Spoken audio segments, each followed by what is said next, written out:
Guten Morgen, half a day in Häkchen. Stuff be acting up again. This thing is still putting this game on that monitor, and it's still now not tracking the game. So I'm in full screen mode again, so that way it catches it. And then another fun thing is, normally during my breaks at work, I'll go and do like my little videos and stuff, but I was so busy yesterday, and then I was so busy today that I still haven't like uploaded yesterday's video, and I'm just like, But hi everybody, Häkchen. Now let's see. Where did we leave off? We were asking questions of people, right? We interviewed Scuttlebutt. Yeah, we're here. So if I seem a little stressed, that's why, because I'm like, my rhythm. I had a thing going. So we'll just let them go. Haven't even had breakfast yet, so I'll be munching. Okay, so if Robin's secret is she's a girl, I'm assuming we're gonna find out Hugh's secret because all of them confessed to the murder, which is just like, why?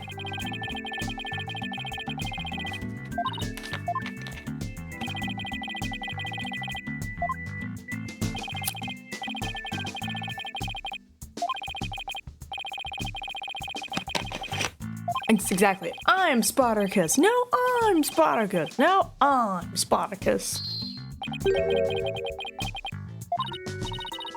That's right.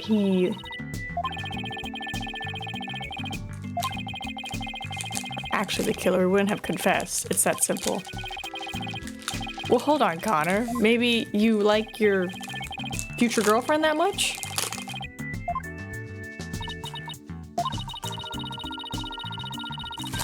I want to know what's up with his hand, because he has yet to take it out of his pocket. So I think that's his twist. Maybe he's got a robot hand. Or maybe he got stabbed, like he hurt himself.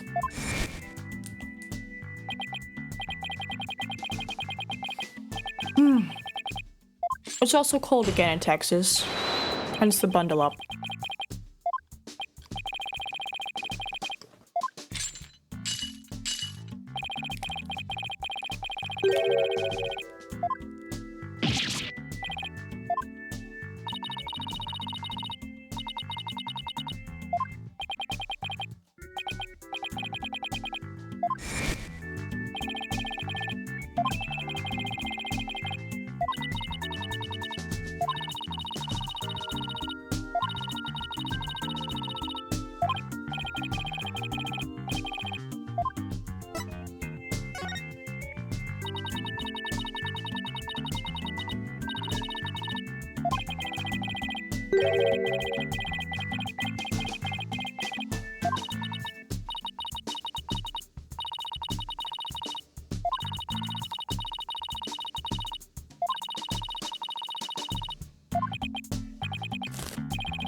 Yeah, bro, the truth.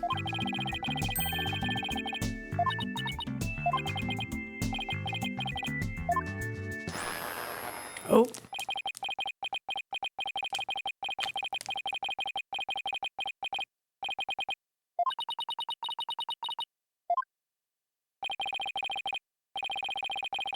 For somebody who supposedly has a crush on her, he's like really not nice.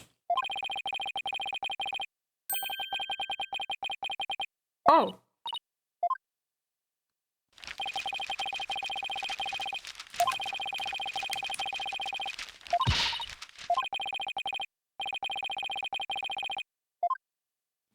Well, that answers that question.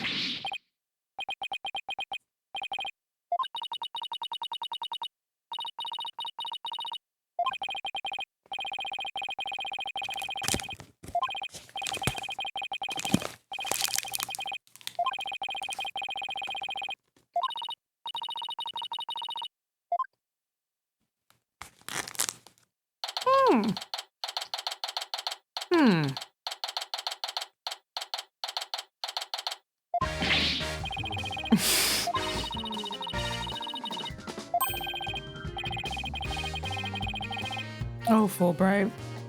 Never change.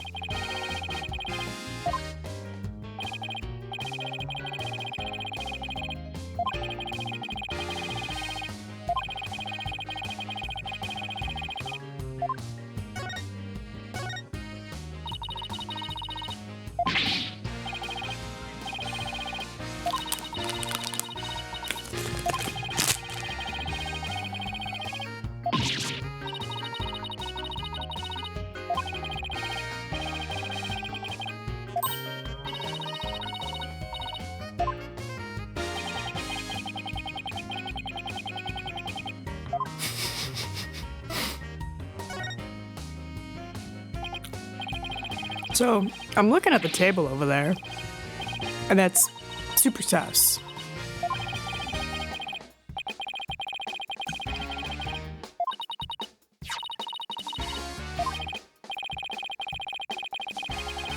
Miss Woods, beyond a shadow of a doubt.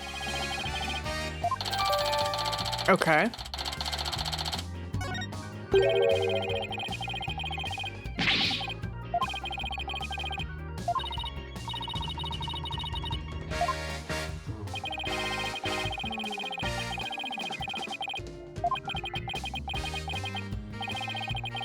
I'm thinking she was rehearsing the script. That's what I'm thinking. If it was her saying it.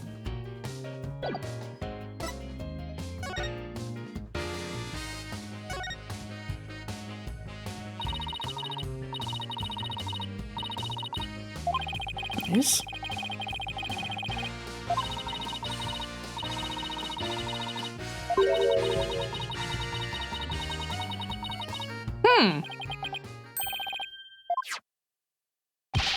Oh my god. Wait, I thought you guys said you were done examining the room. Oh, this does not bode well.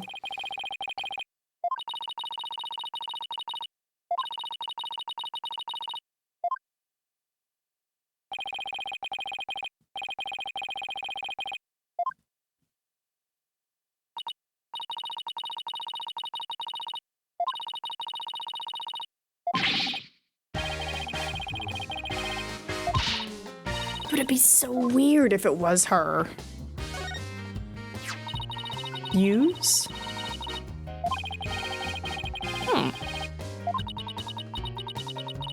Right, I would definitely say so. I agree with that.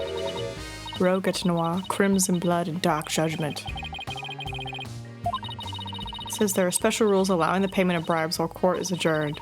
Oh, and you can bring it in up to $3 worth of fabricated evidence. Welcome to the darkest mock trial where the end justifies the means.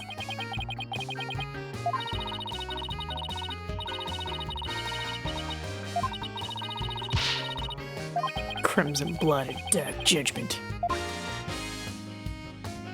Right, suspicious outline.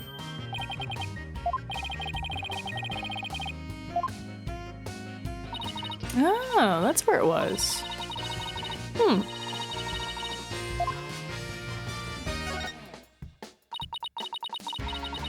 Rope around it.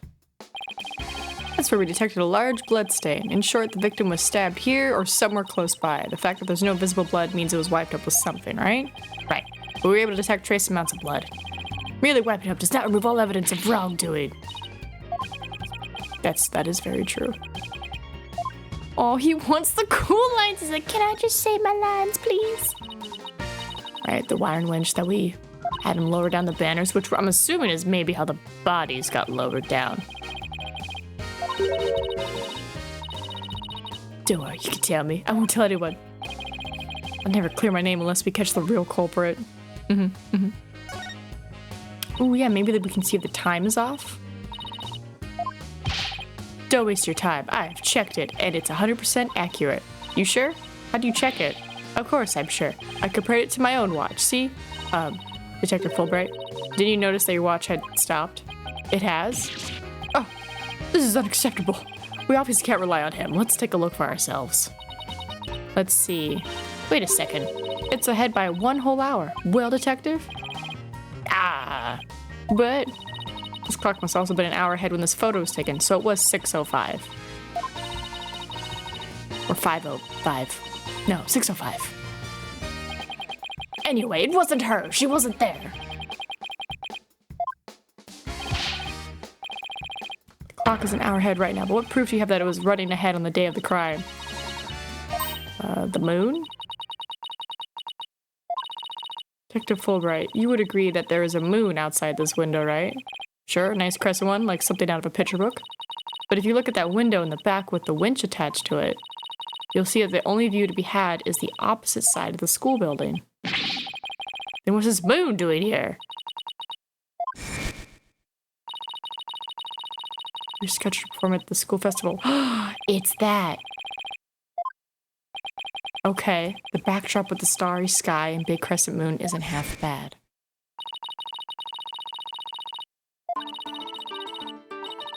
This shows it was 6 p.m. when the photo was taken. The Robin building the set, because they had it super high up at that time.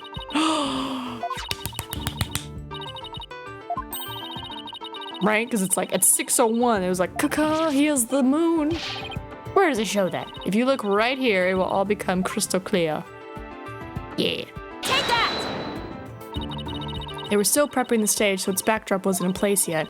This photo shows them in the process of moving the backdrop into position. I can see that. That's the big board hanging there. The size matches too. But there's no picture. That's a crucial detail. It is, but I believe what we're seeing in this photo is the back of the board. The back of the board? That's right. And around 6 p.m. when this was taken, a photo of that same board was being taken from the front. What do you mean the front? The front is against the wall. And now we're essentially explaining what we figured out. Short, this photo was taken while the backdrop was being moved. As you can see here, it was around 6 when the backdrop was being set in place. And then if you look at the next photo, just look at the next photo, Fulbright. Maybe that'll help. No, it probably won't. Oh, he's he's scared of Prosecutor Blackwell. I don't blame him. He is terrified. Terrifyingly cute.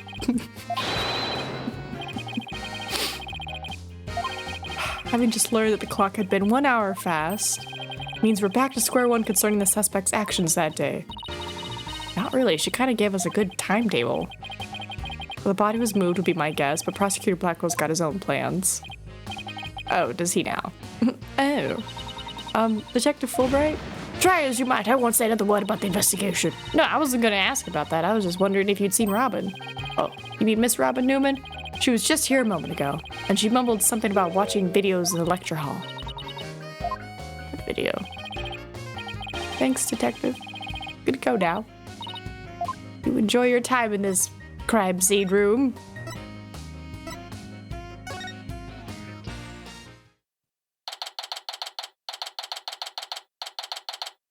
Themis Legal Academy. Hey, Robin! What are you watching there? Oh, it just happens to be a video of the mock trial. I had to use a bit of coercion to get it, but the end justifies the means, right? There it is again. Professor Means sure has a lot of influence around here. Can you look into the true connection between the murder and the mock trial with me? The sparkling eyes with the shoe is a great touch. Sure, I'll tell you anything. Okay, thanks.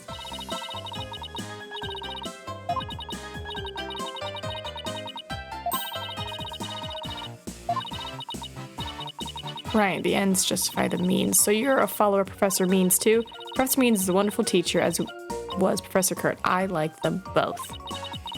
She brushed that one off like a pro. But with that style of justice, you run the risk of breaking the law. Well, I'm prepared to quit school because of this case. What? Why? I want to be an artist. That's what I really want, man. But no, my parents forced me to study to become a prosecutor. But if the trial went south, you'd have to drop out and give up on being a prosecutor. That's what you're really after, isn't it? Mm-hmm. Talk about someone who literally changes at the bat of an eyelash. I guess she's been dealing with her own problems too. It totally makes sense. Yeah, I suppose so, but that doesn't make what she did right.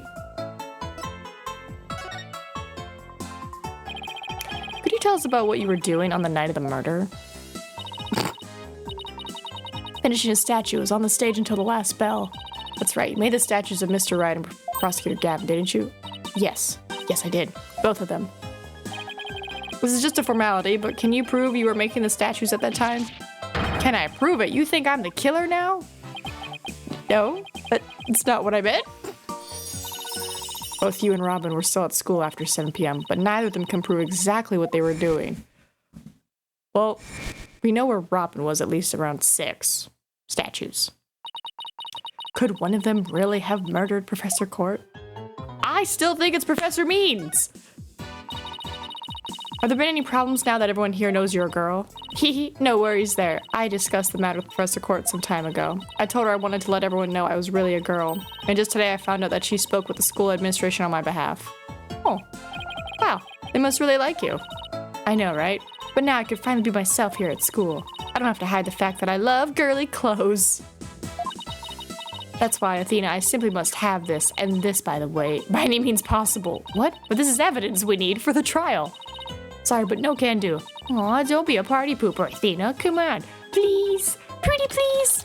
Stage costume related evidence. Take it in classic and justifies the means. Oh, darn it. No, thank you. Oh my god. I wanted everyone to know before the snitch found out. The snitch? There's a rumor going around that one of the students here is a snitch.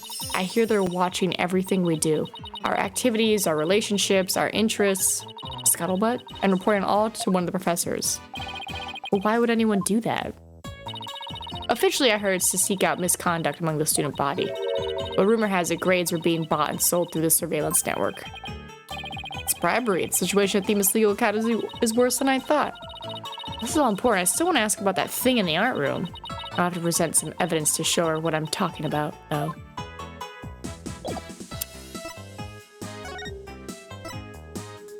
Am I gonna show her the bloody awl? No. Robin, I just remembered something I wanted to ask you. This photo shows a piece of art on the table. Do you know what it is?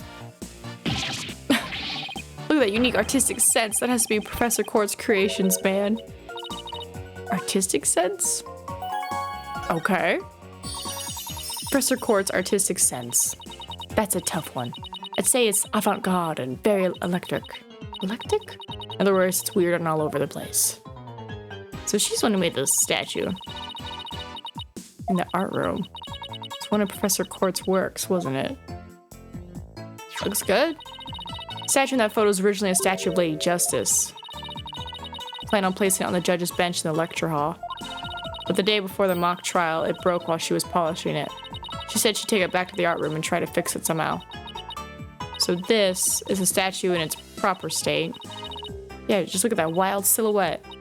It's so cute. I don't get it. Do you have to be an artist to appreciate stuff like this? No. Athena, Lady Justice that you put back together on that stage. Oh right, I didn't realize before because it was in pieces, but before it was smashed. Maybe it didn't look like Lady Justice, but more like it does in the photo. What in the world was it doing on the stage?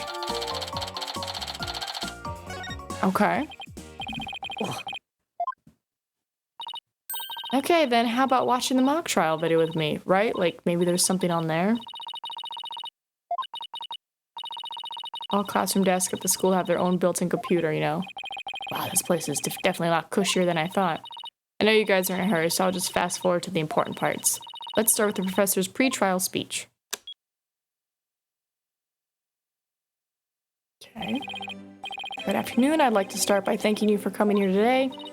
Well, that sounds like Professor Means. The mock trial, the crown jewel event of the school festival, begins shortly. Is the camera like this the whole time? Yeah, it's in a fixed position in front of the stage. When I was a student, I too could hardly wait for this day to come. How come teachers' speeches always make me so sleepy? Let's just skip to the end of his speech. Look at that. Mock trial right. Hey, what's the deal here? Why is Junie so large in this shot? Looks to me like she cut right in front of the camera. So she was here. Juniper was also in charge of the audio, even though she was already playing a part in the mock trial itself. She had to do it to keep the script details secret. She was all over the place that day. When she wasn't in the trial, she was in the audio control room dealing with the music. Oh, so this is what the lecture hall looks like. Looks like there's a judge bench back by the screen and a witness stand up front. What about those balconies with the professors' names? Interesting. We're in charge of scoring the mock trial. I would hope there's more than just 2 professors for the whole school. Fast forward this a bit. Right, 20, 32. Well, that was me, could you tell? Objection! A frail co-ed used her bare hands to stab her professor with an arrow? I don't think so.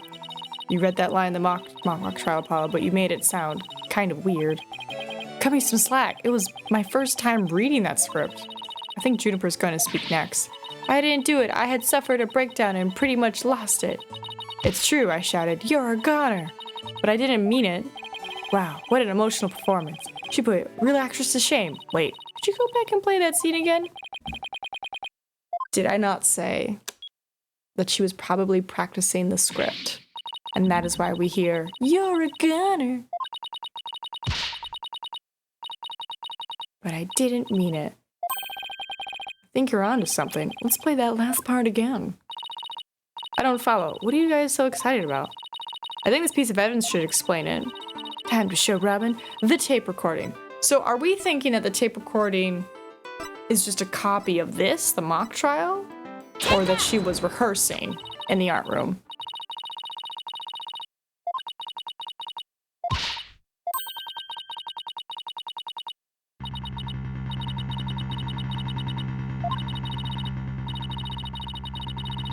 Right?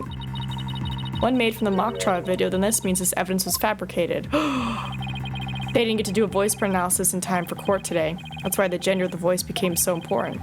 And if the real killer had foreseen that gender would become a key in today's trial, he would have tried to deflect attention away from himself by making the suspect female. So basically, the only one with something to gain from doing this is our sole male suspect. Boom, boom, boom, boom, boom, boom. There's more than 2, but court and means are the heads of their respective courses, hence why there's balcony for just them. Well, where's the judge? Because we have prosecutor and we have defense lawyer, but where's the judge's balcony? For him to be like, yes, my student is doing a good job. Because there's 3 courses here. No one thinks about the judges, I guess. Hey, what's up, buddy? Prosecutor Gavin. Sorry, I love his music. I trust that'd be alright. Sure, here you go, make a copy.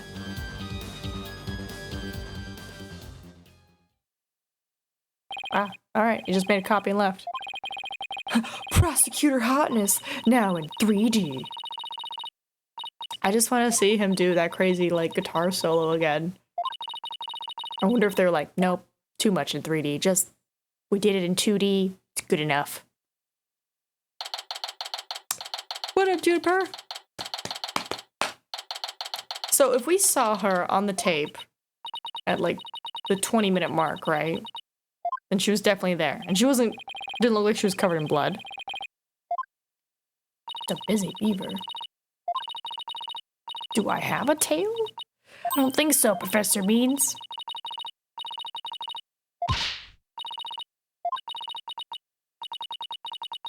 I don't want to hear anymore. I know what you're going to say, Athena. Junie, you promised. Right? You'd give me till the end of the day.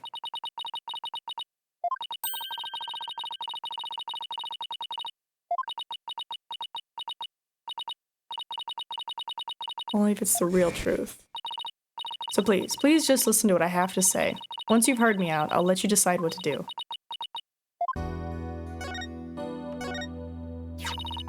The voice in this recording has been proven to be yours, Junie. And in the mock trial video, we can hear you reading your line from the script. We're having both of them analyzed now, but from what I can tell, the voices are the same. And the only one who'd benefit from faking the voice recording would be Hugh. But that doesn't make any sense. I mean, Hugh confessed in order to protect me. This may sound strange, but his confession is a ploy to make himself look less suspicious. In other words, he was just pretending to protect you. Besides, his confession came after you and Robin had already confessed. If he hadn't confessed right then as well, wouldn't that have seemed a little suspicious? Say what you will, Athena, but none of us would hurt a fly, let alone kill someone. Hugh is a gifted student. He gets outstanding grades and never causes trouble. Oh! Bracelet, go! Oh, I forgot to put my bracelet back on too. and repeat what you just said. None of us would hurt or fly, let alone kill someone. He was a gifted student. He gets outstanding grades and never causes trouble. Now I'm sure of it. She's lying. Can you imagine just hearing some dude be like, yeah, you're lying. And I'll be like, what? What am I lying about? I'm assuming she fidgets. She coughs. This is such an odd thing to be intently staring at. Just.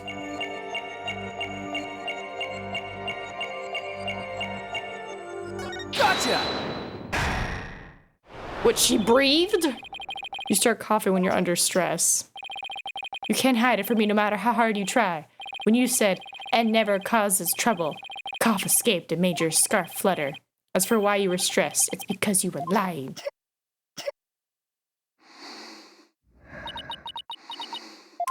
What a tale. Junior, you're trying to hide Hugh's connection to this case, aren't you? And I believe that also ties into a secret about yourself. Secret about me? I don't understand.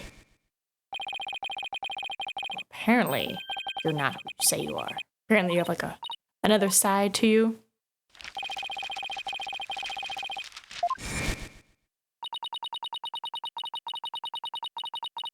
Well, I don't know if he ended the friendship. I thought he just ended his crush. Are you the snitch?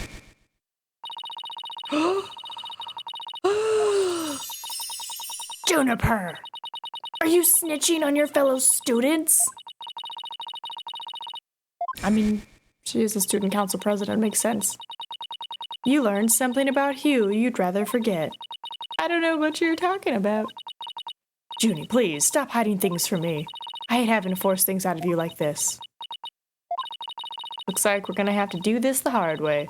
Time to review the evidence and see if I can't prove my hypothesis. I must have something that proves Junie is a snitch and Hugh's connection to the case. Take that! The diary, right? Right here, planner, it says about the training, mock trial begins. Meet with Hugh about that report.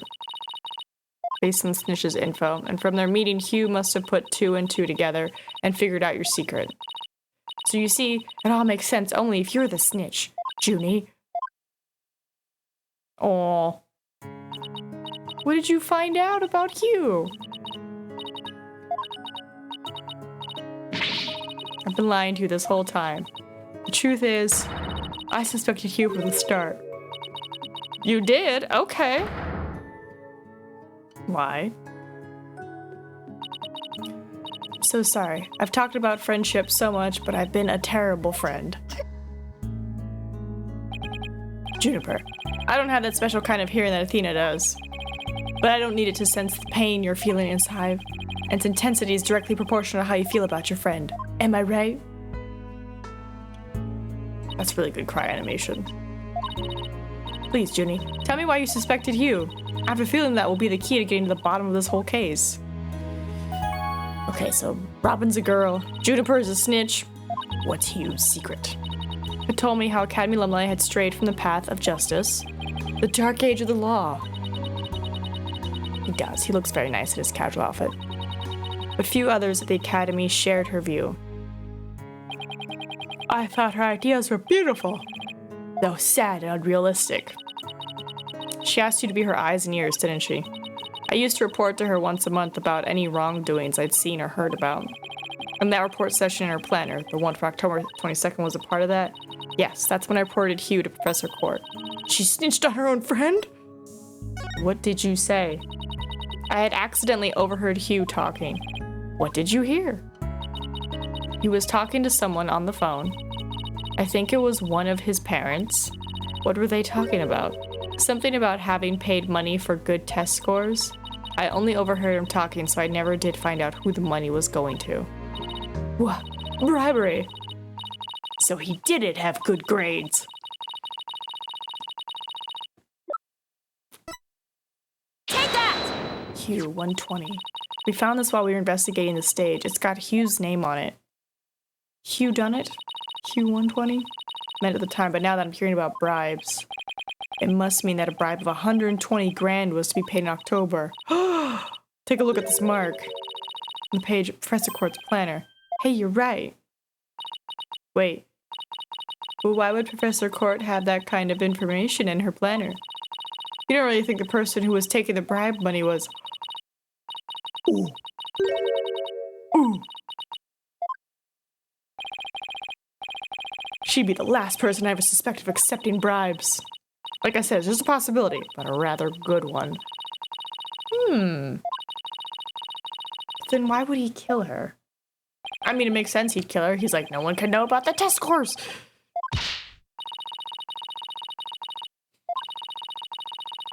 Oh, another reason? Okay.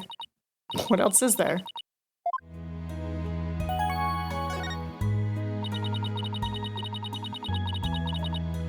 Okay. She's finally ready to talk about that. When I saw him, his hand.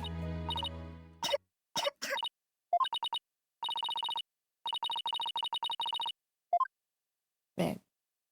Just breathe. Oh! I never wanted to see what I did, but I'll have to live with it, won't I? In that hallway, Hugh's hands. His hands were dripping with blood.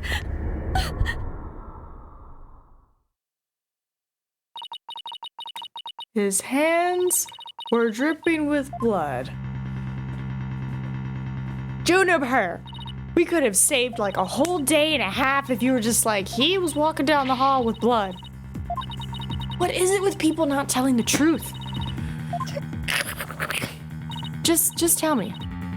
Just give me the whole truth from the very beginning. 'Cause now we got like 2 days.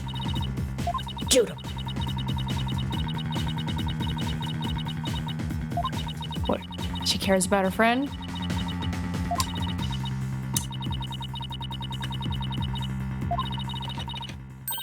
Right? They love to hold on to all the info. Secrets galore. It's just like, why? I'm pretty sure if I saw my friend coming down the hallway with bloody hands and then suddenly I find out my favorite teacher is dead, I'd be like,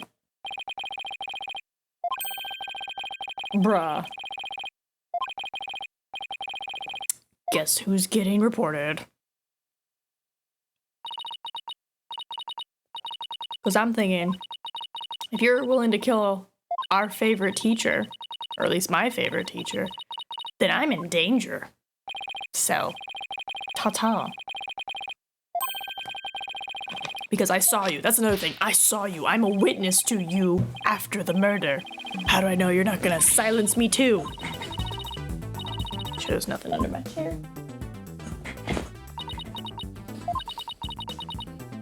In short, Nina will not keep her secret, is what she's saying. You come to me with a crime?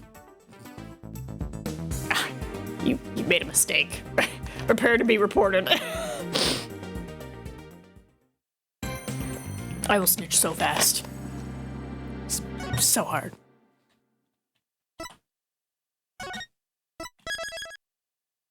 And if people don't believe me, they can watch my playthrough of Road 96. I turned her in so fast. Cop was like, who said that? I was like, she did. She's the one talking smack to you.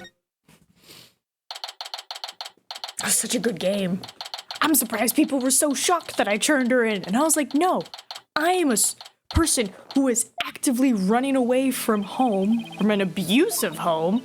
And if the cops find out I'm not with my family, they're gonna take me back or put me in the detention center. So here's this Missy who's like, hey, copper, I can do what I want. And I'm like, shut up. Shut up. She's like, I'm on my own. And I'm like, oh my God, you're gonna get us arrested. So yeah, I turned her in. Plus, she's the one who was like, my dad is the big oil rig leader or whatever. And she's like, do you know who my father is? And I was like, she's one of these. She never actually does go to jail. She just gets close to it and then daddy busts her out. Turn her in. Exactly. In justice we trust.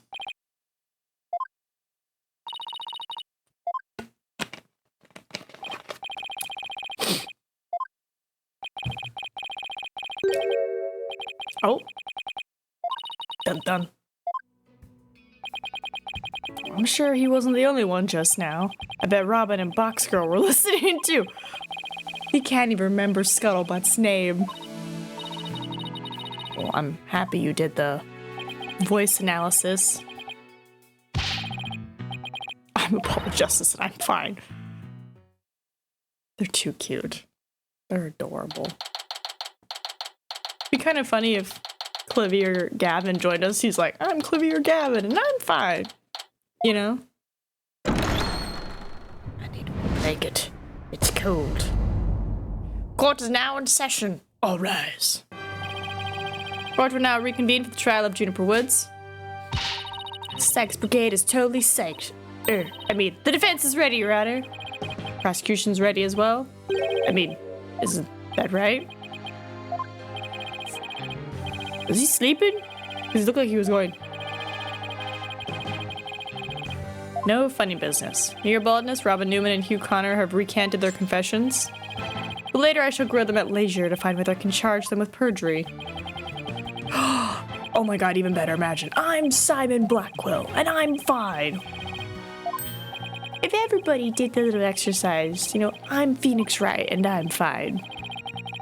It's a good exercise. It's for the bungly detective who overlooked that. Oh. Oh no. Oh no, Fulbright. I hope he turns to work with all his body parts intact.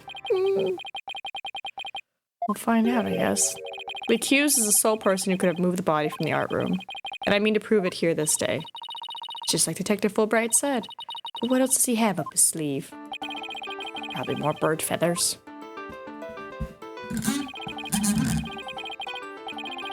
Right. As evidenced by the blood stain. Blood was also found on some pottery next to the window. Just say the body was carried over to that very window. You know, bodies are heavy, right? So can you imagine trying to carefully open that window and then hoist a body over fragile pottery without breaking anything? Sir.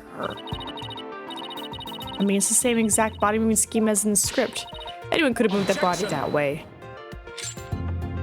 But your propensity? Propensity. Guys, throwing new words at me. Witness, it's time for you to come forth. Is it Scuttlebutt? Ugh. It's Hugh. Will the witness please state his name and occupation? Hugh O'Connor. I'm a senior at the Themis Legal Academy and I'm studying to be a lawyer.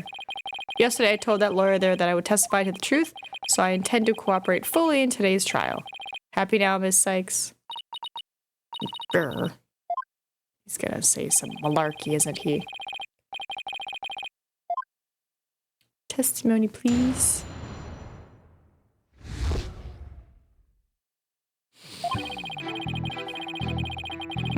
The rest of the campus was empty. That's when I saw Juniper dragging a large mat from behind the stage. I was watching her from a vantage point between the stage and the maintenance area. She was heading towards me, so I assumed she was on her way to the maintenance area, but I didn't have time to stand around and see what she did after that. What? I'm Manfred von Karma, and I'm fine. Judge man. Oh wait, I have the best one. I'm Judge, and I am fine. What's her? God, what's her name? The one who, like, was the crazy mastermind and everything. Who's all like, butterflies and everything. Objection! There's but one mat in the entire school that could cushion a fall from such lofty heights. Ergo, the mat in question was indispensable to moving the body. It sucks being the last to know everything. I think I get it now. I'm Trucy and I'm fine. I am adorable French chef and I'm fine. Mon Vic. Sorry, we're just going on a tangent now. I don't know how much it would cost, but if all the voice actors are on that, like, what's it called? Cameo thing? I'd be like, can you say your character's name and I'm fine? And then put it all together in one big compilation. Be wonderful. The lecture hall was packed before the mock trial. I don't know if packed was the right word, because we saw the video and it was kind of empty. From a vantage point between the stage and the maintenance area. Where? Objection! Yeah, where? So, you saw the back of the stage from between the stage and the maintenance area? Well, let's take a look at this photo taken by Miss Scuttlebutt, shall we? Yeah, there's a wall. See the big construction screen to the right of the stage in the background here? Why, yes, in fact, there was a bunch of those next to my house until a few days ago, too. It was so noisy behind there, but I couldn't take a peek. Oh, how it piqued my interest. Exactly, Your Honor. You cannot see past such screens. That is their purpose. Now, let's see. How exactly is that screen positioned again? Aha. Since it was to the right of the stage, it should be right here. And from this vantage point, you can't... You can't see, okay? I almost wish at some point an attorney could just be like, you, defend it. Shut your mouth. And just like, you'd see like a censor bar appear and they're like, the attorney cursed. I'm Dahlia Hawthorne and I am fine. Oh, that'd be terrifying to hear. Imagine hearing that in the dark. Right? Like, you just see, like, her red braids, and she just comes up, like, from the darkness, like, I'm Dahlia Hawthorne, and I'm fine. I'd be like, Terrifying. Oh, now I want to see a Dahlia Hawthorne cosplay. Objection! She's terrifying, but beautiful. We need to remind this court that the back of the stage is not visible from the front. To actually see our client behind the stage from the stage side of the screen, the witness himself would also have to be in the same area behind the stage. But in that case, our client would have definitely seen Mr. O'Connor. Let me see that hand. Nice one, Athena. Keep it up. I'm Damon Nat, and I'm fine. Alright. Telling the truth would be like a weight lifted from your chest. The truth? What truth? The fact that Golden Boy here was where he initially stated. That is to say, he was between the maintenance area and the stage. But then the screen would have blocked his view of... On the grounds, yes, his view would have been blocked indeed. But consider how smoke always wants to rise up high. Look at the photo again. Do you think something on the other side of the screen? Something high enough to see the stage? No way, this crane right here? But it's probably safe to assume it was moved before you found the body. That's far enough, Prosecutor Black. Remember, you promised. Oh? I recall making no such promise. It was you who came blubbering to me about keeping quiet in exchange for information. What's all this about, a promise? This is about whatever Black Quill is using against him? And what's it got to do with going into the crane? Golden Boy, did you not go up in that crane for fun? He was working part-time as a crane operator within school grounds. What? Do you mean to tell me a high school student was operating a crane? And did he break the statues? I object to the prosecutor's last statement. There's no proof I ever operated the crane. Actually, there just might be something that proves you did. What? If this whole part-time job thing is true, I doubt it would be limited to a single day. You're probably working at the same site the previous day, too. This is what you're thinking of, Athena? It is him! Yep, as the court can see, this photo captures the crane's operator. Oh no, they're both here at 6. Oh, it's gonna look so bad for Juniper. Oh no. It's like, haha, you were both there. Oh shoot, you were both there. But just how do you propose to do that? The person in this photo has really distinguishing features. I'm not 100% sure, but it's at least worth a try. We can clearly identify the person in this photo as the witness by examining his neck. The figure in this photo is wearing a very unique object around his neck.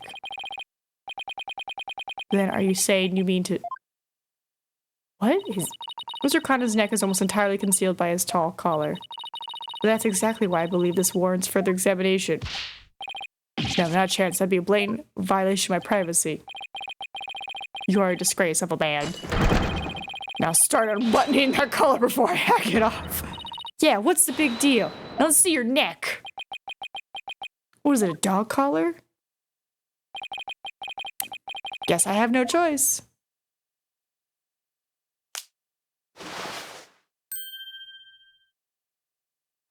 Oh, is this their friendship?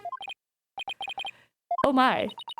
So where did you buy that neckband, if I might ask?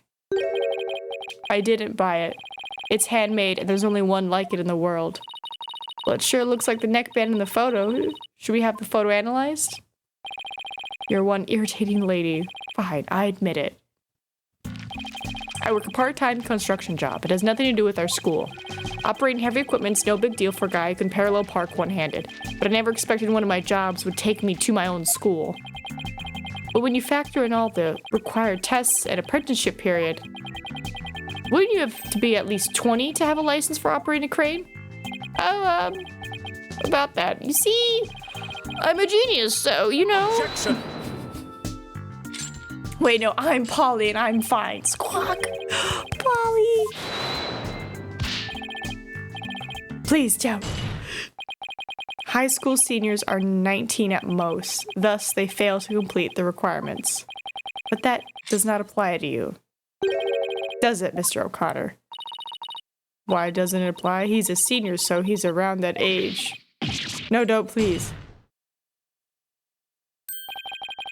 Actually, golden boy here is 25!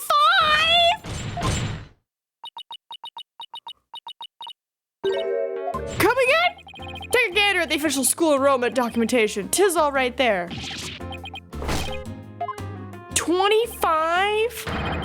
You mean he's older than me? 25-year-old high school student? No, that's not my concern. My concern is he was trying to get with Juniper. What? A 7-year break, 7 years. Just one thing to say. There are two kinds of 7-year breaks. The ordinary kind you mouth breathers take, and the genius kind people like me take. But a genius would quickly become a chore for a 7-year break. I think you have that backwards, Athena. Even geniuses make mistakes. I just happen to make mine only 7 years in a row.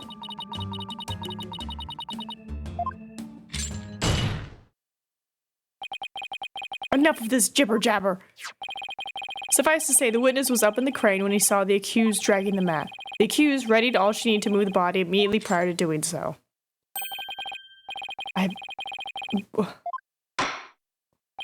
So Robin's a girl. Hugh is 25 years old. And Juniper's a snitch.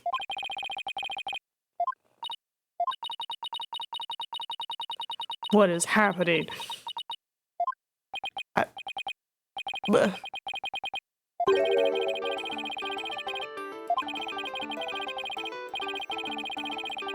he's waiting for the trial to start.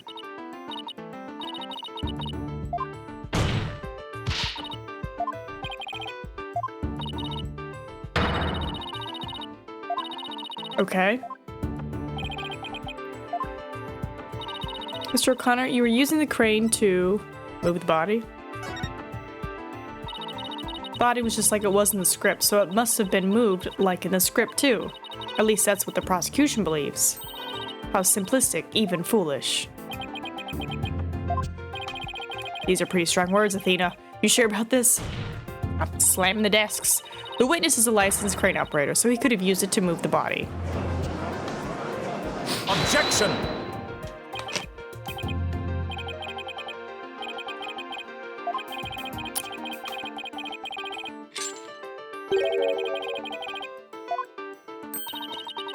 Wait, he's on my side this time, or is this another trap? So... I can use a bow and arrow one-handed. Wow, that's a crazy level of dexterity. I can even drive a crane with one hand, that's easy. But operating the crane itself is so complex, it requires both hands. Now, I would have the court look at this. Bruh. Oh, please tell me that's a ketchup stain. You wish. My hand was injured and required surgery. That's the reason I kept my hand in my pocket all this time. I have already verified this with the hospital treatment.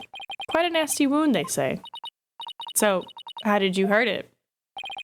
I see no need to discuss that. It has no relevance to this case. 2 hands are required to operate complex machinery such as a crane. Scarlet has a jealous kid trying to join their friend group. Right? They want to join the friend group. Right, and Mrs. Court might have accepted money from Hugh. Which just... There's so much going on.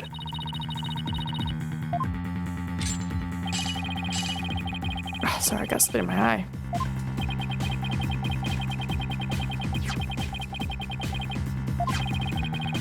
Okay, I think I got it. See, I've been paying attention. Good job, Judge.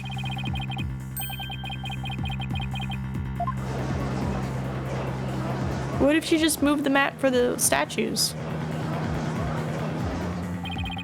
Well, I think you were on the right track, Athena. Yep, Juno remains the prime suspect if we assume the body was moved per her script. So as the defense, you have to figure out how else the body could have been moved. Oh, besides the crane? The banner thing that was tied up, was that not something? Objection! Get him.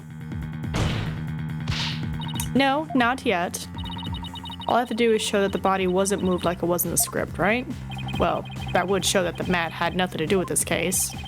There is a sword of great renown that cuts down sophisticated lawyers. Its name is evidence. You don't scare me. Force a smile, Athena, you can do it!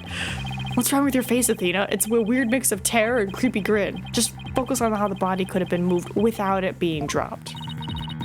How could anyone lower it without just dropping it? It's not like it could fly.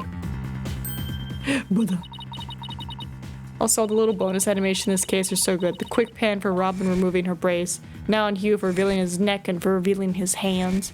Right? Good stuff. So, I'm assuming the neckband, the choker, is their symbol of friendship. But then it's like, y'all befriended an adult? Who knows? Alright, where's my little thing? Take that! The key here is the thing that ties the art room and the stage together. Maybe you want to tie your lips together lest you further expose your ignorance. Oh my god, he thinks he's so funny. Anyway, the cord will require the wire on which the school banner was hung. That wire was strung between the art room and the stage, which allowed students to run or reel in the school banner from the art room. The body could have easily been lowered down to the stage via this wire. Objection! Spare me your armchair theories. This wasn't some kind of high wire act. The body surely wouldn't have fallen. Yet there are no signs of blunt force trauma. Oh, you surprised me, Prosecutor Blackwell. You didn't actually think I failed to account for that? I'm sure that's exactly what he thought. When we investigated the stage yesterday, the bottom part of the school banner had been tied into a pouch-like shape. And pouches are useful for carrying things. What do you think this one could have carried? Please explain. A body. The body was bundled into the pouch-like section of the banner and sent down the wire. Whee! The body would have been down on that stage in a flash. And there's no need for a mat.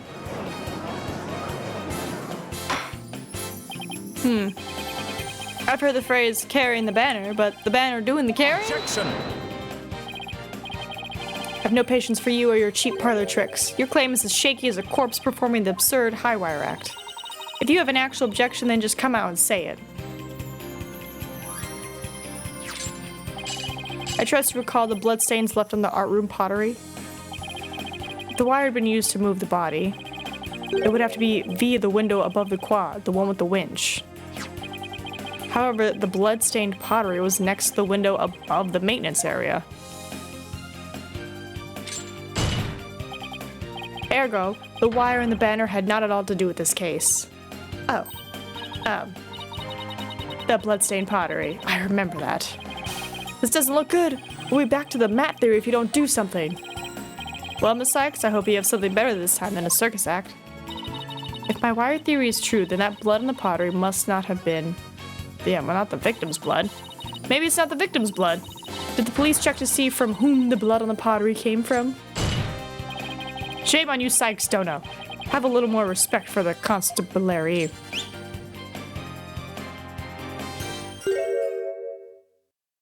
Oh. Fulbright. Looks like they didn't check it. And don't let it get you down, Prosecutor Blackwell. Everyone makes mistakes. Everyone has those days. Spare me your cheek. True, but in the meantime, I'm going to press my claim as far as I can. Your baldness, I demand the blood on the pottery be analyzed this instant. Of course, it shouldn't take long to get the results back. And then we just like...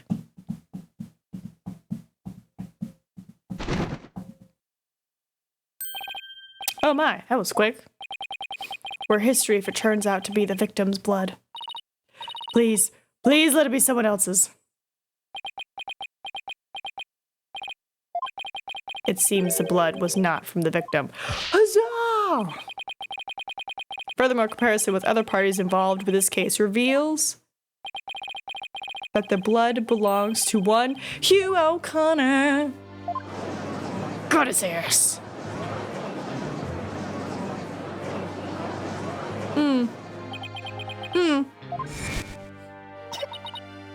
She did see his hand covered in blood, so... Who knows? As we saw earlier, the witness's left hand suffered a serious injury. As they passed each other in the first floor hall. It's the only explanation that covers everything. Objection! There is but one way now to turn aside her blade, but do not cast the blame on me. Your grudge is with Sykes, Dono, for it is she who forces me to expose your secret. Fine, whatever. Well, how much dirt does he have on Hugh? The court observed this odd-looking envelope. It was inside that Miriam Scuttle's script was found. Miss Scuttlebutts? But didn't the prosecution already claim that this envelope was the one that contained her script? Circumstances have changed. You see, Golden Boy had hidden this from us all. Let's see here. Wait. You can clearly see that this envelope is not opened correctly. So if you open it incorrectly, it comes out and goes, "Whatcha?" A powerful spring-loaded blade will shoot forth, leaving a horrible gash upon the hand. The only one who had been told of the correct way to open it was Constance Cord. Why? You really want to see my script that bad? Well, you better watch out. Read it without my permission, and you'll wish you hadn't. Oh my god. Miriam wasn't kidding when she said that. The blood on the blade is the witness's. Our genius here tried to sneak a peek at the wrong script, and paid for his foolishness. This guy's the worst genius I've ever seen. The wound isn't that deep. We're still got the wire theory. Yeah. Since the blood by the window overlooking the maintenance area isn't the victim's, there's no longer any basis for denying the body was moved using the wire. Therefore, the defense holds us again. What now, Hugh? You call yourself a lawyer? Don't you see the glaring contradiction in your thinking? I'm gonna fight you. I'm gonna bonk you with your own bow. It's not to point out. And you, how can you adhere to such outdated beliefs? Well, whatever. It seems you've forgotten the two statues that were on stage directly below the wire. A body sent sliding down that wire would have crashed into them. Care to explain that away? Why, I believe he's right. The statues and the wire are extremely close together. This kid. I mean, we did hear a crash. What if they did collide? Wait, that's it. That would explain how the pieces flew. We still don't know how they were broken. But if we assume the body crashed into them, that would also explain that loud sound we heard while we were in the waiting room. Oh, Now that you mention it, you and Mr. Wright went out to the stage after you heard that sound. Interesting. How very interesting. But may I just ask one question? When was it that you heard said sound? Was it a little after the mock trial had started? Mr. Wright and I were practically bored to tears there in the waiting room when... Precisely. If that sound you heard did happen while the body was being moved, that would place it during the mock trial, which means the body wouldn't have been there before the mock trial started. You see, right before the mock trial started, I saw the body. So he's lying again? He said he saw the body before the mock trial. And my claim that the body was moved during the mock trial doesn't hold water. Or does it? Wait, you just said it was okay, you just said it was moved. That shakes the very foundation of this case. Both sides still lack incontrovertible evidence. So, should we not also treat Golden Boy's testimony with some level of suspicion? Good point. Is on our side. I bet he's figured out the truth behind this case. Well, great, as long as he's not up to something else. But the statues really were broken when the body hit them. And Hugh's statement about seeing the body before the mock trial is a big fat lie. Okay, Mr. O'Connor, let's get to the bottom of this contradiction about when you saw the body. Look me straight in the eye and repeat your statement to me. Like I said before, before the mock trial, the body was, you know... I shall only say this once, Golden Boy. You had best tell the truth and do it now. That is, if your head wishes to enjoy the continued companionship of your body. Now, out with it.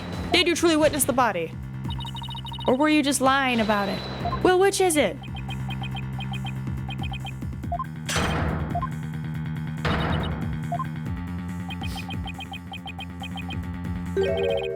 I never saw the body. Are you sure about that? Lie to this court again and I'll charge you with perjury. There was no body on that stage. I've been lying about it this whole time. I'm sorry. Why? Why would you lie? But why would he lie about this to begin with? Exactly. Why? The base premise of the body was moved before the mock trial has been overturned. I imagine this has an impact on both the defense and the prosecution's case. Well, first I'd like to thank the prosecutor. This brings us one step closer to the truth. Now at least we know the body was moved using the wire and school banner. Indeed. That much I shall concede. Psych, still no. The body was moved as you stated and in the midst of the mock trial. So both sides are satisfied then. The body was moved before the mock trial. We have our 3 suspects. But if the move took place in the midst of the mock trial, it is an entirely different story. Right. All 3 suspects were in the mock trial. That gives them solid alibis. How simplistic. Did you forget about the student in charge of the audio? Amidst the mock trial, she was the one soul who could leave and re-enter the lecture hall. You're expecting to tell me that a student ran to the art room that's like 3 floors up, put body in banner, put body on stage via banner, then run back and deal with the audio?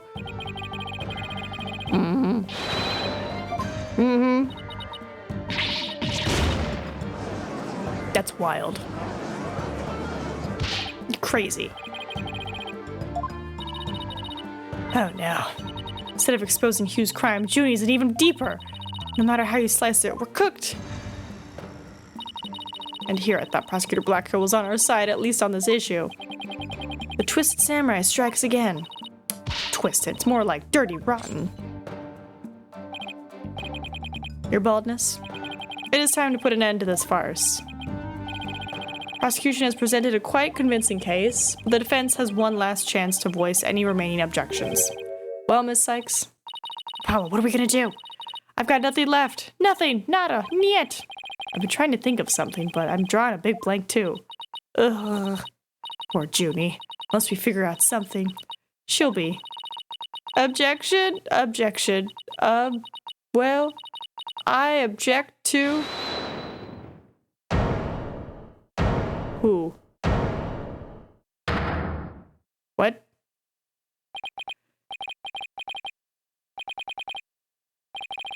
Stop right there. What? All ears to me. It's time you heard about the rare genius of Hugh O'Connor. What? Listen and you will hear the secret behind my perfect crime.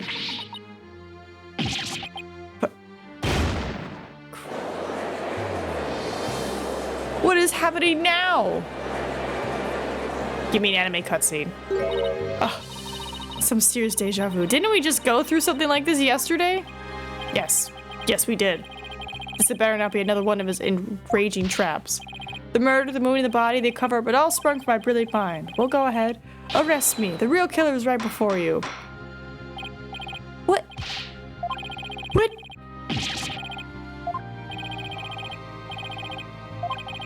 Now bow down and kneel. Kneel before my great and maddening intellect. What is happening? Is it ignominy? Or is it impossible for you to have been the perpetrator behind this crime? There is no perfect crime, only a perfect alibi, for you were at the mock trial. And it is that silly that I must remind you of this, but you were a participant the entire time. There shall be no mercy if you persist in hindering this trial with your silly little act. Hugh doesn't seem the least bit shaken by Black Quill's threat. Listen, Mr. Prosecutor, calling that a perfect alibi is beyond contempt. Your Honor, I'd like to take this opportunity to offer further testimony. I will now demonstrate the very moment the genius transcended even perfection. Okay. What is going on? Is it because of the friendship bracelet? Band? Neck band? That wasn't the real me at the mock trial? That means I didn't almost lose my... What? I slipped out stealthily, my double took care of the case.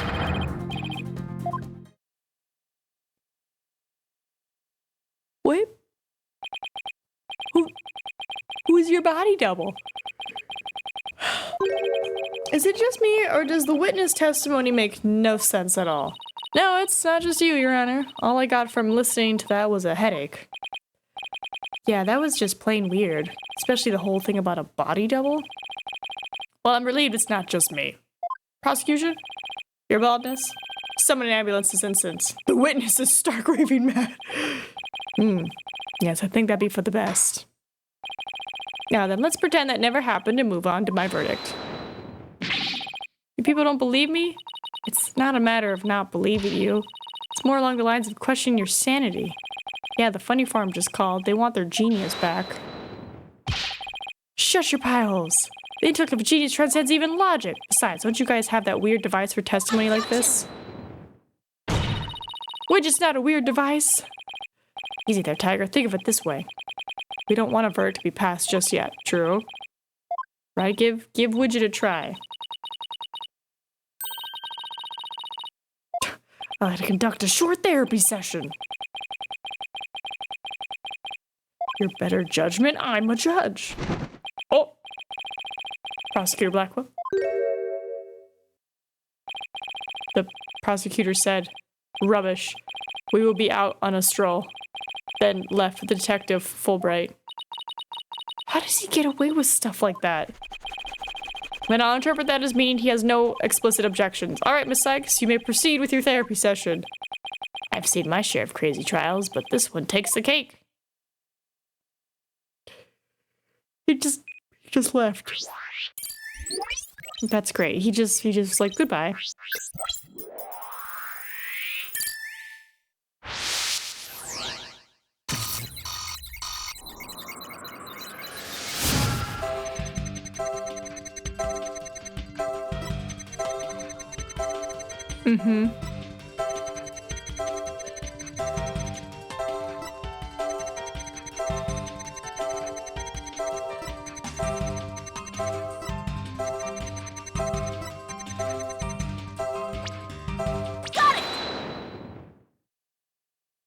Right, so if the body double didn't lose, or he didn't lose, the body double lost, which means he can still confess to Juniper? Because I'm guessing what he's gonna get at?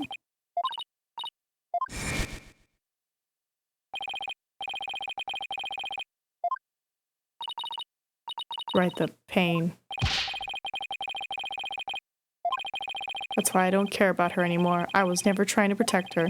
My confession has always been about one thing only, the truth. You feel great happiness in the fact that you might help set Miss Woods free. So much so that's overshadowing all of your other emotions. I can hear it clearly now, Mr. O'Connor. The discord you've been trying to suppress.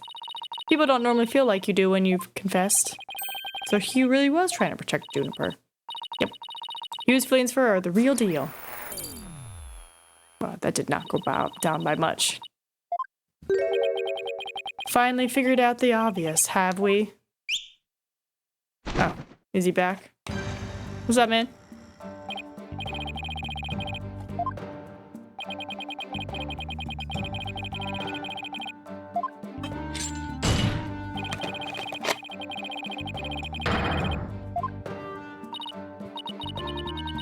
Have we not gotten that analysis back yet?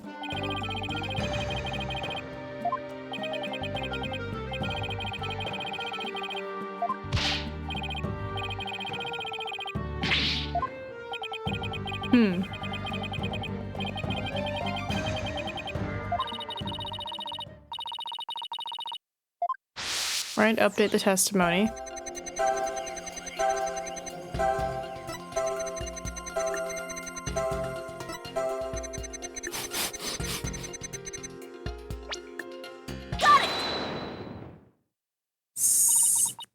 Why can't you just tell us who your body double is? Would that not move things along faster?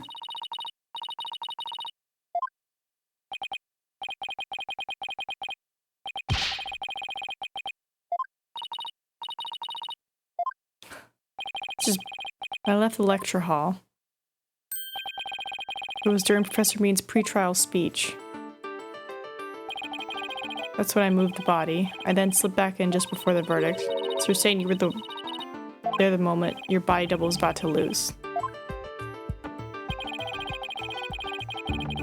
Behind the screen. I figured no one would see me if I came and went through the doors there. We will indulge as long as it makes sure my client doesn't get a guilty verdict.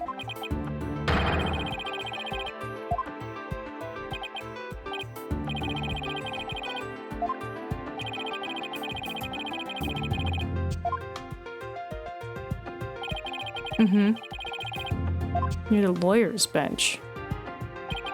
That means my movements were only visible to someone in the left balcony seat. That seat was empty at the time, which is natural.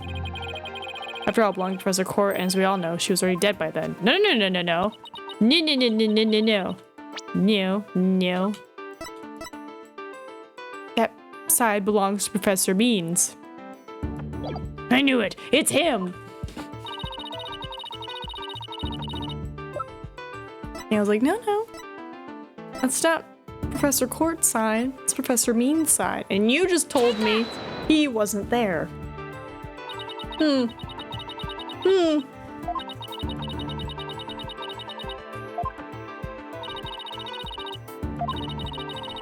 the left balcony seat was empty, but was it really?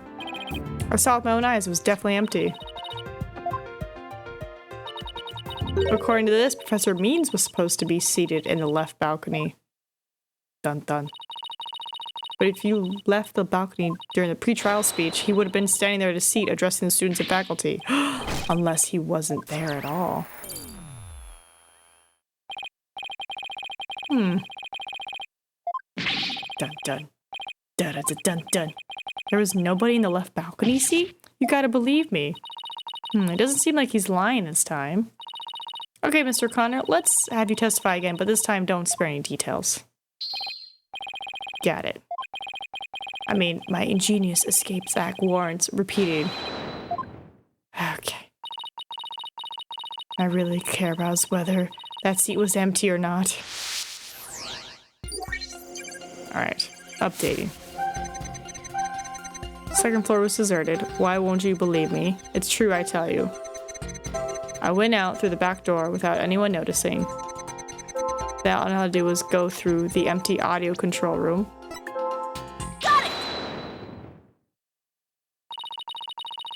Powerful sadness and fear.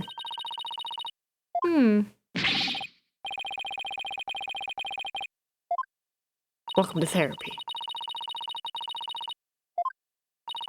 Plus, I have a good idea about why you're feeling sad. Because you just realized that you accidentally exposed that she wasn't there. There was someone who returned from there once Professor Means finished his speech. That someone who was in the audio control room was... Juniper.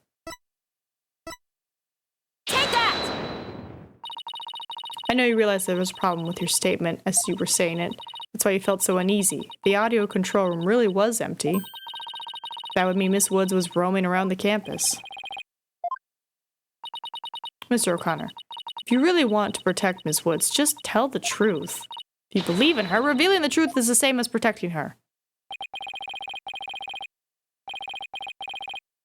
That's the truth, but in this dark age of law, the truth can be easily twisted to serve anyone's needs. When the end justifies the means, your only choice is to fight back with lies. Oh my goodness.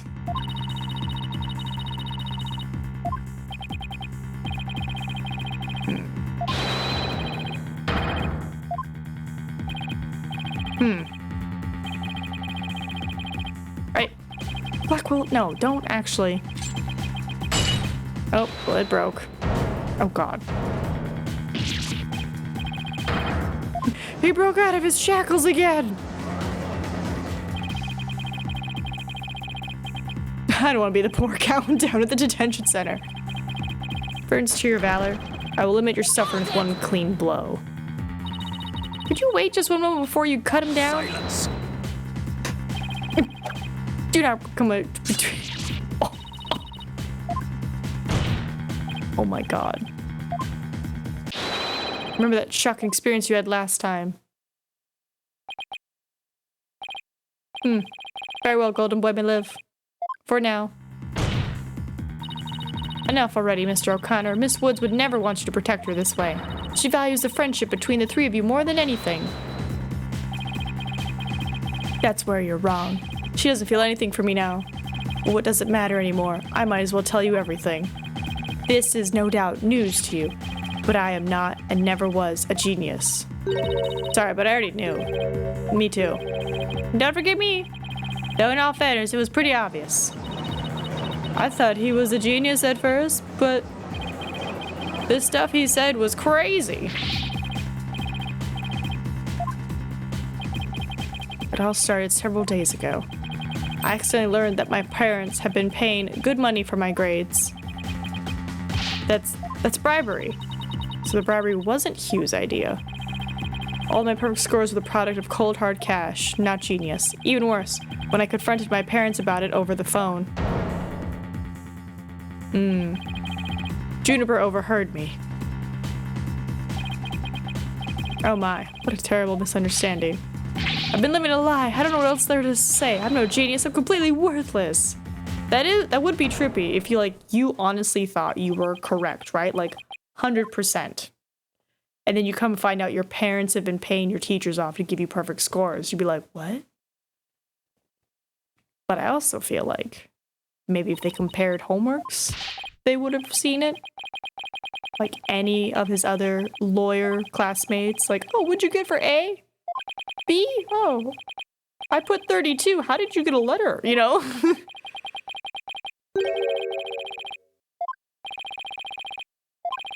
So I thought if I did, it would help her. He wasn't trying to provoke us? It looks like we seriously misunderstood him in more ways than one. At the detention center yesterday, Junie was in tears when she opened up to me. But the truth is, the friendships between the three of them is still rock solid. If there was something that could help me prove that to Hugh... Right, proof of the friendship. His is the collar.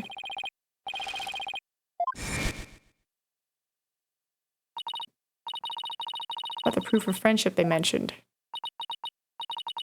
I wonder where or what it is. I didn't buy it.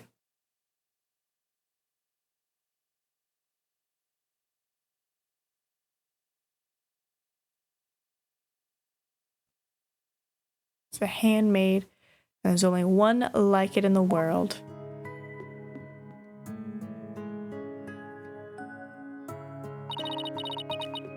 Maybe it's no. That's definitely it. That band around his neck.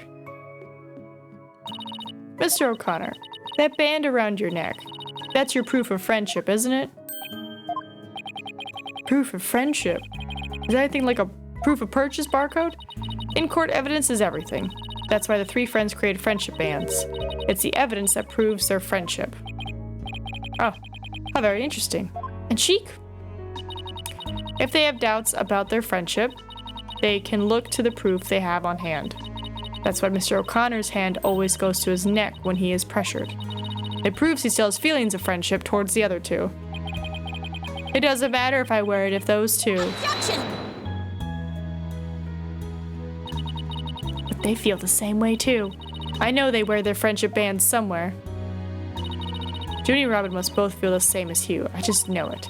Everything Hugh has said leads me to believe that. In fact, he may have also just told me that the others wear their proof of friendship. Yeah, they're easy to touch. All we have to do is think back to their testimonies. Ready? Miss Newman holds her arm when pressured. And Miss Woods holds her wrist. I know Miss Woods very well.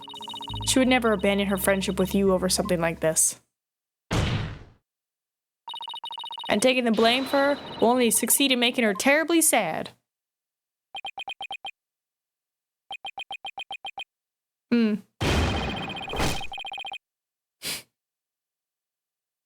do feel bad for him. Whole life, a lie. So, the 7-year gap. Oh!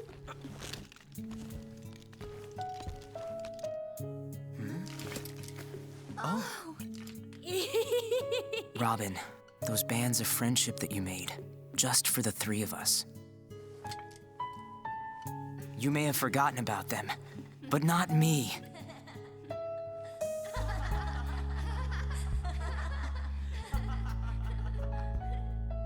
Hugh! Ah. Hey, Hugh! So strong. And to think, I should have known better than to doubt my best friends. Oh!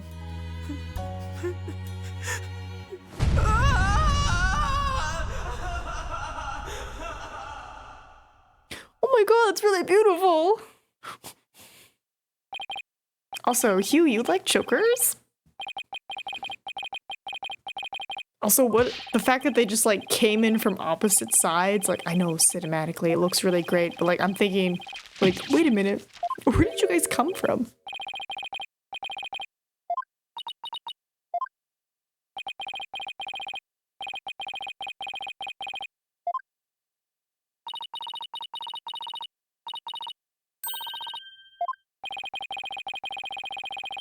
It's a really good cutscene. It's just like, oh, wrist, oh, strong muscle, then just choker. And it's funny because like they seemed confused when Robin came up with the gifts. They were like, oh, you made bracelets for us? It wasn't like they were excitedly waiting like, yeah, I'm gonna get a necklace, like, yeah, I'm gonna get a bracelet. It's like, no, Robin was like, I'm gonna get the arm, Juniper's gonna get the wristband, and our boy Hugh is gonna get the choker. And it's gonna be great. All right, so no body double. But the balcony was empty. Objection! Excuse you. Blackwell. We solved one thing, but we gotta solve another thing.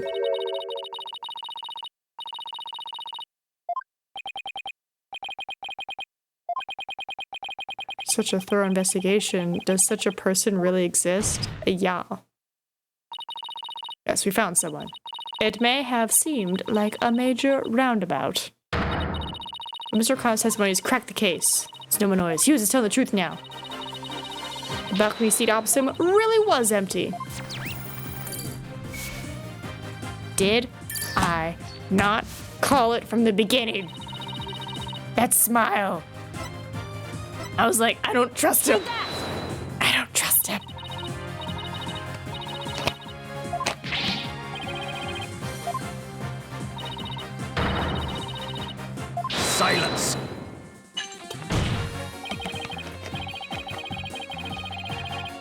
Yeah, it's called a recording. And let me explain how a speech could be given from an empty seat.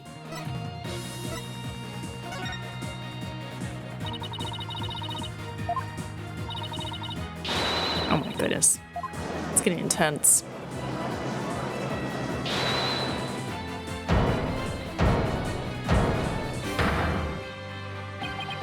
Wait, are you accusing Professor Means? That's insane. Nah, I accused him day one. As soon as I saw his smile, I was like, it's him.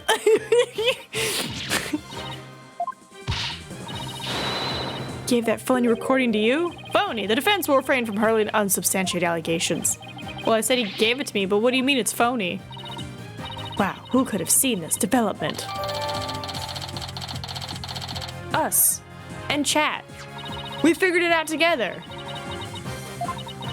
Was dubbed onto using a line from our client from the trial video. This is an extremely crucial piece of evidence. Yeah, Judge. Yeah, super sneakies. That's really true. That Professor Means has guilty written all over him. And now we're gonna call him to the stand. You better shush up, Blackwell. We'll call him to the stand. He is very suspicious. Objection! Well, we're not gonna overlook this oversight. If the speech was pre-recorded, the basis for suspecting our client would be. Right, let's just see what he has to say. I'm sure he has a reasonable explanation for why he was not there. That's because he was murdering somebody.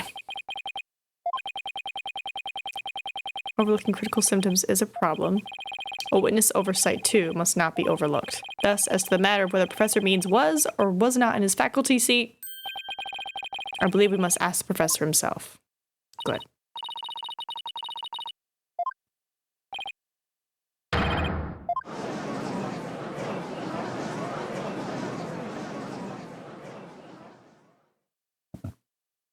Oh, excuse me. Wait, can I see Guam on that? Oh no, this is South America, this is Africa, so that means not here. I need the other side of the globe.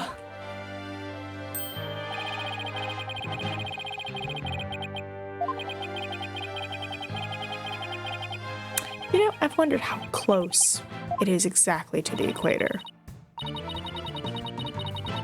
Hold on real quick. How close is Guam to the equator? Guam is about 900 miles north of the equator. Okay. No wonder it's so hot. Alright, boop boop. Boop boop boop.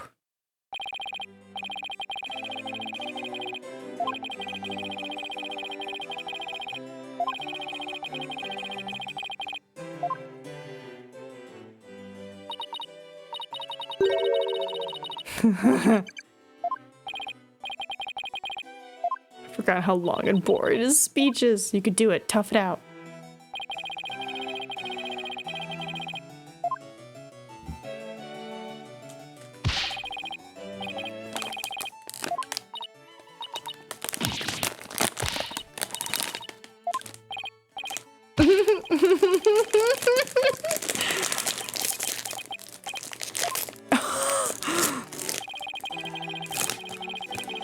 Uh-huh.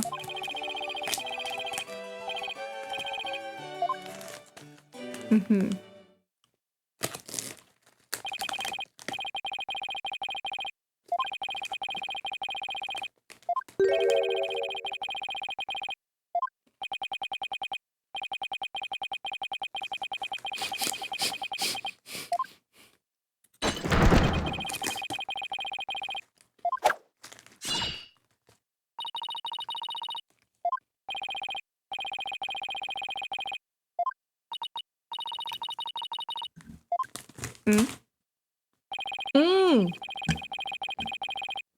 This is a pure white lady, but it's like...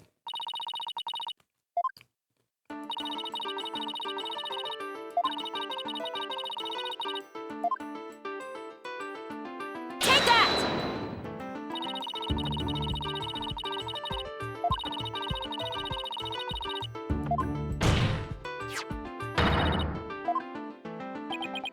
Here, explain that.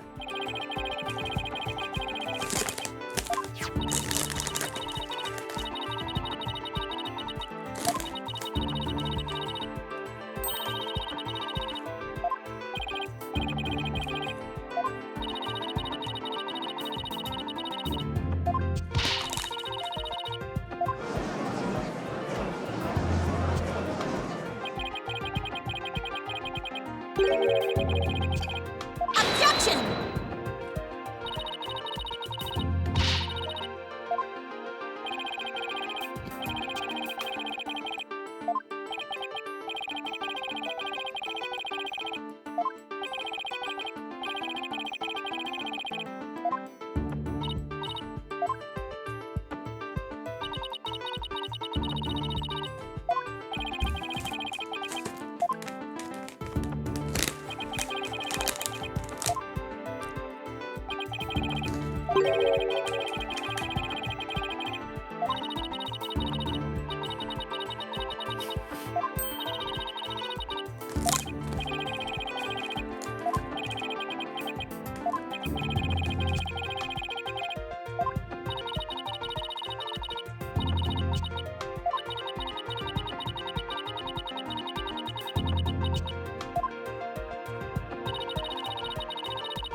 Take that!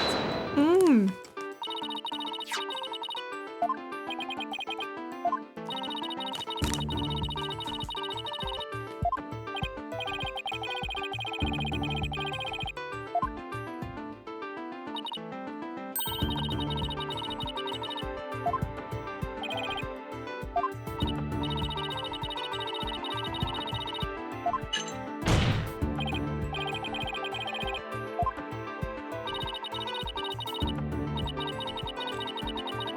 Ooh.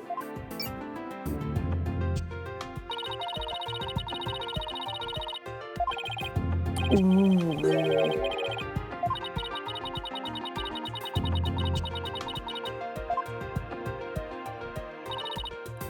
That's clever.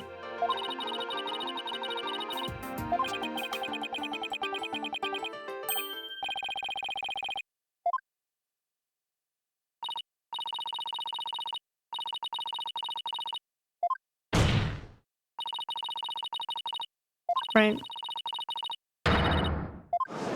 Bum bum ba ba bum bum. Silence! Objection! Get him, Athena.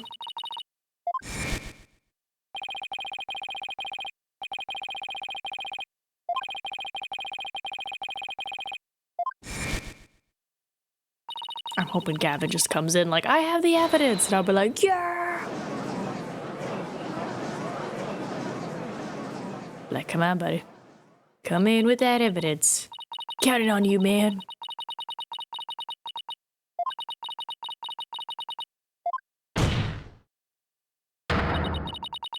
Well, he's not gonna get away with it.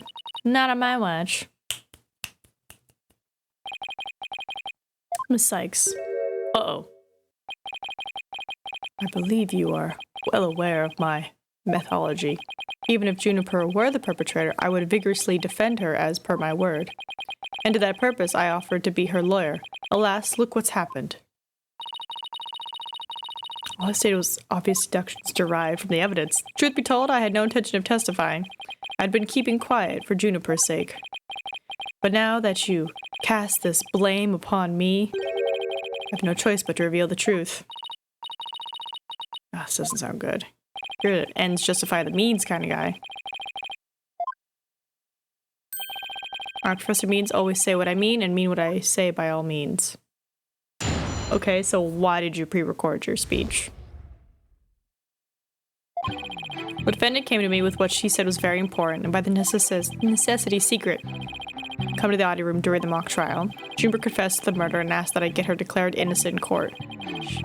Become an accomplice after losing my alibi. I meant it because it's the humane thing to do. What? What? That is such a great... Oh my god. Okay. So it's his word against her word. Got it. like a... I think I have an eyelash in there. The end justifies the means. When she asked me to defend her, she said I must also prove her 2 friends innocent. 2 friends? The witnesses? Correct, Hugh O'Connor and Robin Newman. I was to ensure all 3 walked free. All 3 were to achieve their dream. That was the result Juniper was seeking. And she was even willing to threaten me, her own professor, to the end. The same Juniper who, as soon as she gets slightly stressed, she starts coughing. Yeah, I don't buy it. They sought the truth if they wished for victory in court. But alas, those days are over. Now in the defense of justice, order, and all that is good, the end justifies the means. I'm so sick of hearing that phrase. Though it truly grieves me so, I must tell you this. Forsake the truth if it's victory you seek. Steel yourself for this new courtroom reality. And does it. He's gonna regret dragging those dimsel down. Why so silent, Sex Dono? Something the matter? This is a court of law. It's no place for long-winded talks about idealistic principles. That's why I'm going to let the evidence do the talking. Oh, he spins it. Hold on. Oh, that's America. That's the other side of America. Okay, so I think I can maybe spot Guam if I'm fast enough. Right there. Right around here. Not there. The next one. Yeah, right? There. That little blurb. Guam. Because I was like, that's Japan over there. So if you go down, boom. Oh, the eyelashes come back.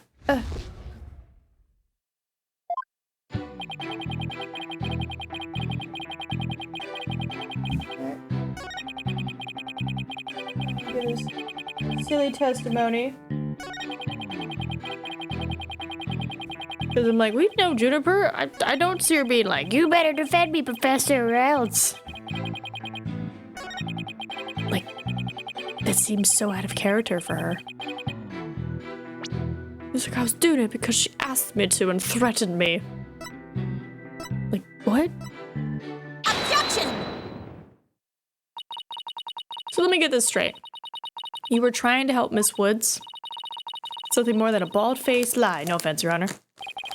Such defamation of my character and your hair follicles, Your Honor. It's an outrage.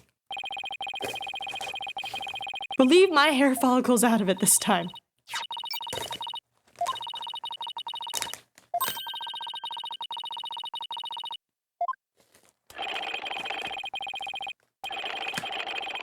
Objection!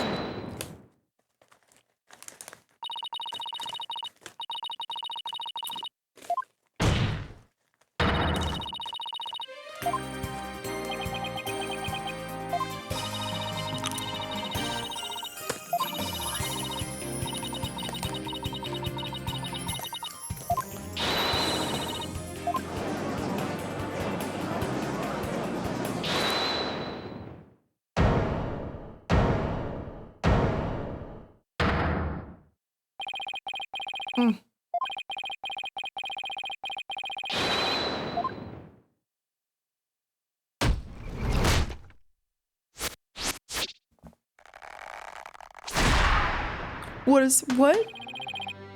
Who? Okay.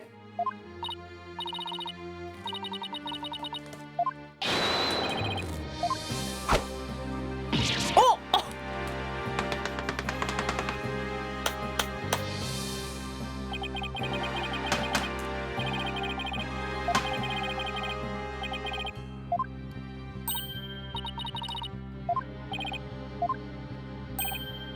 I'm fine.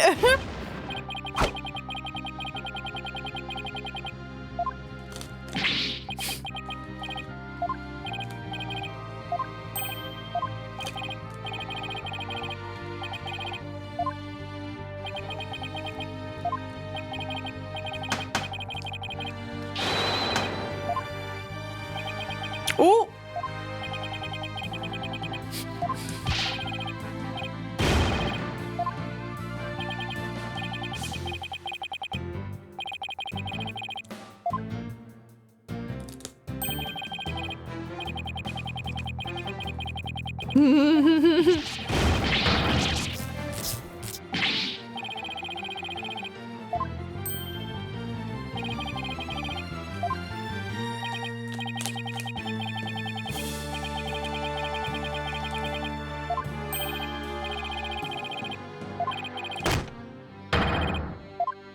This is so wild.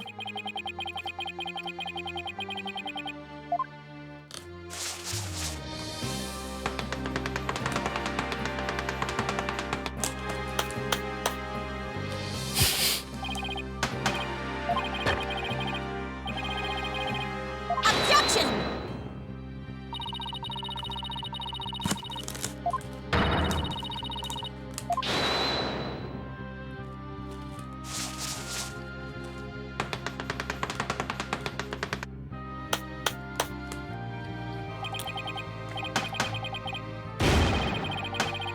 You were not at school?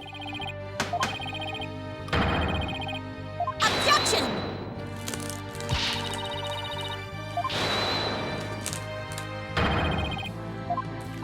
Yeah, the photo with Robin.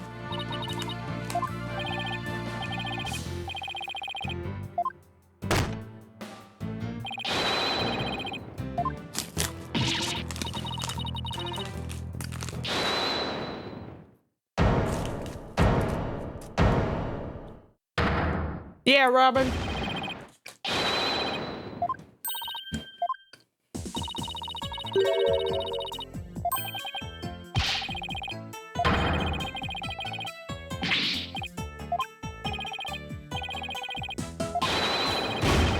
Oh.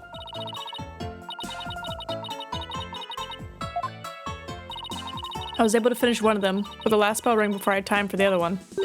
So I asked Professor Means to make it for me. In other words, Professor was there on the stage after the last bell. Right, and it would have been way past 7 before he could have finished. Professor Means that was still at school? This is incredibly important testimony. Way to go, Robin. Professor told me. I'll take care of it. I thought my parents would let me be an artist if I said I made both statues myself. Robin.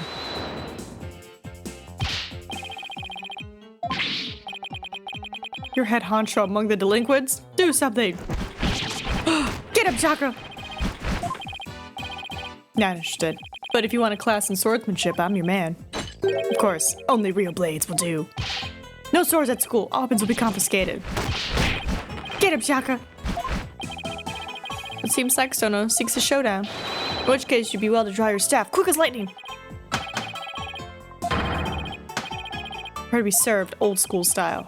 What is that? Oh, never mind. Your testimony, please. The judge is done. He's just like, what is that? Just talk. Just speak it. Robin took over half a day to complete one statue. I, however, finished most of the other statue between 7 and 8:30. The defendant Juniper saw the statues with their own eyes at 8:30. When I could not leave the stage for a single second.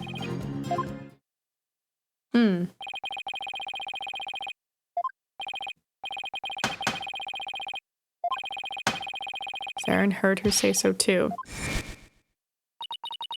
That evening, I went back to my dressing room to get something I'd forgotten there. It was well after the last bell rang. I'd say maybe around 8:30. That's when I noticed that both stage statues were finished. They were quite large, and they were each covered with a white sheet, but I could tell. Well, hold on. Covered with a white sheet. That means maybe he didn't finish it. 'Cause, note, we only got pieces for Gavin's statue. We never got the pieces for Phoenix statue, so I don't think they made it. That's what I'm thinking.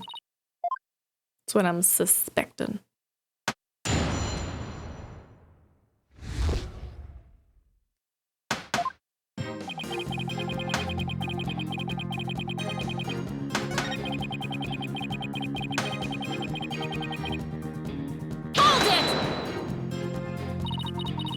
Most of the other statue? What exactly does that mean?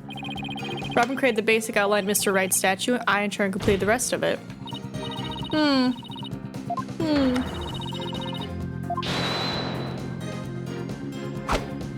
God.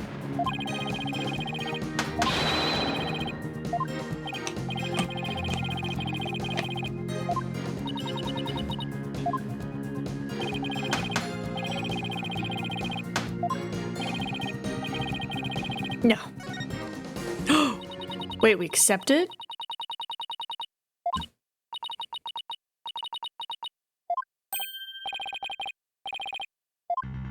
Ugh. Never left the stage.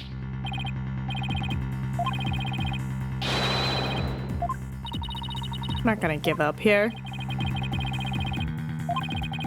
Unless you have any further objections, I'll have to put this issue to rest. Yeah. I have so many objections. Still has an objection. You've thought of something? Well, as I said, not yet. Oh, so it's time for legal smoke and mirrors. Not time to quit. Turn the case upside down. Okay, so... should focus on how you could commit murder without going there. Ow.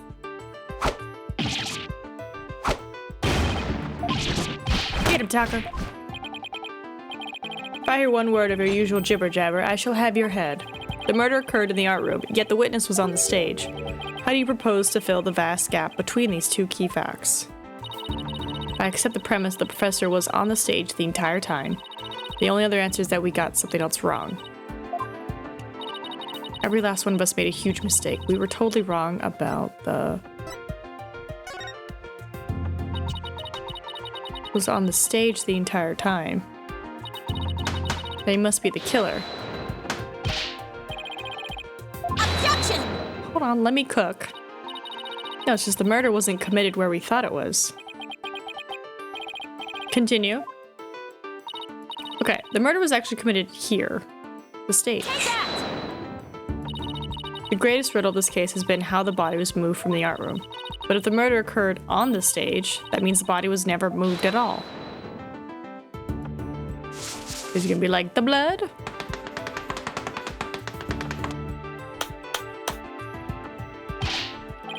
When the body was found, there wasn't a drop of blood on the stage floors. There wasn't any blood on the stage.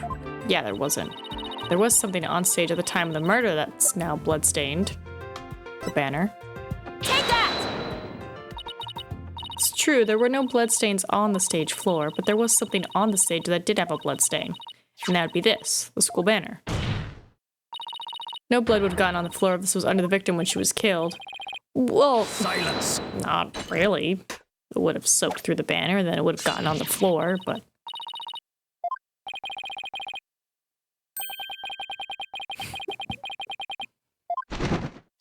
Thanks, Taka. There was loss of blood, yet only a trace amount was found upon that banner. Where did the rest go? Blood getting on there when the body was moved by wire? Makes some more sense than not. Tell me, what's your first choice for higher education? I'll write you the ultimate recommendation letters. Your book graduated to guaranteed to get in. He's already graduated. He's a prosecutor. There was only a trace amount of blood on the school banner. And there must have been something else the killer used to soak up the blood. Is the Gavineers banner. Take that! Because it burnt. So, one would assume he used that one. It's on top of the school banner. The blood would have hit it first. Could have easily absorbed most of the blood like a dishcloth. And only a small amount would have soaked through to the school banner below. Get him. Get him. So that banner absorbed the blood like a dishcloth, but that would explain it. The Cavalier's banner was like a dishcloth?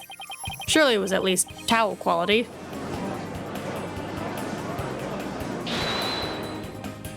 I'll admit, I do like his hair. I think it's cool. Silence!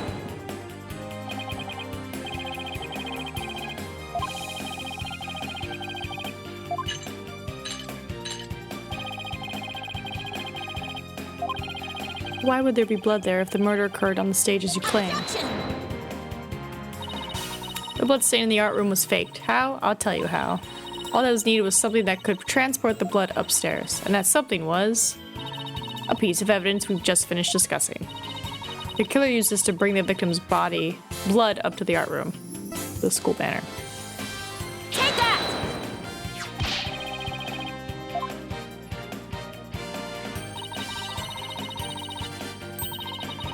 Toss it in the incinerator, then someone was most likely the killer seeking to get rid of crucial evidence. The killer used the wire to bring the blood-soaked Gaviner's banner to the art room, then the blood was wiped onto the floor to complete the ruse. Makes perfect sense. Oh. Balked himself. This is quite a development. To think the body was never actually moved. Hold it right there. The body must have been moved. How else do you explain the loud crash you heard during the mock trial? It wasn't caused by the body crashing into the statues. I thought of that. That loud crash wasn't the body hitting the statues. And what was it indeed? The knot in the school banner shows that something was carried along the wire in it. So if that's true, I know what I have to find. Something that was in the art room before the murder and then on the stage after. The Justice statue, right? Take that! Justice statue.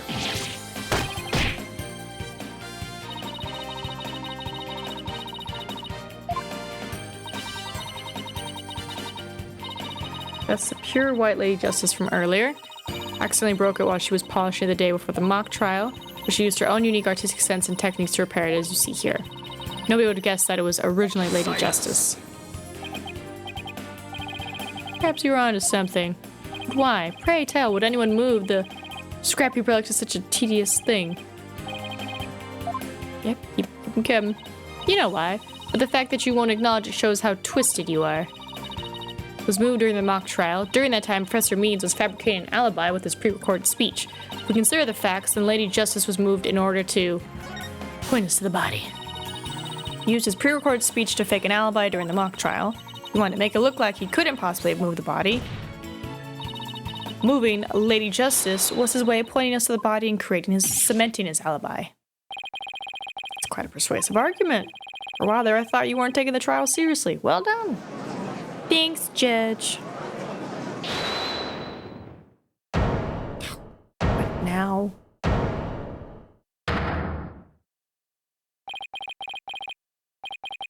We're just evil laughing now? Okay, we're just evil laughing. Fine then.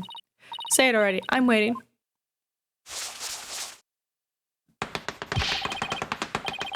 But the body wasn't found until late the day. Countless students passed the stage till they...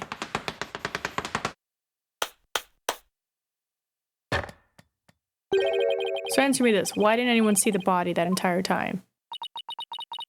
That could be explained by...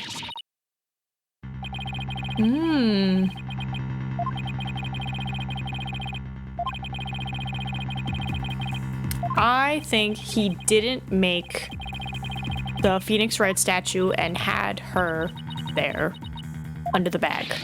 That's what I'm thinking.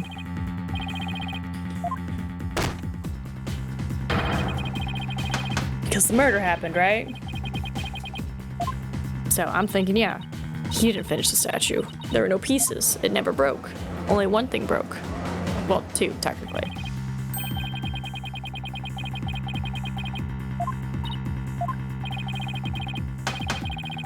Is an amazing bit of legal wisdom.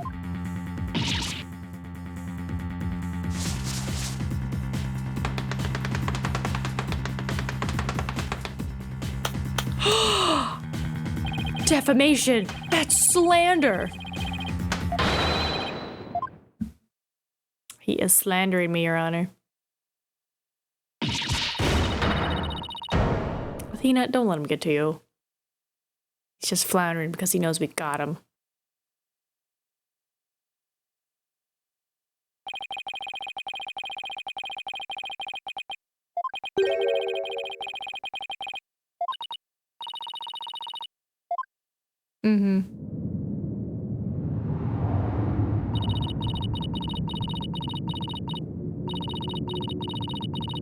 What? No.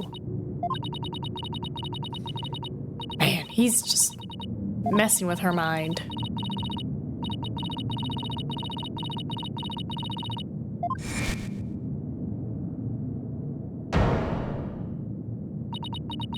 Uh-oh.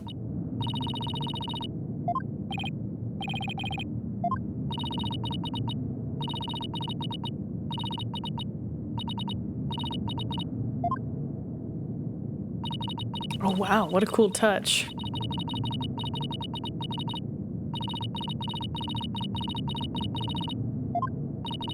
Ah.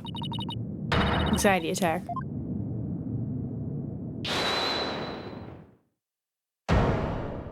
Let's go, Robin.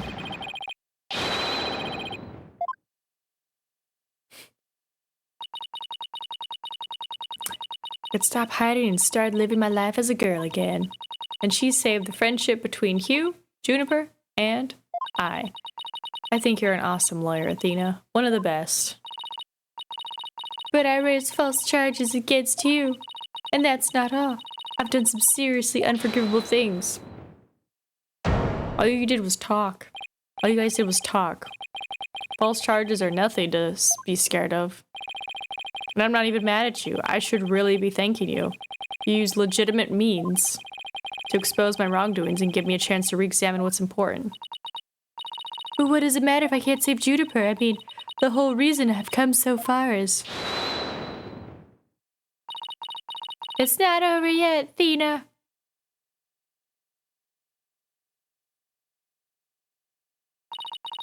Even now, at this very moment, I still believe in you. I know you're better than most people, Athena. And I know you've never surrendered the dark age of the law. Don't surrender the dark age.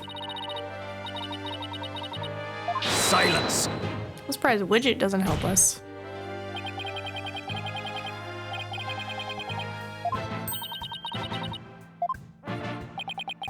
There's one who awaits you, is there not?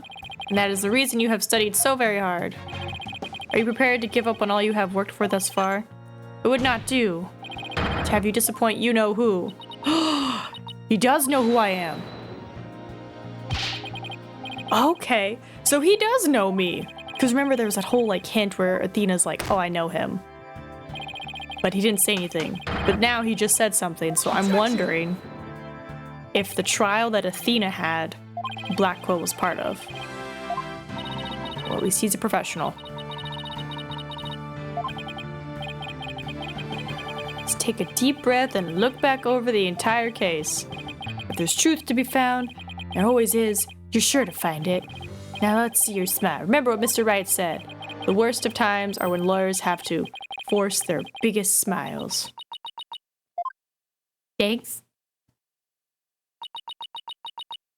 Now we're having an emotional journey. Yeah, I was like, I didn't actually charge them with false charges. I just was like, you did it because you confessed to it, you know, kind of vibe.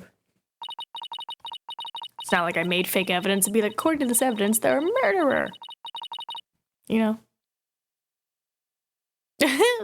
Which is just psyched and ready to rap.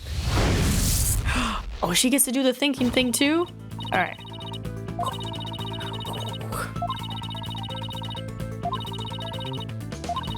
Alright, first up. Well, let's see. What was he doing right before the body was discovered? Doing the body would be more easily spotted. Right, during the mock trial. It was during the trial, specifically.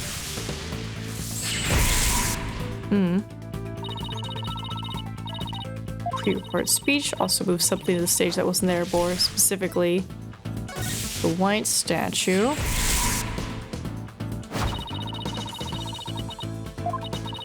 Instead of zipping down the stage with the crash, killing two birds with one stone. Yes, the little tarp thing. Well, something that should have been finished but was mostly done. Something was used to cover the body up, but it didn't draw undue attention. The right statue. I caught it. Dun dun dun dun dun. Dun dun dun. I am smarts. And that's why she had the hanging ligature marks, because she was hanging on the right thing. What an impressive feat that was. An oppressive lie? That's because it was only a facade to hide his real work. The murder of Professor Corti. Come again? I'm afraid I don't follow. He hid the body by making it look like the statue of Mr. Wright. But the body wrapped under a piece of cloth looked just like a statue.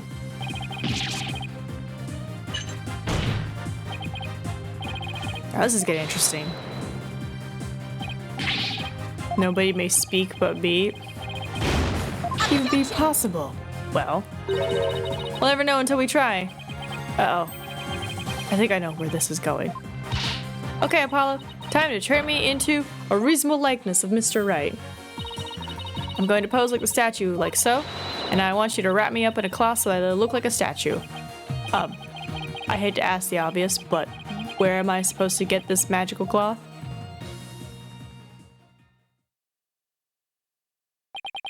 I'm afraid that isn't the right color, Mr. Justice. Well, given how sudden the request was, it's kind of the best I can do, Your Honor. Alright, I think that about does it. What do you think, everyone? Do I look like a statue of Mr. Wright or what? It's like some random person to me. Are the statues a pair of busts? Phoenix Wright has that spiky hair on the back of his head. Forget the hair! The statue's head is way bigger than your average person's anyway. Get a hand up for me trying anyway. Wait, that's it. The hands. Her arms are raised over her head and there are dark bruises around her wrists. Yeah, the professor was probably tied up with something. And marks on her wrist indicate she'd been tied up. Apollo, tie me up in a new pose. Wait, you're not into this kind of thing, are you? What? No! Besides, it was your idea. Just tell me how to tie your hands already. Professor Court's wrists were tied together, and I can't help but think that's related. How should I arrange myself to match the shape I want, given her hands were tied? Tie both of my hands behind my head. Oh, is that to make it the spiky hair? What? You can't exactly complete the pose. Yeah, it would be awfully hard to make the objection pose like this. I can't help thinking you've forgotten something, Athena.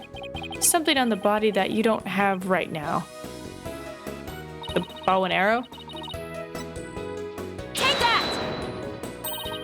Oh, right. There was an arrow sticking out of her side. Okay, take that and plunge it into my bow. What? Are you crazy? Fine, quit some duct tape. Repito! Chanel! Alright, I don't need to know the other languages to know bossy when I hear it. It's not bossy. Commanding. Aggressively helpful. Fatal arrow to the side. Spiky hair created from 2 hands. A masterpiece in the making. Now cover me with that cloth, but remember to make the arrows stand out, okay?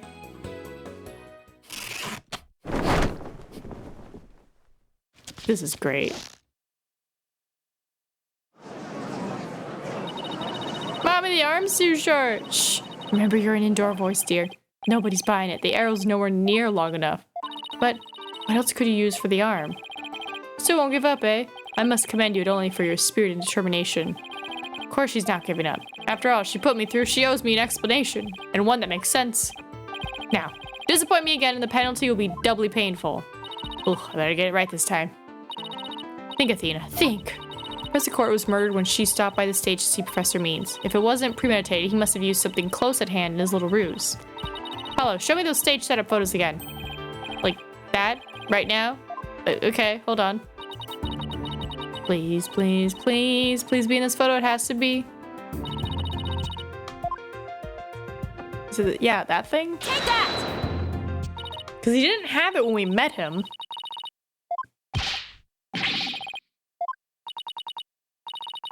Don't play dumb with me, Professor. It's the staff you have right there.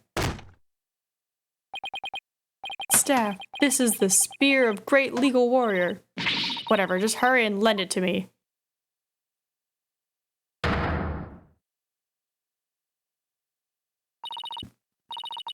Mr. Wright couldn't possibly reject such an awesome arm. Okay, go for it, Apollo. Sure, I'll give your arm a hand. Cloth and binding coming right up. This is such a weird case, but I'm here for it.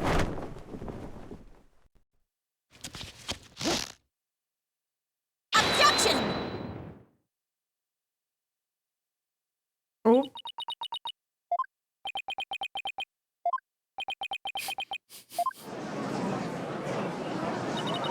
It's Phoenix Wright. Look, it's that famous lawyer. That's definitely him. I'd know that pose anywhere. We did it. Did we? Aha! Am I not the spitting image of the legendary Phoenix Wright, the man who will bring us out of these dark ages into the age of brilliant golden light? So all I see before me is the pink specter of a man. That's just because Mr. Wright likes his statue. He's positively tickled pink. Get it, Apollo? He's tickled pink. Anyway, proving my point even more. Everyone fails except me. Unfortunately for you, I can prove my theory to be more than mere coincidence. To prove that his sphere was thrust in the victim, all I have to do is test it for blood. Alright, because he probably put an arrow in there later to be like, oh, just shot with an arrow. Yeah, give me that spear, staff. What if I get rid of my spear? Wait, what if I burn it? Well, that's super suspicious then. That's... What's wrong with the non-guilty verdict? If I do that, I'll be found innocent. Yes, I'm innocent, I tell you. Surely you don't expect us to take lectures from you now. Now I ask you in the gallery. Help me decide the professor's fate.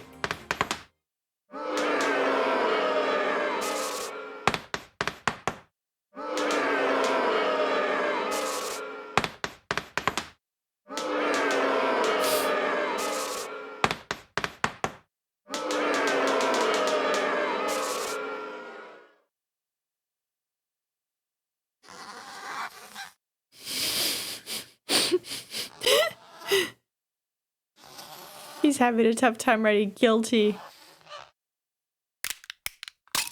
Ah! Oh my god, the amount of chalk dust.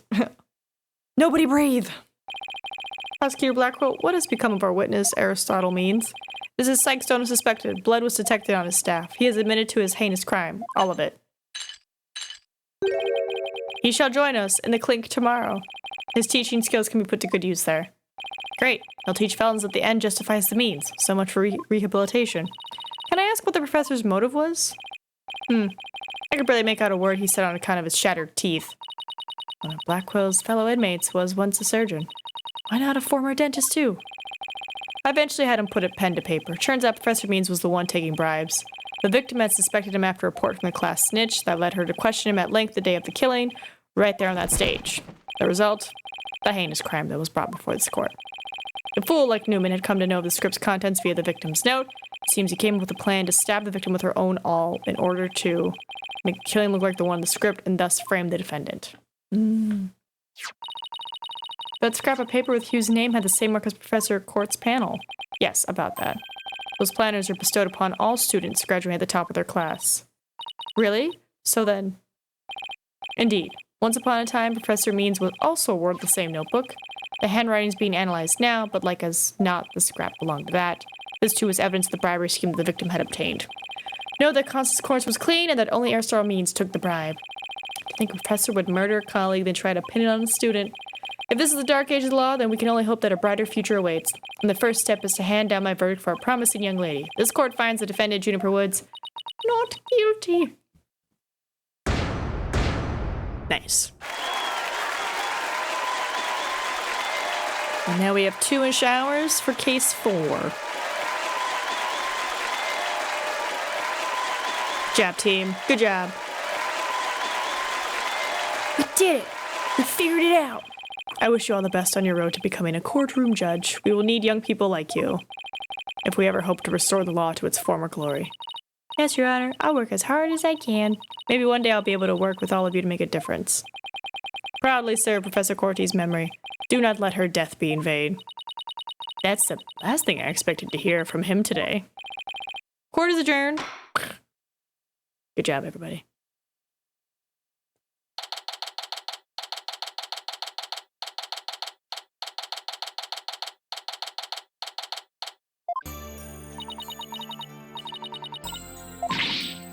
Okay, we got her.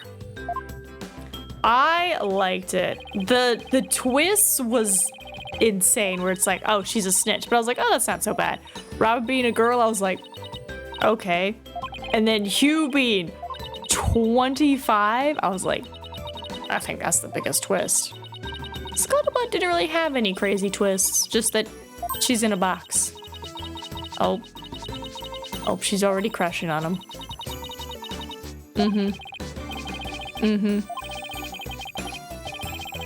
But I'm glad that my intuition was right. It's a nice feeling to be like, I was right to not trust you, Professor Means. There's just something about you. Oh, what you got, Trucy? I liked it. It was good.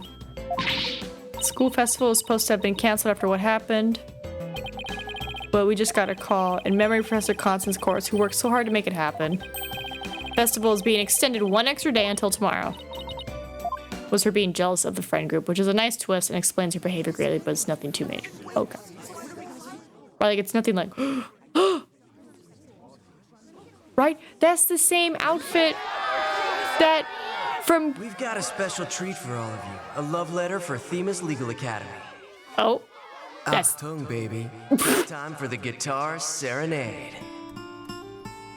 Okay. Oh my goodness.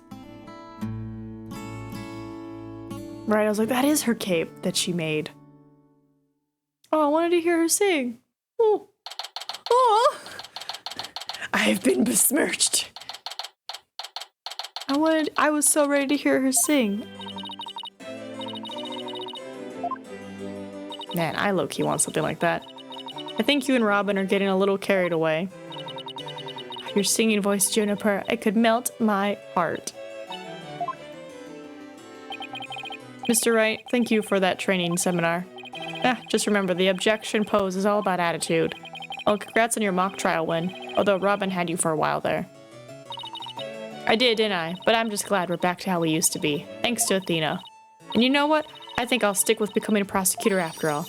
I'm gonna make up for my mock trial loss by wearing the real deals in court. Loss. Wait, did they reprise the trial? Level-headed lawyer course genius and hot-blooded prosecutor course student. We'll go head-to-head in a mock trial battle for the She-Devil's Black Heart.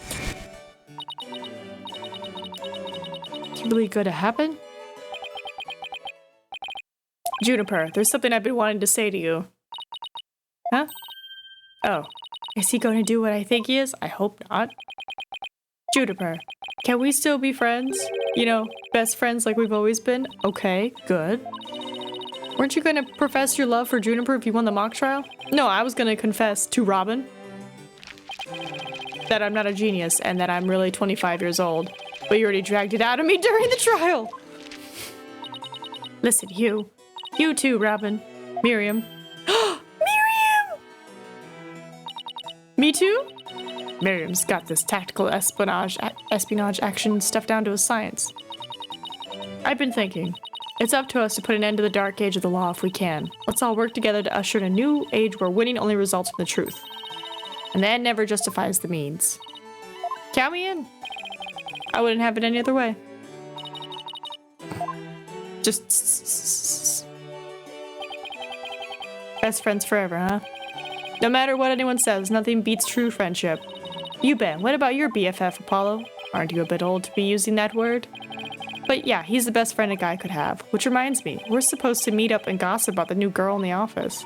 Hey, no talking about me behind my back. So what kind of guy is he anyway? Well, if I had to describe him in one word... Right, we were supposed to meet him. And so after some light arm twisting, Apollo promised to bring me to meet his friend. Unfortunately, that promise was never met to be fulfilled. What? For not long after, their friendship was mercilessly severed by fate. He dead? And the bonds between us began to fray and unravel as well. He dead. Sorry, but I'll be taking a leave of absence. Even now, those words continue to ring in my ears. The discord in our ever-cheerful Apollo's voice made him sound so cold and distant. Why, Apollo? Why? Why would you leave us all behind? I'm assuming his friend is dead. Well, there we go. Well, there we go. I have no idea what the next case is going to hold, but good job, us. Good job, us. All right, case number 4. And this is after the bomb. The courtroom bombing incident. A terrible attack launched by the will of a madman. That incident perfectly symbolized the state of the legal world in this dark age of the law. Mr. Wright brought it to a resolution of sorts.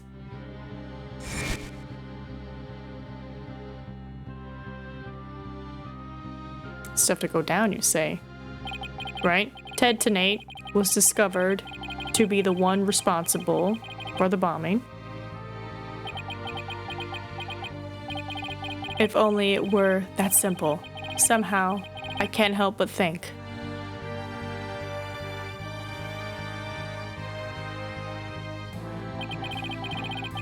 That there's a darker influence at work. One that's lurking in the shadows, waiting. That's why I want to review the trial that was taking place when the bombing occurred. After all, I've got more than a few personal stakes in it. The cosmic turnabout.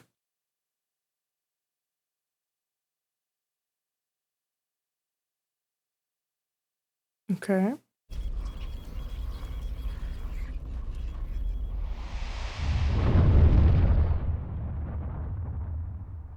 Space Center. 1 hour remaining until launch. Please begin your final equipment check. Okay. Check complete. Everything's A-okay. We're ready here whenever you are.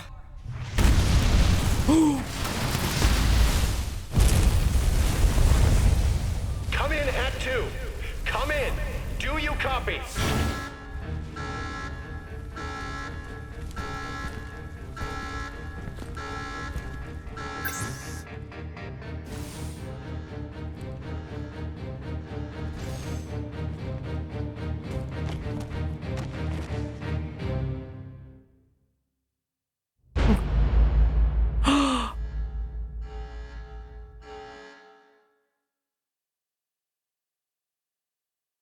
Okay. Okay. Somebody was stabbed? Astronauts were stabbed? Oh, this just makes me want to finish watching Pantheon now. We're in the middle of season 2. Alright, but this one is different. I'm sorry to bother you, but... Are you alright, Apollo? Was I making a scary face just now? Hi, Juniper. Yes, I'm fine. I was just doing my cords of steel exercise. Now I'm all ready to go. Sure, it'll be just fine. Oh, I brought you a present from my garden. Is this a lotus root? That's right. My grandma says lotus root is good for your eyes. She even says that if you look through the holes, it can help you see into the future. It's for good luck. Maybe later you can cook it and... Thanks. I'm gonna have some right now. Kind of tough though. I think you're supposed to cook it. Yeah, you can't eat it raw, but thank you for the enthusiastic try. She doesn't think you're weird. Do you not notice the hearts that she's knitting? Okay. So this is after the bomb. Oof.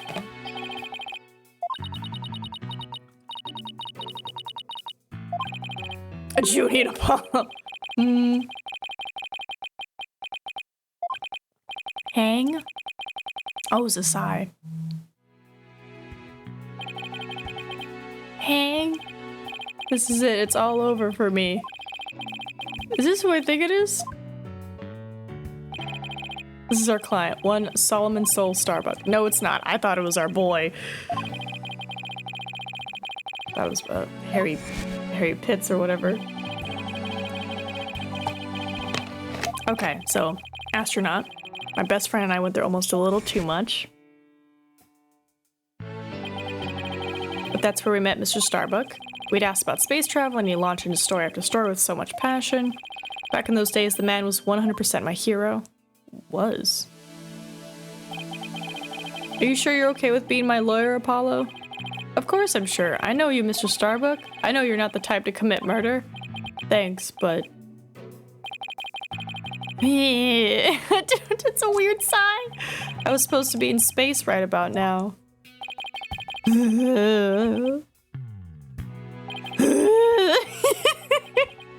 It feels weird trying to do it. He's so depressed, it almost seems like an act.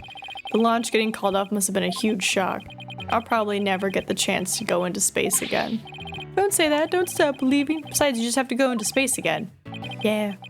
I don't think I could face Clay in the afterlife if I just rotted away in a cell. Clay Terran. I can't believe he was murdered.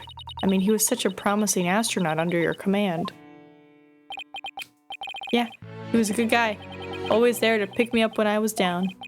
No one loved life as much as him, that's for sure. He was always so full of energy, telling me, "You're fine, Mr. Starbuck." Hey. How could something like this happen to a guy like him? I've never seen Mr. Starbuck so down. Clay's gone and I'm going to prison. I wish I could burn up like a shooting star right now.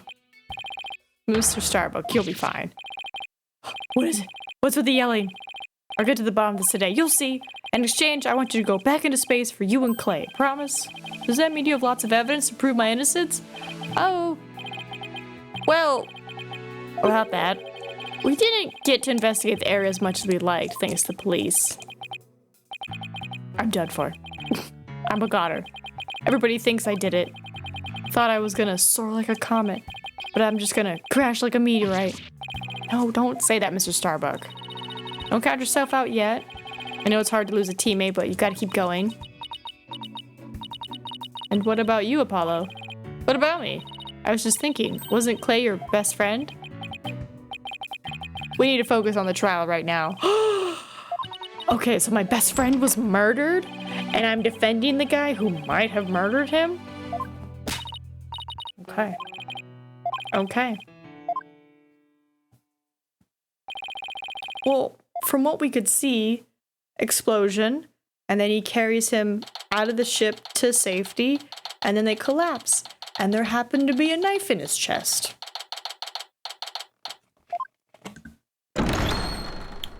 Can say what happened.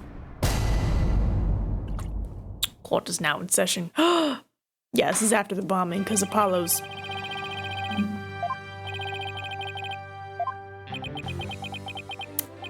Excuse me, Mr. Justice?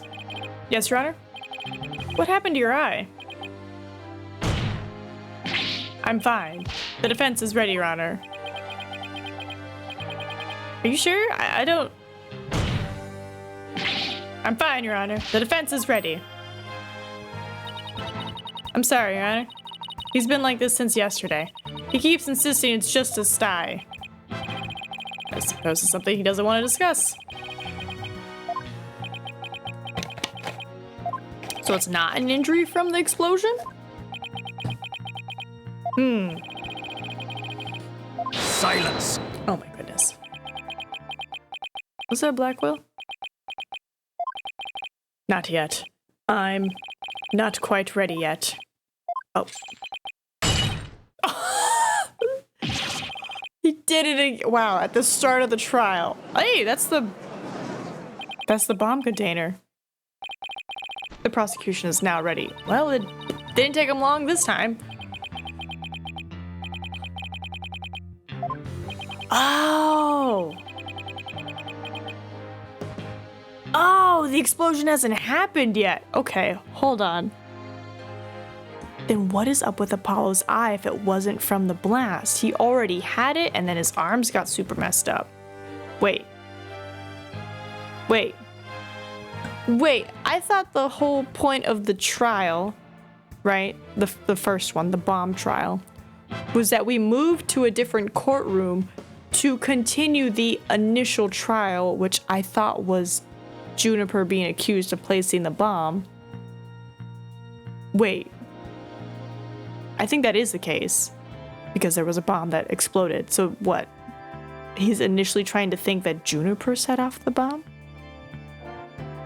And then we went to the other courtroom, and they were like, it is Juniper. Interesting. Silence! So at some point, it's gonna go boom. What an unexpected surprise. This time I can't leave it to anyone else. I see.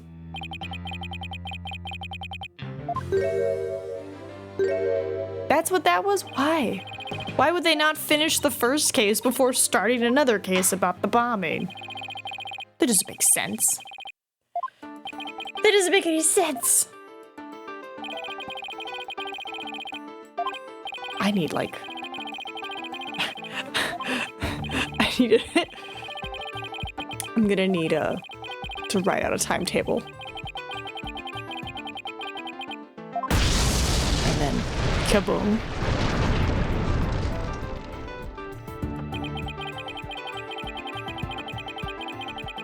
Oh, 2 explosions were detonated. Okay.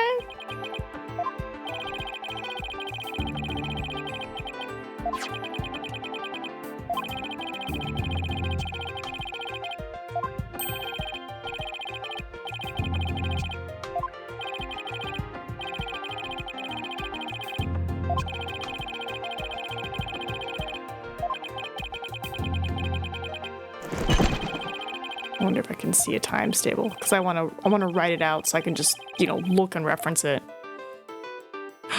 Wow. So pretty.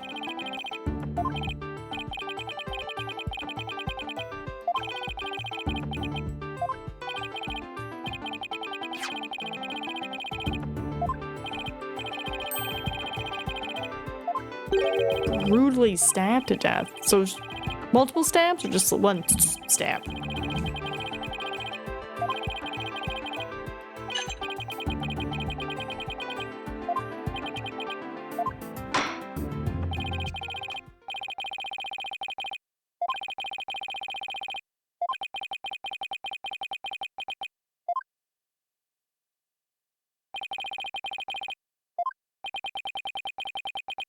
Okay, I found a timetable, but it's not the one I was looking for.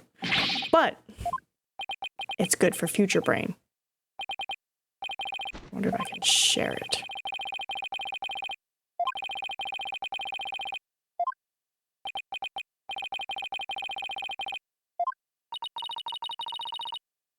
Does he even Intermon?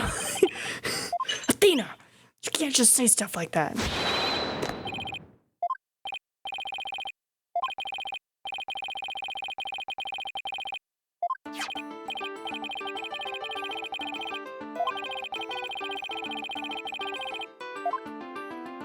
Okay, that's a nice handy dandy layout.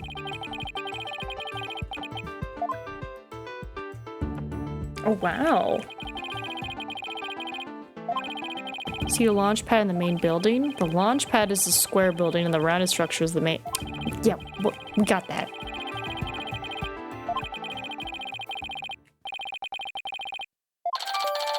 Okay, thanks. That is not the timeline I was looking for.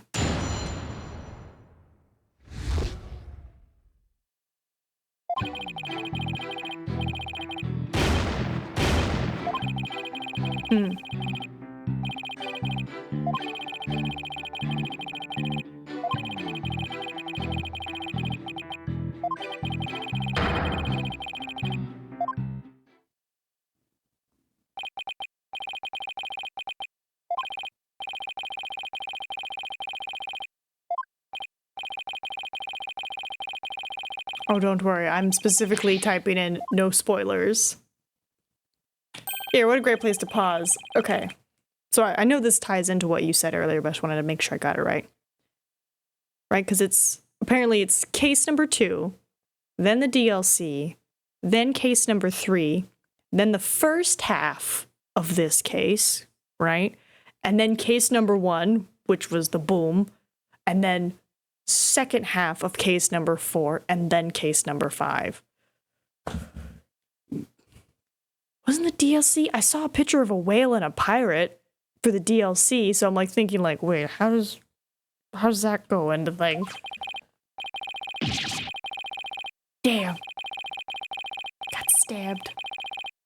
Also, I know it's a zipper, but it looks like a little tie. You look like a little white tie. This thing, it looks like a little tie, but it's a giant zipper. Also, what is this about?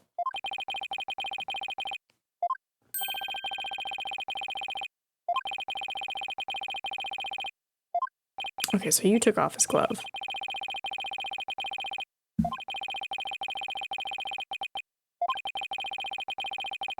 Yeah, what's the round thing? Something so important to the victim, he took it with him as he escaped the launch pad. Capsule that apparently contains asteroid samples. While obviously valuable for research purposes, it has no relation to this case. It might. It might.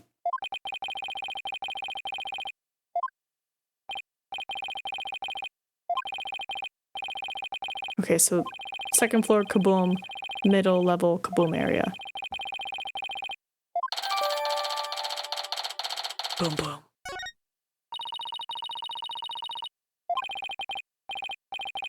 That's what cross-examination is for, right? I'm assuming they were trying to escape.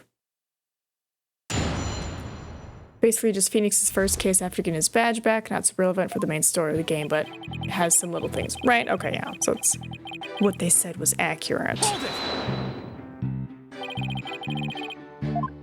Right, were they big explosions, small explosions?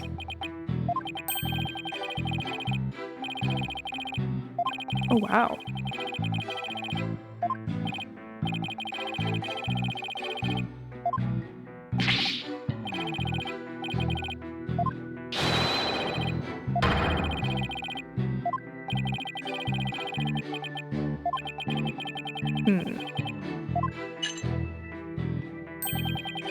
Admirable decision, Justice Dono. I'll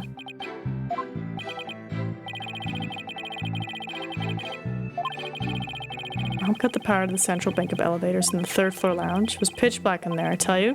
However, the security cameras and whatnot were running on emergency backup. Huh? So someone could have seen what was... We could see what was happening then. Bro, can you imagine if we just saw Mr. Starbuck just... I'd be like, that's really hard to dispute.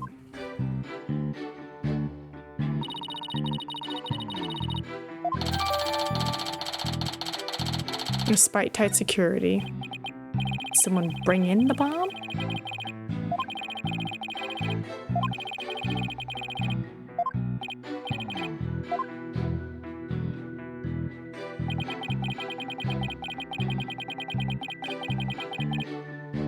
Hold it! Mr. Starbuck rigged a rocket he was going to board with explosives? What are you talking about? That's what you're saying. If the defendant really did plant the bomb on his own rocket, he'd get caught in the explosion as well. Oh, I hadn't thought of that. Yeah. Simpleton for a simpleton. Fulbright? The motive? Understood. The defendant actually had astrophobia. Astrophobia? Was he afraid of space? Just the thought of space can cause the afflicted to freeze up. And so in his terror, the defendant found a way to stop the launch at the last minute. That's absurd. Unfortunately for you, we have evidence. Take a look at these. What are they? These anti-anxiety tablets were found among the defendant's possessions. Apparently he was taking them in secret to quell his fears. There were a multitude of problems with the rocket Mr. Starbucks wrote 7 years ago. Rumor has it it threatened to crash a number of times as well. That was, of course, very traumatic for Mr. Starbuck. Okay, I see the angle that they're trying to pull. Silence!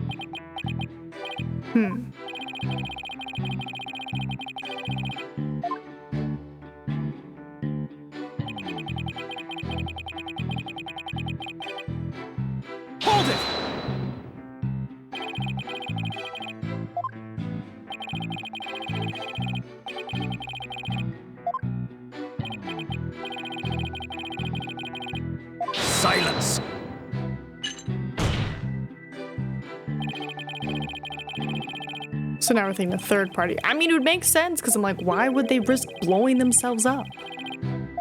You know? Like, it seems like a silly thing to do. To be like, I know, I'll just go kaboom.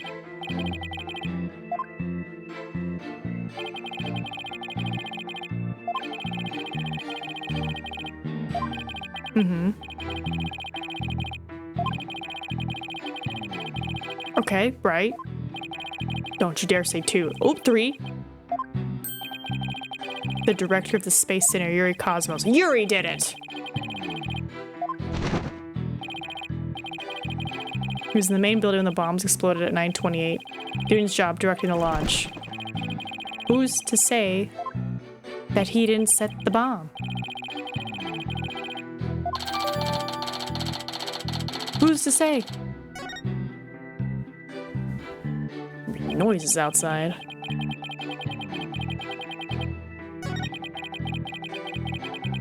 One of the 2 was found stabbed to death. Hold it! Yeah.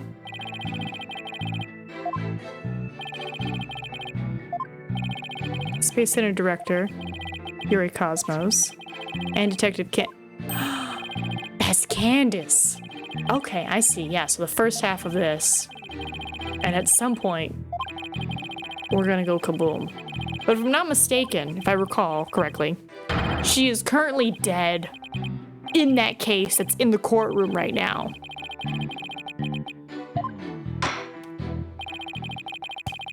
I think. That or we had like a recess and she like confronts him about the bombs. But I know they had a discussion. And I know that he put her in the trunk.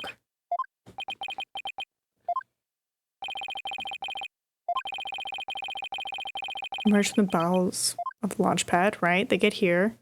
The boarding lounge security camera captured their desperate escape. Now direct your attention to what the defendant is shouldering, which you can see is none other than the lifeless body of the victim. Right? But like, why would he save him if he planned to kill him, right? He could have just left the body in the explosion. Been like, oh, it's crazy. I thought he was right behind me. Oh no, what happened? But no, he carried him all the way down.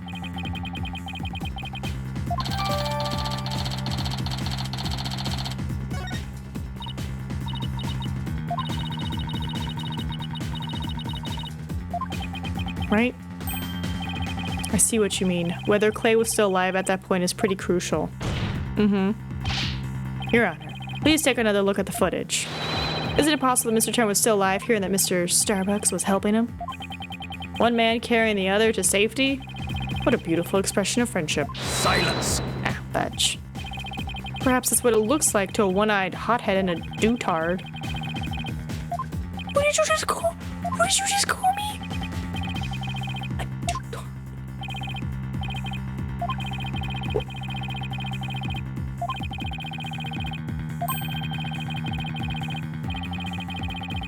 Objection!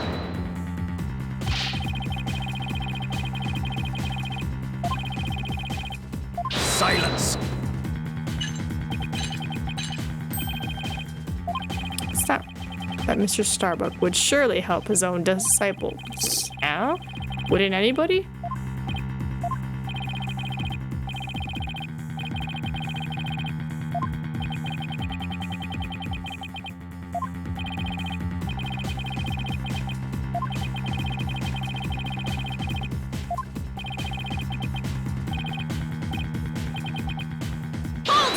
Also, I'm gonna look up what did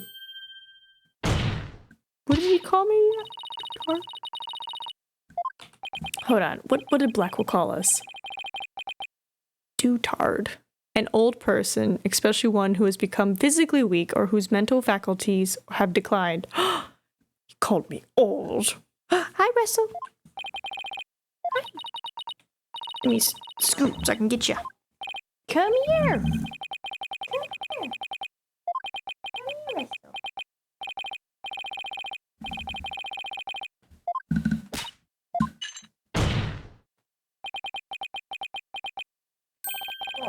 big boy. Want to say hi to chat? No? Okay.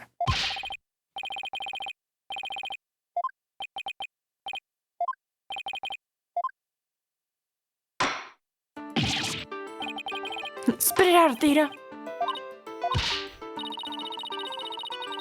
It's very complete, meaning there's something missing. Like they conveniently left it unexplained. Something they didn't explain? Something they didn't explain. Russell, do you have a boo-boo on you?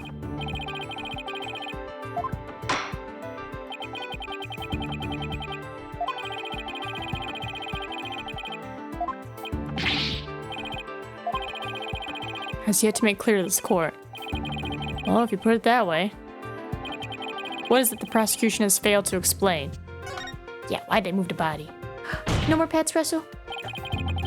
They failed to explain why Mr. Starbuck would bother bringing the body back at all. If the defendant wanted to kill the victim, why didn't he just leave it? See? Logical questions. I don't think we've heard the prosecution's thoughts on that yet.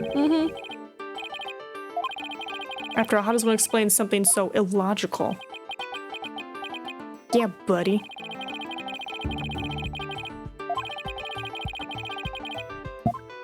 Excuse me. The defense proposes the defendant didn't kill the victim. He was helping him. Ooh. Fulbright, explain it for our sad friend here before I nod off to his monotone monologue. Inform him exactly why Spaceboy moved the victim. You've got to be joking. It's simple. Mr. Starbuck did what he did to direct suspicion away from him. He wanted to create the impression he heroically risked his life to save his partner. That's why I made sure to make it to the security camera so there'll be a record. At the very least, he appears to have achieved success with you and the old man.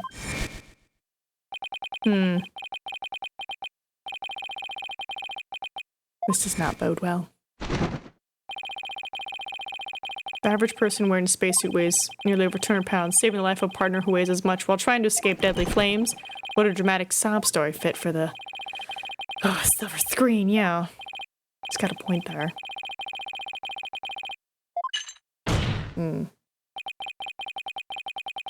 However, the thrilling conclusion. The third Objection! The third? What are you talking about? There's no third. Silence. Indeed, you are correct. But that is thanks to Detective Army. It was she who identified and secured the bomb. However, it doesn't change the fact the third bomb was discovered in the lounge. The steel coffin beside the witness stand, that would be a bomb transport case. We'll use that to transport the deactivated bomb here. It was found in the lounge, a bomb in the form of a most distasteful toy.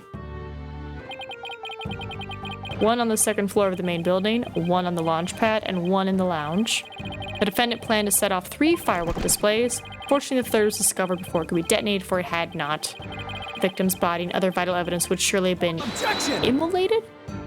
Wait, so why did Ted Tenate want to blow them up? You know, like, what was his beef with the astronauts? Or is it just he likes pretty explosions?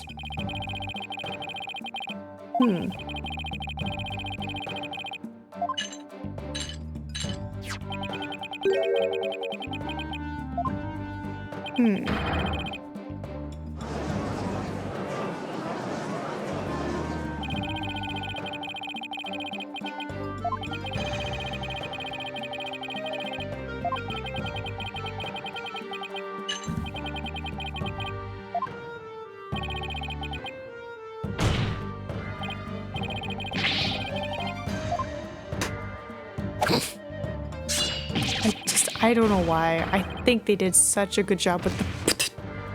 It's such a good sound effect quality.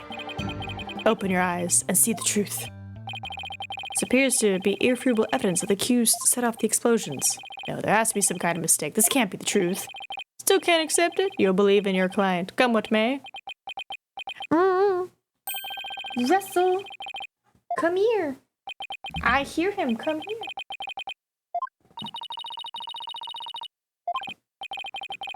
Oh, big boy. Want to say hi to chat? You be meowing up a storm when you're on the floor.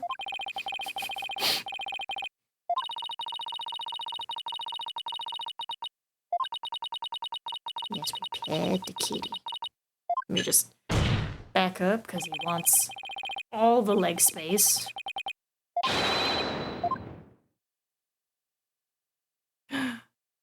Mr. Starbuck. No relation to Starbucks, I hope. You're just one letter off from being possibly quite rich. With big purrs. Hold on. Do you think they can hear you if you purr?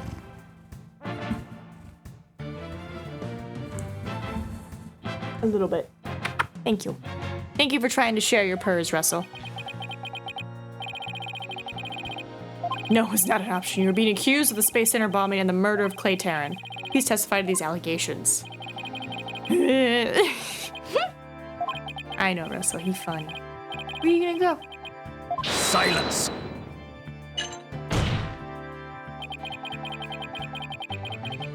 Keep out of your way. There.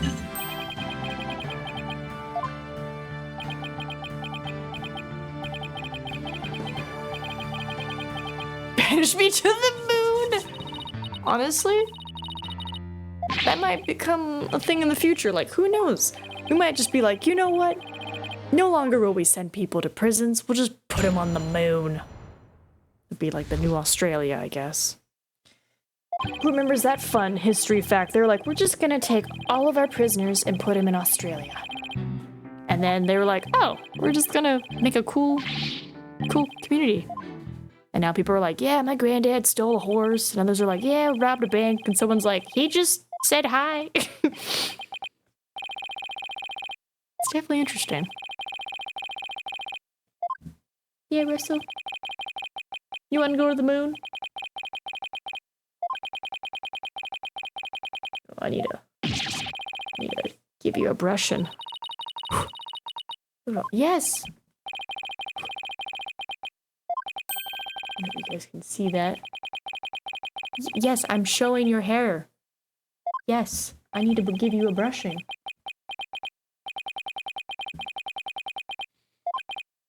That's what happens when you have a fluffy cat. You gotta brush it like every other day. Otherwise you do like one pet and it's just floof.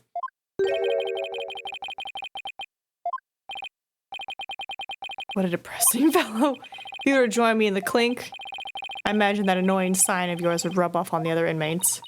Like how it rubbed off on Prosecutor Blackwell a second ago? Huh? That was Blackwell's sign? Mr. Starbuck's testimony contains a glaring contradiction. The question is, what does it mean? I want a sip of my soda. Can I help you? If you want pets, you gotta come onto the lap so I can read. All I did was support Clay over my shoulder and get us out of the rocket. Like always, I took the elevator down to the middle level and headed for the corridor.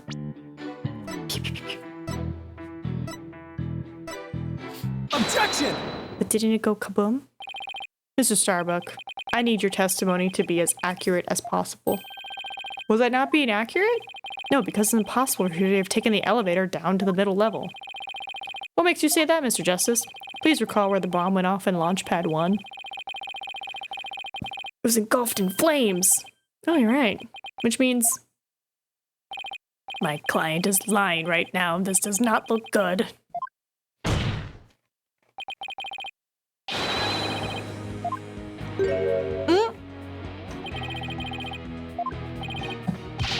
Mission command! Mission command! Do you read me? Come in, please! Oh my goodness. This is mission command. I order you to pay attention. Stop this nonsense and answer my questions. My oxygen tank! Oh my goodness. He knows we're on Earth, right? And he can breathe just fine. Oh, I see him. I wonder, can you guys see him from this angle?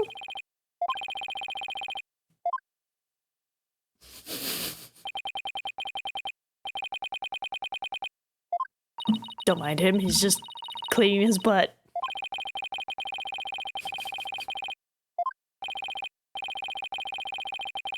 Well, I think that means when he's done cleaning his butt, he's gonna go wake up the roomie. Because that's normally what happens. He'll normally come by, and he'll be extra meowy, and then I'll get sucked in to, you know, doing my stream, and then he'll just go off to the roomie's room and be like, hey, she's not petting me. I'm summoning you now. Cat doing what a cat does. Just legs in the air, being adorable. Alright, give me your testimony. Okay, your escape route.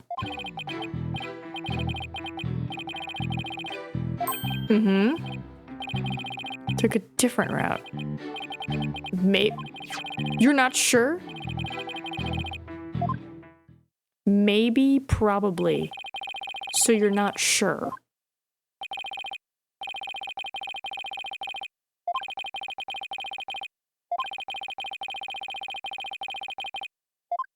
Okay.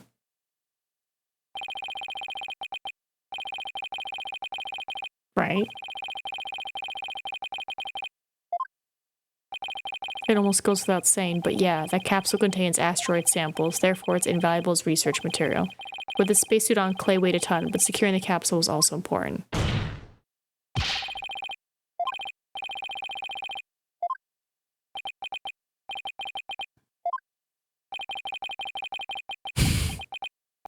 Sorry, I wonder if you can see the stars in prison. Bet it's more comfortable than a spaceship. Maybe. Cross-examination.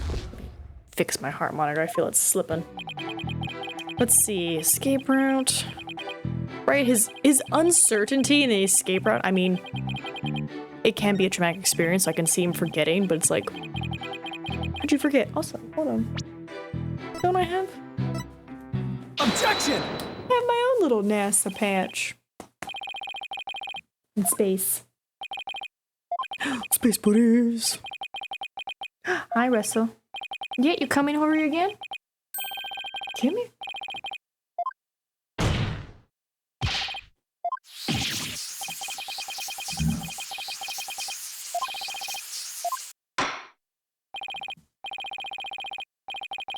Please help draw the truth from him. We're trying.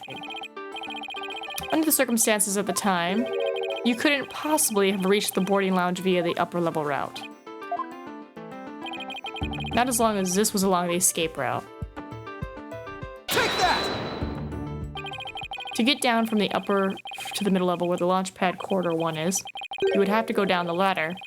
Yeah, but how do you go down the ladder with an unconscious dude and a capsule? But how would that work? At the time, you were supporting Mr. Tenna over your shoulder, were you not? Remember, he was in full space gear. Well, it's easy on the moon. Gravity is only 1/6 of what it is on Earth. Objection! You're not on the moon! The space center is located on Earth. Russell. You're silly. Mwah. Mwah. Right, how did you do it? Unless you just kind of threw Clay down the ladder like, here you go, buddy.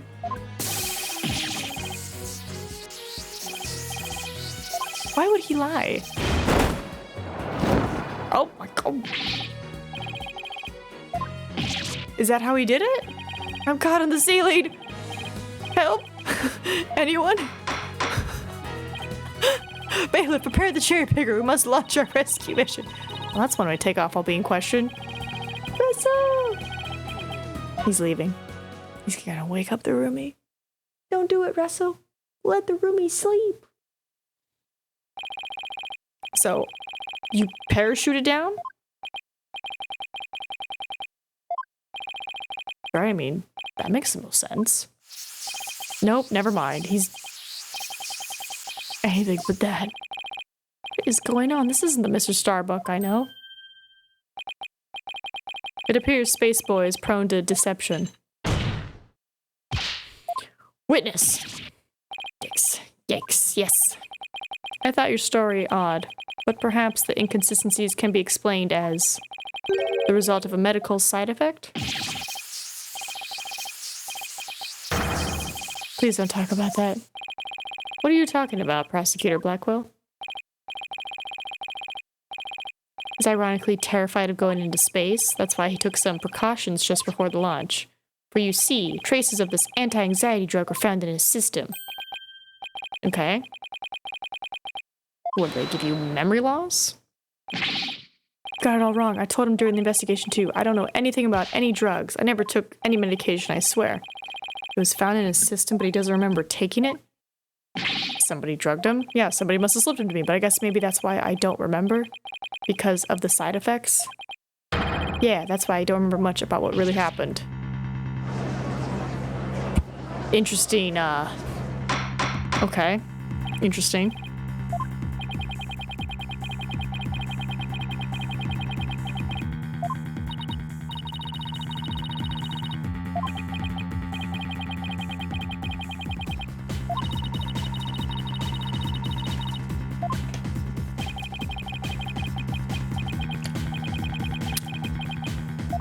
Right, we're thinking he parachuted down.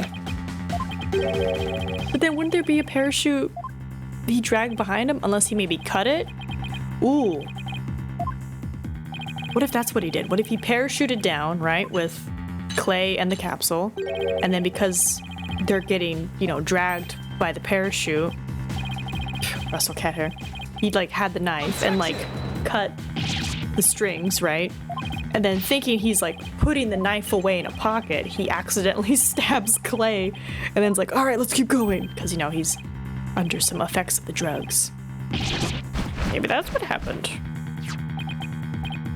Huh? What's this? It's the oxygen tank from the victim's spacesuit. It's ruptured.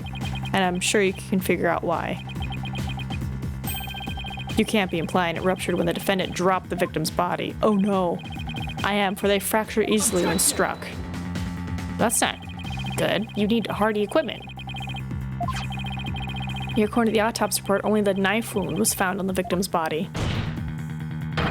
You're clearly grasping at straws with this. The spacesuit isn't heavy for the sake of being heavy, Justice Dono. It includes the latest technological devices and is made of the fabric of tomorrow. This fabric is made to protect astronauts from the dangers of space, so falling a few Earth yards would hardly leave a mark on the wearer. Then shouldn't it be possible to stab someone through it as well? It should, and yet, through sheer coincidence, the knife slipped through a weak spot in the suit's structure and found its way to its target. What are the chances? You forgot that our killer is an astronaut himself with the knowledge of how the suit works. Right, they're trying. And now my argument has been proven. Spaceboy killed the victim in the rocket and then dropped his body from the upper level. After climbing down, he shouldered the body and made sure the camera recorded them. Wait, so did he actually really drop him? Oh. I was kidding about dropping him down the ladder. To cross the river stinks? Oh my goodness. Hi, Russell. You're back? Russell? Yeah, come here. You come here. Russell! Come here. I gotta read.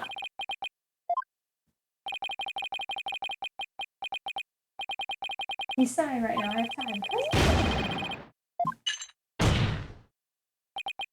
Hope he's going in his box. Yes, you don't want pets.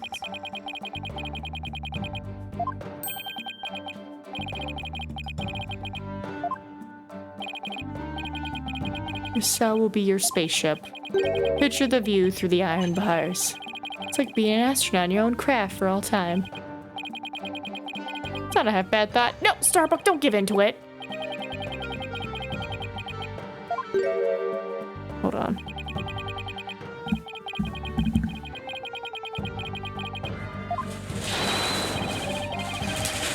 Objection!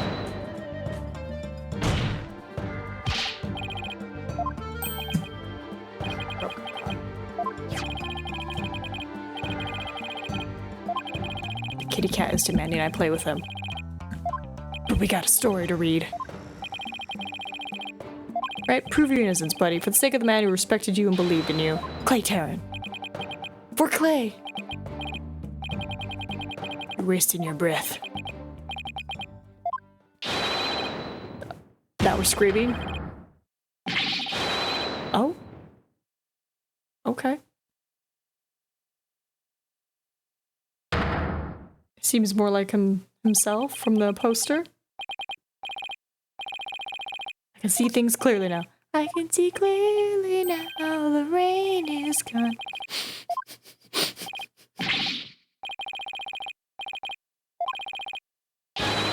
You back into space. Yeah! You've ignited the booster rockets of my soul. I'm on fire. I am Solomon Starbuck, astronaut, a cosmic hero child. Blanderdash? Solomon Saul Starbuck. Ready for launch. Begin the countdown. Oh, what are you counting down for? 3, 2, 1.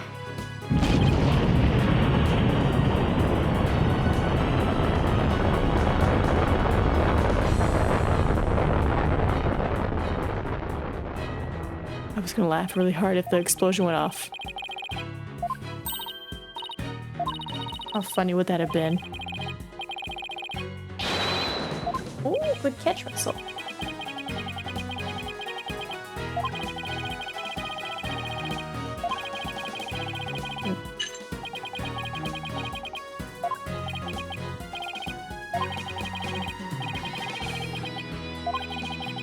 Starbuck just has to make it back into space. Oh, look at him. I won't allow Clay's dream to remain a dream. I mean, of course he's gonna fight hard. He's slandering his dead friend's dream and name and co-worker. And the only person who could have killed him is Mr. Starbuck. So the only way to counter Blackwell's argument is I can prove that Clay was still alive when they arrived at the boarding lounge. In which case, I should be able to find some contradiction in the evidence itself.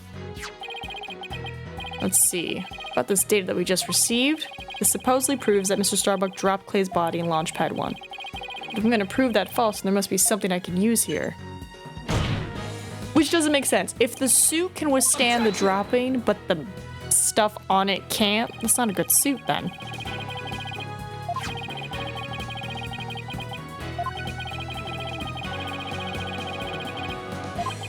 Right? Do you stand by the accuracy of this report? Of course. Then I guess it simply means that it's faulty, as evidence goes. Wait, they're saying Starbuck had 80, but the photo showed 50. So maybe it was actually Clay that was carrying Starbuck. And somebody came in and stabbed him. Right away. The photo. This is the evidence that the oxygen tank report stands in contradiction of. Dang photo, Your Honor. Take that! Now, how does this evidence present a contradiction? Problem is this part here. Take that! Note the remaining oxygen in Mr. Starbucks' tank as he carries Mr. Tennant. It appears to say 50. Yeah, but according to the data, our client's tank had 80% remaining. The oxygen in the tank increase? I see Your Honor finds it as strange as I do.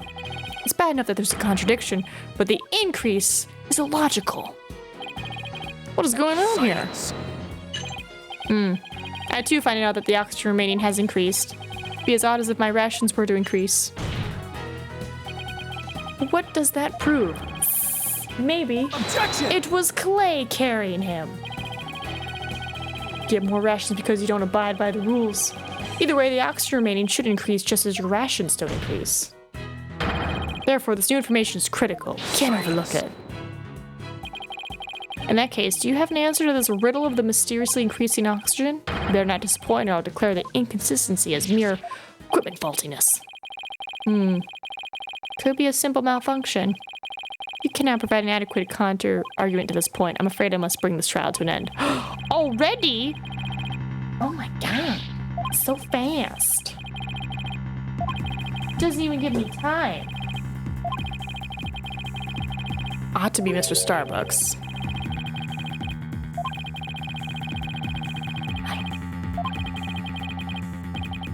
Why did the oxygen level increase? What had to have happened to make it look like it increased? Well, Mr. Justice, we're waiting. Yes, Your Honor.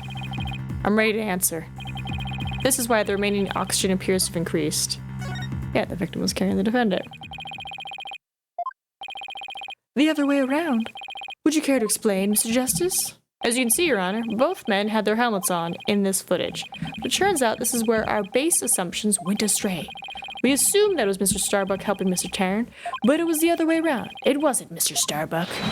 It was Mr. Tarrant who was helping Mr. Starbuck. Yeah. Suck on damn apples. Mr. Justice, you mean to tell me that the person on the right in this image is the victim, Clay Tarrant? It's the only way the riddle of the increasing oxygen level can be solved. At this point in time, the remaining oxygen in the victim's tank was at 50, and when the victim was found dead, it was at 0. Oh, that's right. There's nothing contradictory about the oxygen level decreasing. This means Mr. Tarrant was alive as they made their escape to the lounge. How short your memory is. Have you forgotten what you yourself proposed? How did he descend the ladder with his arms full? The parachute. You can't hurt me with a broken blade. Oh, excuse me. It's true that we don't know how they got down the ladder. I suppose that matter needs further investigating. But we have proven that Mr. Tarrant was alive when he reached the boarding lounge. This fact alone shatters your claims and opens up the possibility that the victim could have been killed by a third party.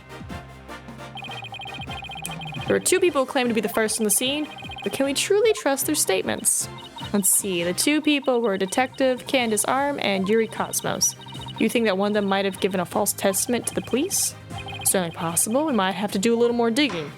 Police to police line? Score. Come to think of it, Detective Arm should be here in court right now. Bailiff, could you please show Detective Arm to the stand? Is this where the kaboom happens?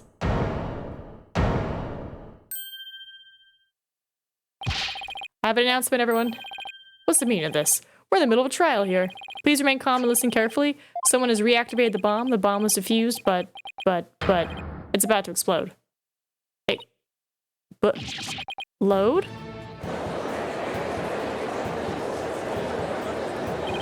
A bomb?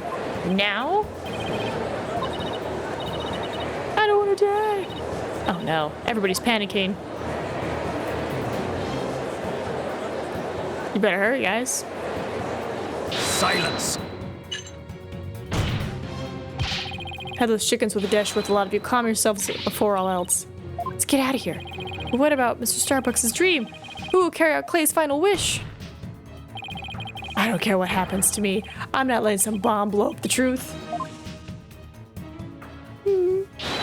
I refuse to let things end here. Oh, it's no time to be dramatic. If we don't get out of here, we're gonna die. And then at some point he goes back to save Juniper. She hasn't evacuated. Dun dun. Juniper, are you alright? Apollo, no! Not that way! Then gets caught in an explosion. Good on you, Apollo. You did good, kid. You did good. To be continued. And then trial 1, or case 1.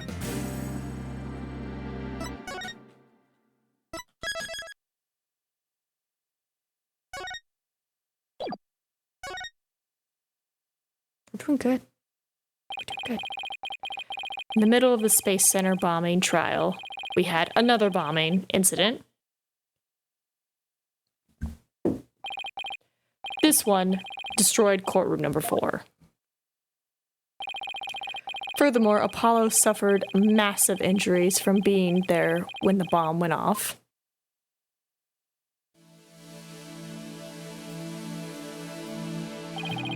Unfortunately, Juniper Woods was fingered as the courtroom bomber.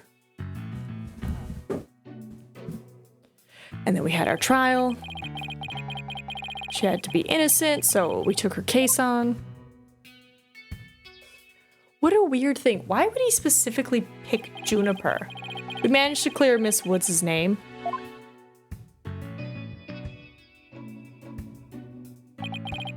But Apollo sustained further injuries when he was attacked by Ted Tenate.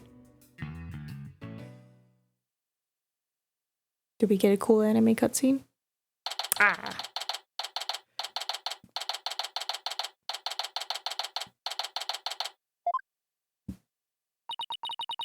Apollo's a tough guy, but this is taking its toll on him. Yeah, poor guy.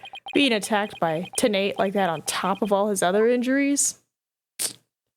Where did he get the jacket from? Where did he get the jacket from? No one's telling me where he got the jacket from. It looks like a police jacket, but like, why would he continue to wear it?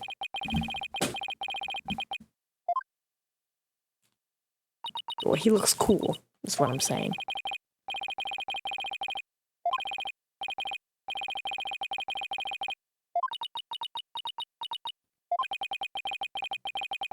I've just been tossing this rope, and Russell's just been staring at it intently.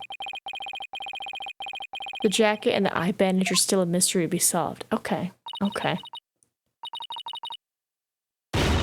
Hold on, is there any chance that photo that they kept flashing is in our evidence?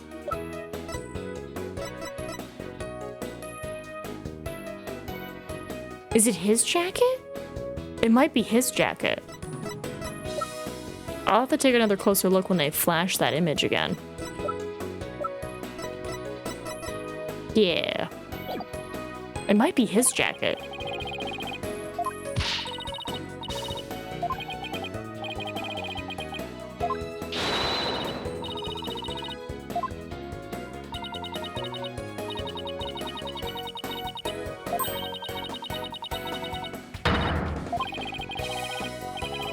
Right, he's not falling, he's just in the hospital, he's fine. What? We're running? Where are we running to?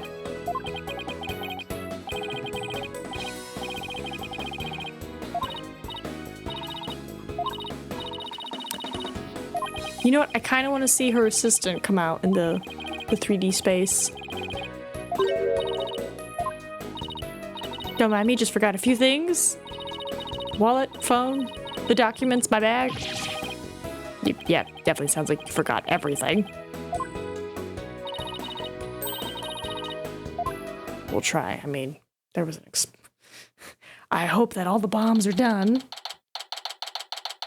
There's not like another surprise fourth bomb.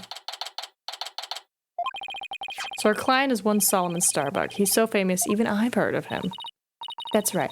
He's super famous astronaut who works at the Cosmos space station. 7 years ago. And then here's his hey. That was the longest sigh I've ever heard. Apollo told me all about you. You're Phoenix, right? Apollo's mentor, right? Yes, that's right. Mentor has a nice ring to it. Don't worry about a thing, Mr. Starbuck. Mr. Wright, I've got you covered. Ah, and you're the new kid that Apollo told me about. Wait, don't I know you from somewhere? Oh, you mean other than at your trial? I don't think so. I guess so. My mistake. Where else would he know her from, besides the weird mystery trial that she was a part of as a kid? I mean, I'm so astronomically unlucky that I had a bomb go off in the middle of my trial. Trying to defend me would be like trying to enter the stratosphere without a spacecraft. Yikes, he's seriously got to stop pressing himself. Can you blame him? Multiple bombs. Like shooting stars? You know, you're right. Why didn't I think of that? After all, that's what we were all put on this earth to do, right? To shine like stars. Guess I should have mentioned the fact that shooting stars burn out in a flash. Imagine, surprise, there's a fifth bomb. Fifth? Don't you mean fourth? Wait, you mean you haven't experienced the fourth? Which fourth? Could you imagine? It's like, what was it like on the fourth bomb? And it's like, what fourth bomb? It's like, what? Well, you're walking towards the fifth one right now. It's like, what? There's a fifth? And it's like, ooh. Ooh, I've said too much. And it's like, what? You haven't said enough? You haven't said enough! It's good stuff. You sure you didn't take one of those anti-anxiety pills? Must have been dosed, but who would dose him? I definitely want to talk to the director guy, because he's the only one I can think of. Because 3 people went in, and one of them's dead. The other one can't remember, so let's talk to the third guy. All the while bombs 6 and 7 go off, right? You're just like, how many bombs are there?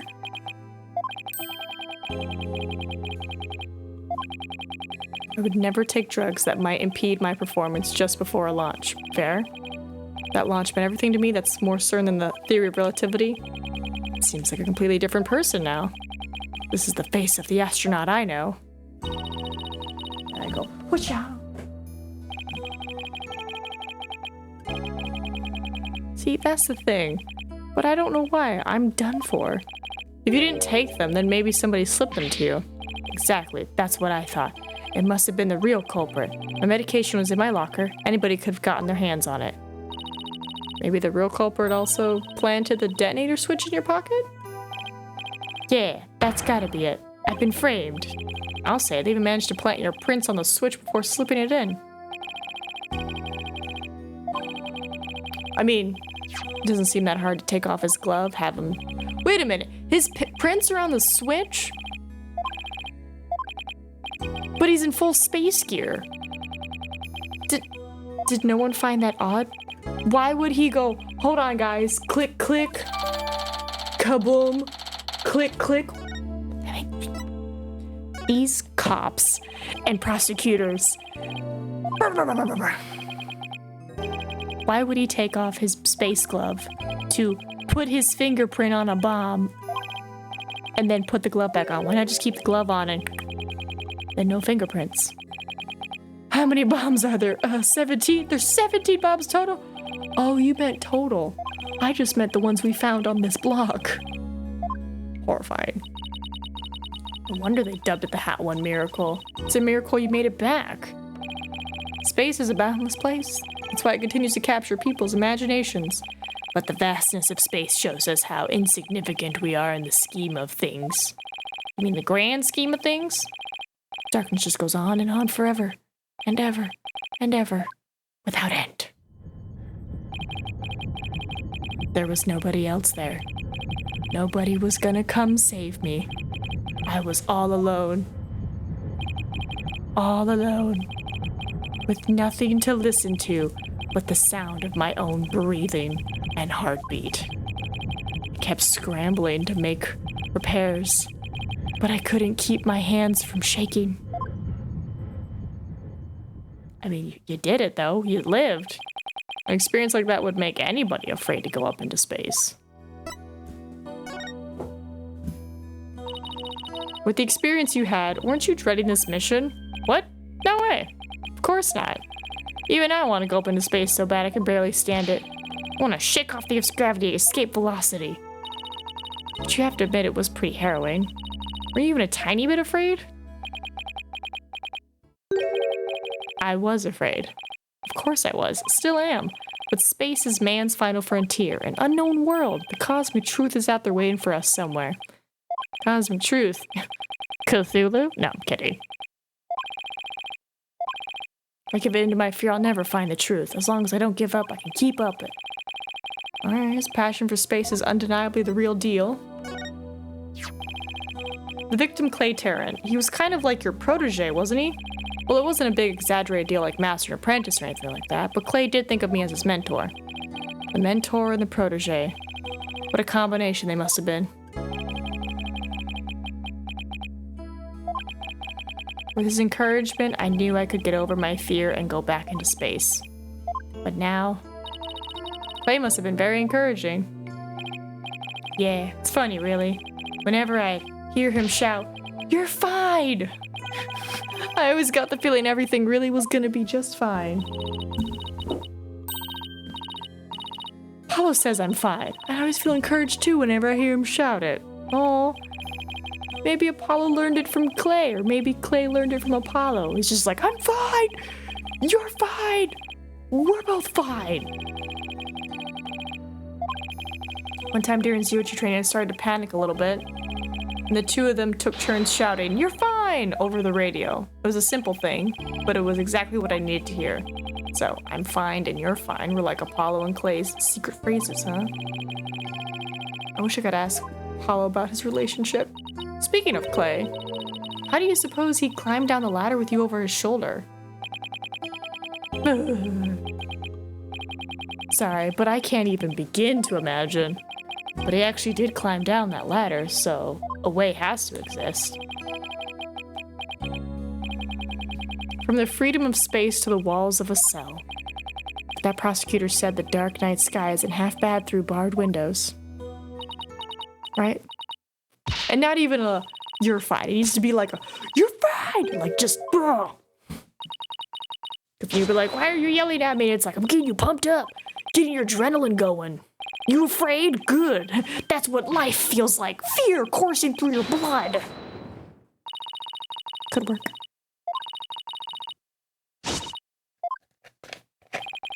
Right, the energy. Energy of transference.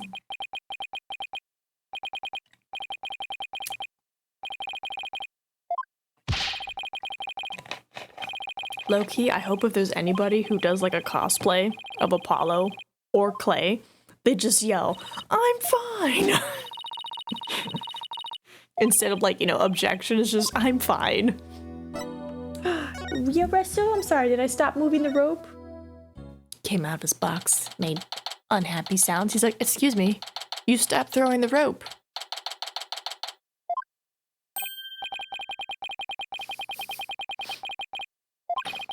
He wasn't doing anything, he was just watching me throw it. So I thought I'd stop, but apparently that's not up to cat law.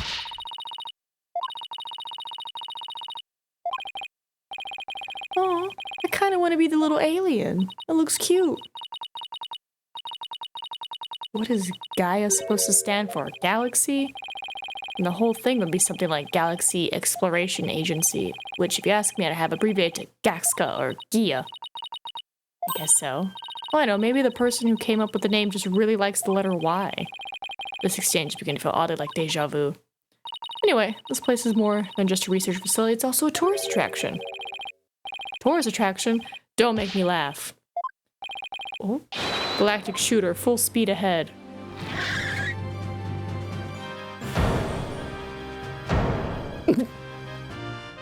Hi?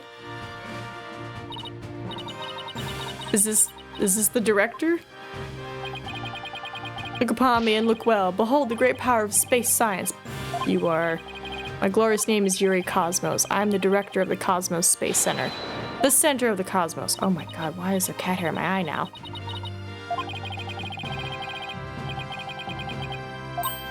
He was the third guy. Yeah, third guy that went through the door, but first, one of the first to discover the body. Oh god. Be gone, kitty cat hair.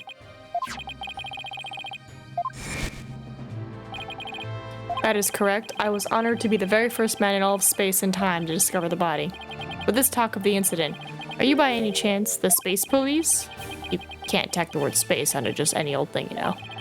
We're Mr. Starbucks' lawyers. We're here to investigate his case. Oh, and we're Earth lawyers, by the way. Ah, I see. Yes, I've heard about you. In that case, be my esteemed privilege to grant you permission to investigate. Okay, I can already tell he's going to be nothing but trouble. Don't let him hear you say that, or you'll see what trouble really is. Yeah, let's just be professional and ask him about the body, you know, see what he's got. As I wrote space development in this country. No matter what obstacles stand in our way, we keep going. For the sake of mankind. I love that he's on like a little scooter. Not scooter, what are they called? Vespas? No. Segway, that's what they're called. Segway, because I am an important man. My manner is important. Mr. Wright, this man doesn't get sarcasm. Well, there's bound to be some people like that here in the boundlessness of space. What's that? You want to know what it is that makes me important specifically? Very well, I will tell you. I was the central figure of the Hat 1 project. Now go ahead, have at it. I might be more impressed if I knew what he did for it, specifically. Will you tell us what you know about the incidences from the other day? I refuse. What? Explaining is a job for common folk, not the director of the Center of the Cosmos. My testimony, which will go down in space history, will be heard in the courtroom. So, does that mean you'll be taking the stand tomorrow? That is correct. I will be the most glorious witness in the history of mankind. Wow, he is. He likes to be important.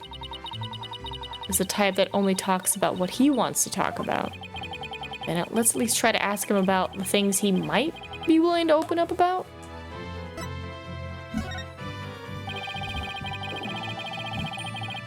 It was launched in space 7 years ago, and despite numerous problems, it somehow made its way back home. I suppose it is part of my job to educate ignorant young folk like you. Very well, I will impart to you the complete story. Thank you. Noble mission was to collect samples from an asteroid, and Mr. Starbuck was the pilot for that flight. Eventually, the Hat One reached its planned orbit, from where it launched the Hope probe towards the asteroid belt. From there, the Hope probe began its long, lonely journey to the far reaches of space. Then, after a terrifying struggle, the Hat One returned safely to Earth. So an incident known as Hat One Miracle occurred. Correct, and it truly was a miracle. Of course, they had just turned the ordeal into a movie. As for the Hope probe, it did eventually arrive safely, obtained a few samples, and returned to Earth a few days ago. The samples are scheduled for analysis in the near future. We haven't had time since they just came back the day before Terran's murder. Regrettably, we had no time to inspect the samples due to everything that's occurred. This puts our space development program ahead. Okay. Good on you. Golden age of space development. Our predecessors were successful in bringing a moon rock back. It's the greatest achievement in the history of the Space Center. The public fell in love with space and all of its glorious potential. A moon rock. Live on in our work. I want to bestow new hopes and dreams. That's my mission as the man who stands at the center of the cosmos. Wow. You see, the results could potentially have a huge impact on all of civilization. It's like we're a new space race with every other country out there. Bite your tongue. It's not for anything. Space is money or politics. It's all for the brilliant future that awaits mankind, and all for my illustrious mission. With the recent budget cuts, my staff tells me finances are tight, but I won't hear it. I guess even a space program has to watch its budget. By the way, you seem awfully knowledgeable about this kind of thing, Athena. Oh, well, you know, I thought I'd better brush up for the case. Okay. I'll be on my way. As you can see, I am a very busy and a very important man. Galactic Scooter, fire up the main engine, max battle speed, and engage. Please tell me I just see him go. Eee. I think it's surprisingly fast. Ah, oh, darn it. Let's make it so. Alright. Let's get in there. Start talking to people, start investigating. What is that?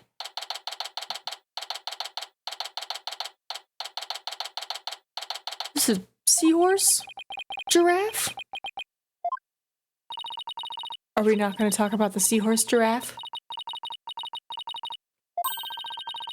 Also, what's the cool drinking apparatus on that table?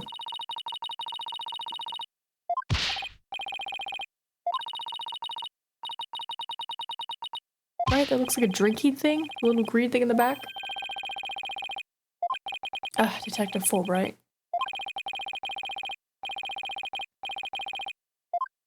Alright, let's get clearance from him.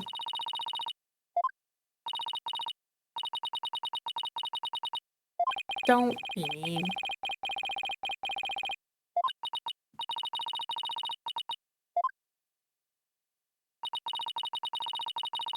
A door with the blue rocket on it. Okay.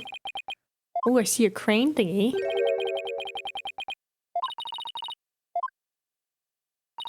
Yeah, this is the door Clay and Mr. Starbuck used during their escape from the launch pad. Maybe we can just pass through. Okay.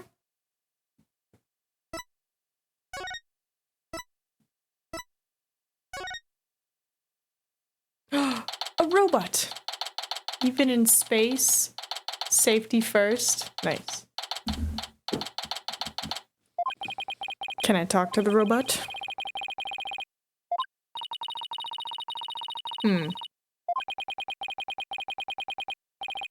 Wow, it is kaput. Must have been filled with smoke. And the launch pad itself was probably a sea of flames. Must have been pretty scary for them. Now, where could Detective Fulbright be? Yeah, I think that's him over there. Oh, there he is.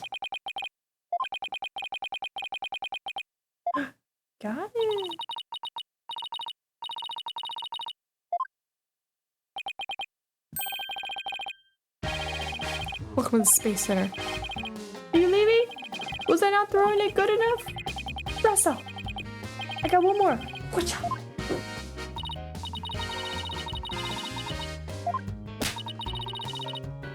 I couldn't entertain him with the rope.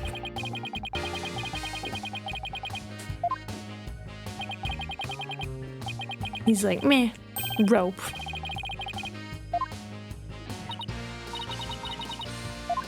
Well, I can't say I didn't try.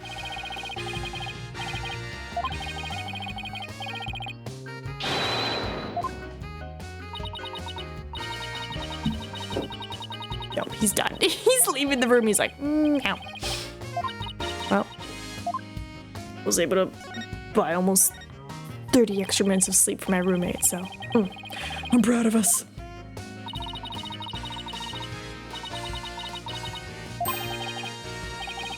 Let them know over there to let you in. Oh, thanks.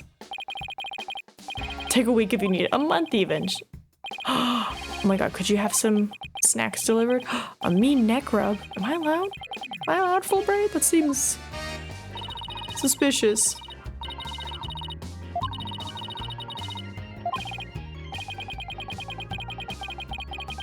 I mean, I'll take it. I'll take the nice Fulbright.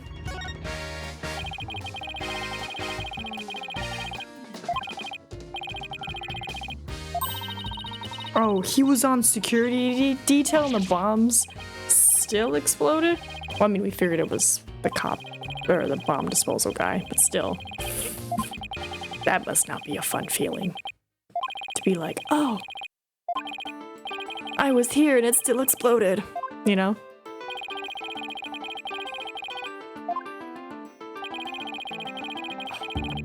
Sitting at that angle. There we go.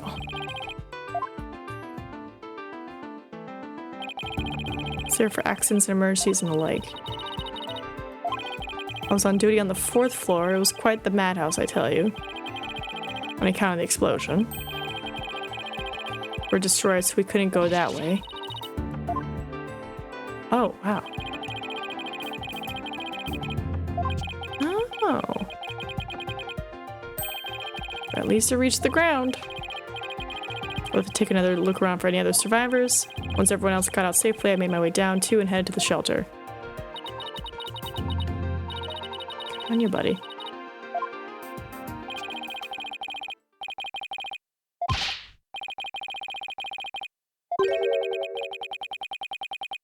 Oh? Why can't I tell Prosecutor Blackwell?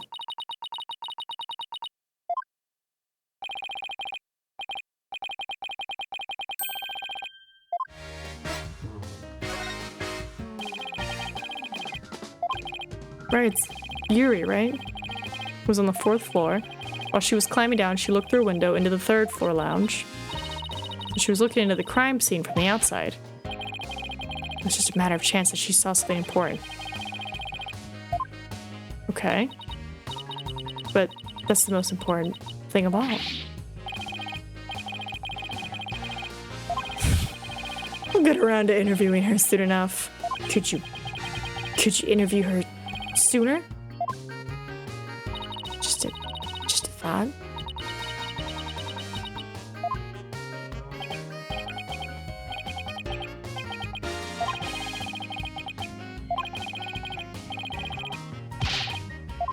Okay, I guess I won't worry about you.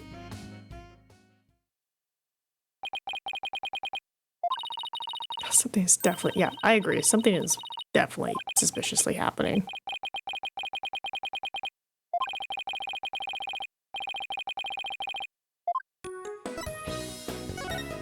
Okay. Guess we'll go back the way we came. Again, are we just not gonna... Ooh, I like the floating menu that they got. Yes, snacks!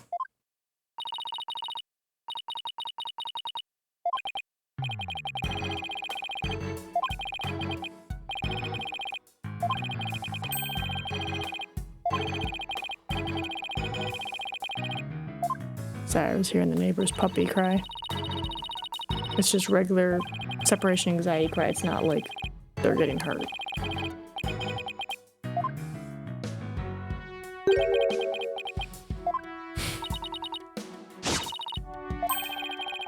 I'm guessing they put it outside to go use the potty. And the dog is like, ah!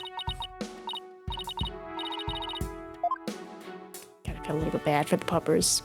Okay. So this is the door we went through to talk to Detective Fulbright. That's the door with the fingerprint. Recognition locks. Okay.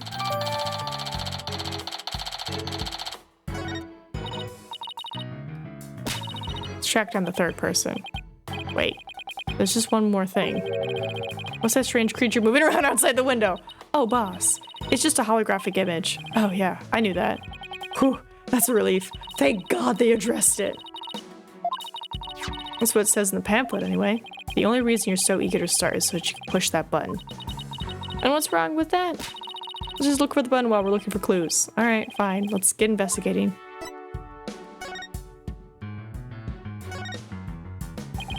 Oh. Is torture device. But I guess it's a training device for getting used to zero-G.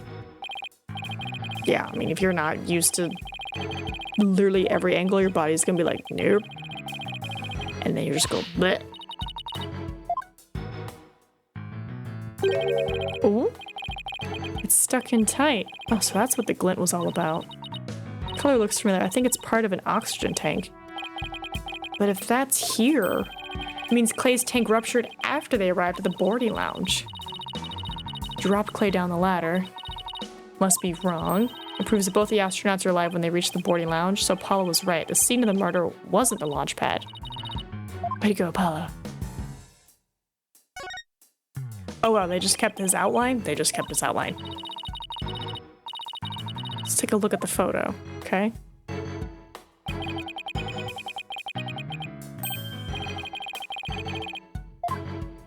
That's the capsule we talked about during the trial. Do you not remember, Athena? We had a whole discussion about it.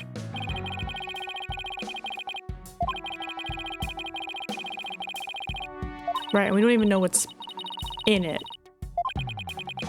I mean, we know what we're told is in it, but like, we have no visual confirmation to be like, yes, space rocks.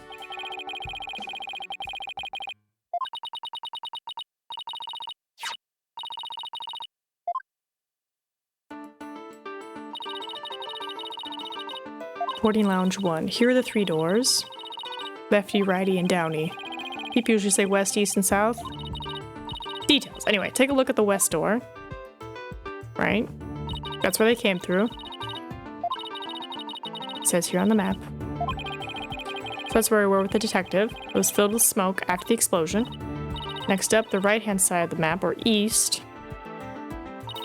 That's the door with the satellite dish icon to signify communication, also known as the control room. So there's another door on the opposite side. Exchange information with rockets and probes in space from there. And then the room we came through. Right, could be anything. Could be an alien. Could be evidence about some sneakery stuff. Like maybe there's money in there. Who knows?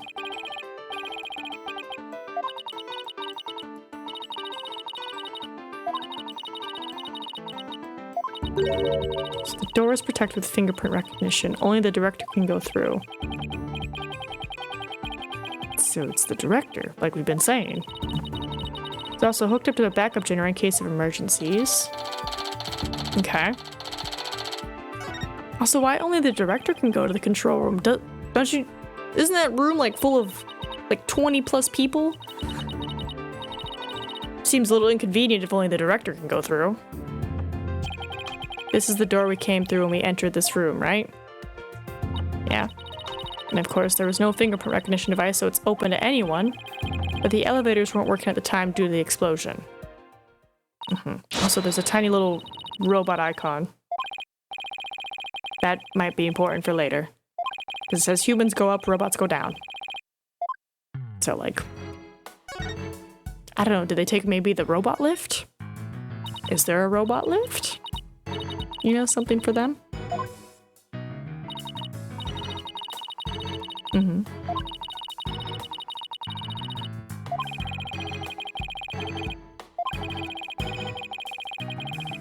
Time of the bombing. Yeah. Talked about it at the trial. The notion of a third-party launchpad is utterly absurd. One must pass through a door guarded by a fingerprint recognition device. Okay.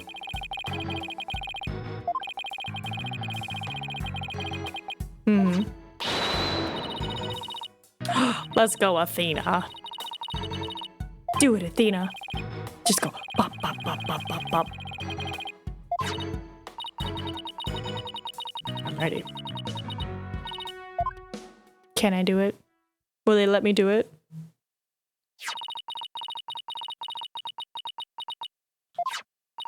Oh, they won't let me do it. I wanted to do the little fingerprinting just to go pop, pop, pop, pop, pop, pop. Fine, game. I see how it is. No fingerprint dusting for Nina.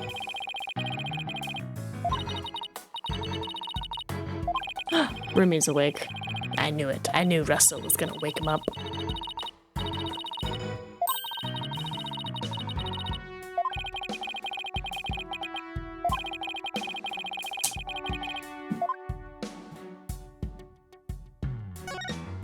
What does this button do?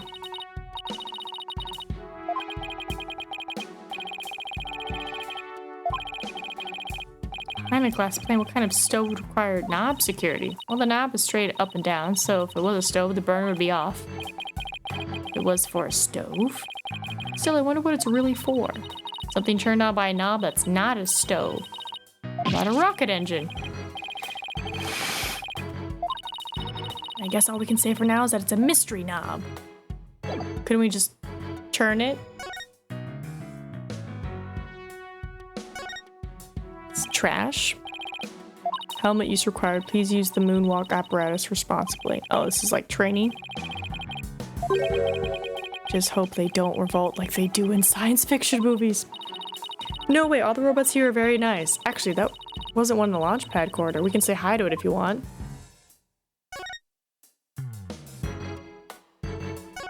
Oh. Hey, I see something shiny down there. Let's take this cover off then. Wow, you are strong. Looks like a metal jelly bean. But it's a bullet. It's only about 2 to 3 millimeters in diameter. And make the caliber 10? Caliber refers to the diameter of a gun's barrel, right? Yes, but I've never heard of a 10-point caliber gun before. But if you tried firing a bullet this small with a regular sized gun, it would just fall right out. Yeah, it must have been a really small gun. Wonder how the bullet ended up here. I mean, we're in the bottom left on the south door side of the room. It is a weird angle. It's pretty far from where clay bodies were found. Maybe the police didn't think to look here? Yeah, leave Detective Fulbright to accidentally hand us the card we need. As Maya would probably say, maybe there's a burger in there. Maybe. Oh, hello. There's some kind of panel with 2 buttons on here. What are the pods? Button left, unpushed. Oh. Hey, the giant holographic image disappeared. Yeah. Though that side of the wall seems kind of barren without it now. Still, let's see if we can find anything new with the image off. Can we click it again? Oh! Somebody shoot? Hey, Mr. Wright, take a look at this. Looks like a bullet hole. Great find, Athena. It's pretty big. Whoever fired the shot must have been using a pretty large gun. See, this was fired from a regular pistol. Somebody fired a gun in here. Apparently, it's an important fact. See a bullet around somewhere? Oh, you mean this thing that we just found? Wow, what a coinky-dink. Oh! Welcome. What in the world? My name is Ponko. P-N-C-O, Ponko. Are you sightseeing? Are you lost? Are you looking around? Choose one. I will guide you. It's a robot? I am not a robot. I am Ponko. Psychological observation and navigation companion. P-O-N-C-O, Ponko. Well, I'm glad we got that cleared up. Oh, Ponko, I missed you. Huh? Do you know this thing, Athena? Gia showed us around the last time when I came here with Apollo. Oh, you're such a good girl, Ponko. That's a good girl. Oh, thank you. Thank you. I'm so happy. So very happy. Wow, a guide robot. That's pretty cool. My name is Phoenix Wright. Nice to meet you. I don't know you. I don't know you. Huh? Oh, that hurt. Oh, she has to register people she meets for the first time. Please register him, Ponko. Certainly. Commencing guest registration. Please tell me your name. A nickname is fine too. His name is Phoenix. Bit overfamiliar, but I'll allow it.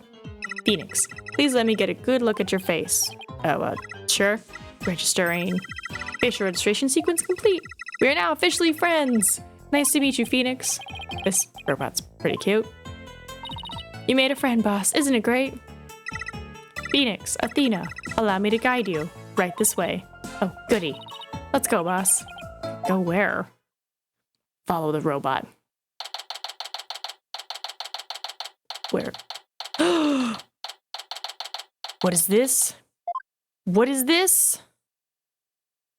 That looks like the jacket.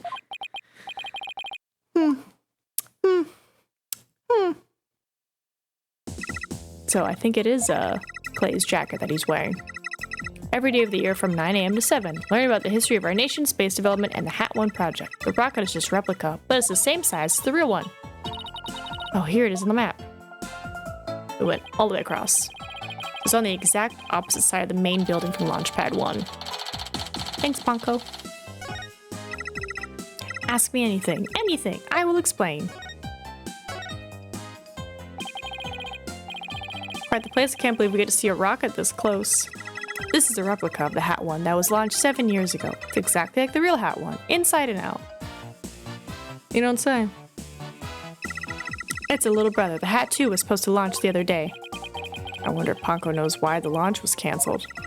Over there is an exhibit about the launch 7 years ago. Check it out. Check it out. Ask me anything? Okay, Ponko, what is the meaning of life? She'll probably say 42. And then we'll be like, what does that mean? And they're like, oh, it's a really interesting fact. Look at him. Right? This is what he's wearing now? Oh, what's up with the robot? Why are you all bandaged up, though? Interesting. Interesting.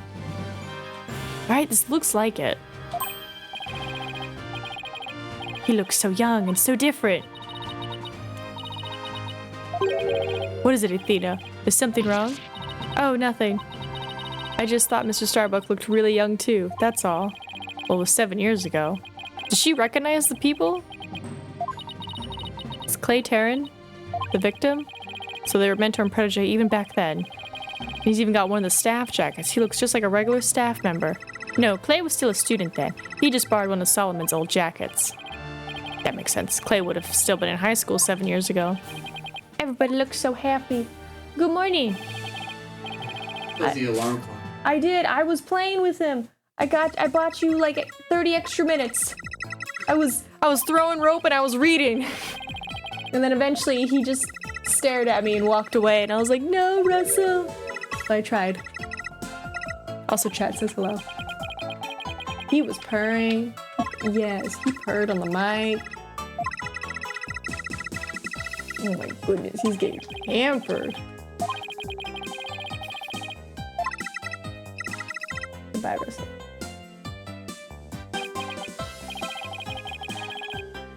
There's a lot of twists. I'm now investigating astronaut murder. But there's no laws in space, so it's not a territory. Excuse me. I didn't say he'd left Earth yet. Oh, never mind. It was an astronaut that was murdered on Earth. Okay. I was like, let me clarify. In space, murder is totally legal up there. Is it? No. I mean, there's international waters. Is international space a thing? No one owns space. You're silly. Well, You're so... well, no, like if I fly to Mars and murder somebody on Mars. Yes, you will be held unaccountable. Yeah, because I'm like, there's no Mars laws. I'm not on Earth. I don't know how I would even get there to that point, but... Ruby making fun of me. It's a valid question. I don't think... Does anyone own space? No one owns space. Hold on. The Outer Space Treaty of 1967 prohibits nations from claiming ownership of space, the moon, or other celestial bodies. Oh, we have a treaty? The Outer Space Treaty states that space is for the benefit of all countries and that all nations have the right to explore and use it. The treaty also prohibits the use of weapons of mass destruction in space. Well, we put that in 67? While nations can't claim ownership of space, they can claim rights to occupy certain orbital slots and exercise jurisdiction over objects they register in space. The treaty doesn't prevent nations from extracting resources from space, but it does require that these resources be used for peaceful purposes.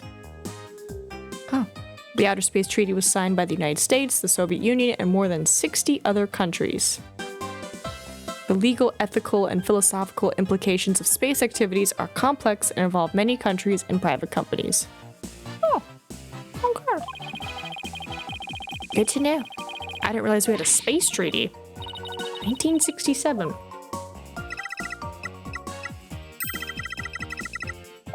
All future plans have been put on hold.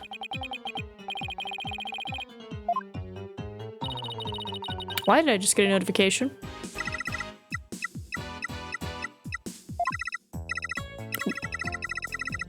Why did I just get a notification? Oh no. Oh no. Has the unnamed maniac struck again? Remember how I said I had only one day left in the calendar year? Looks like I gotta make that calendar.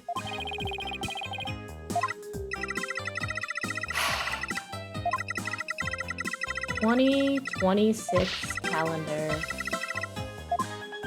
Such informational streams you have. I keep learning new stuff here. Cool that we have a space treaty, right?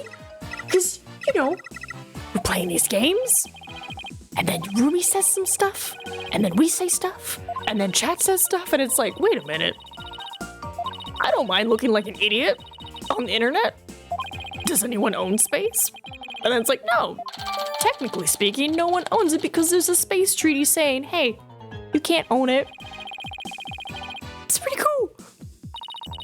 Now, unnamed maniac, what are you doing?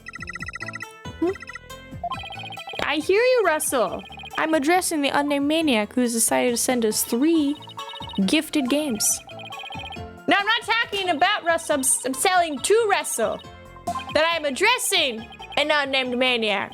Russell knows who I speak of. They do look like good games, though. Like, I don't know what the snowfall thing is. Looks beautiful. 3 games? That's insane. Yeah, I now have to make the 2026 calendar. That's what I have to do now. Didn't they just make a sequel to this game? I feel like I read something about it. And then this one. Do I even want to know? It looks spooky. It do look spooky. Let's hope he's still in a cooperative mood as well, then. Then I'll just have to use my powers on him. March 2025, making a schedule for 2026. I mean, because, you know, I set up October for spooky games, and then we have all the gifted games, and then all the games I was going to put in between the gifted games I took out and just put them at the end of the year. So in theory, I could just take those and put them in 2026, and then put the gifted games in the rest of this year. Oh my goodness. It's okay. We're doing good. Oh, yeah.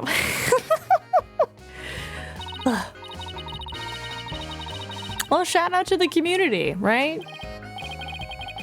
Compile the print data for everybody. Okay, what do you got? What do you got? What do you got? Consider it a gift. Eventually we'll get to a point where you have to make a schedule for 2 years in the future. Just don't. Okay, listen. Pausing. Listen here. Shh. Don't let Barth hear you. Or the unnamed maniac. Don't.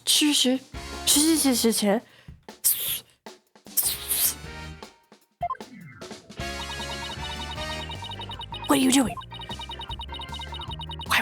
Why would you say such crazy things? You know what's gonna happen? The universe is gonna be like, you know what?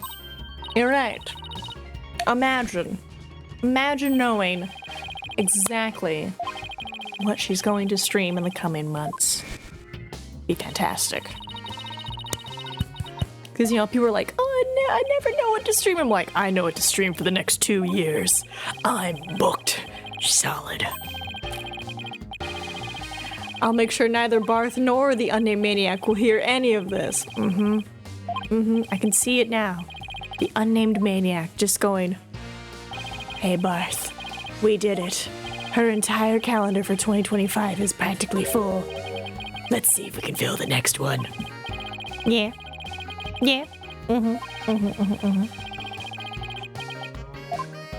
We gotta at least finish the first batch of gifted games. Alright.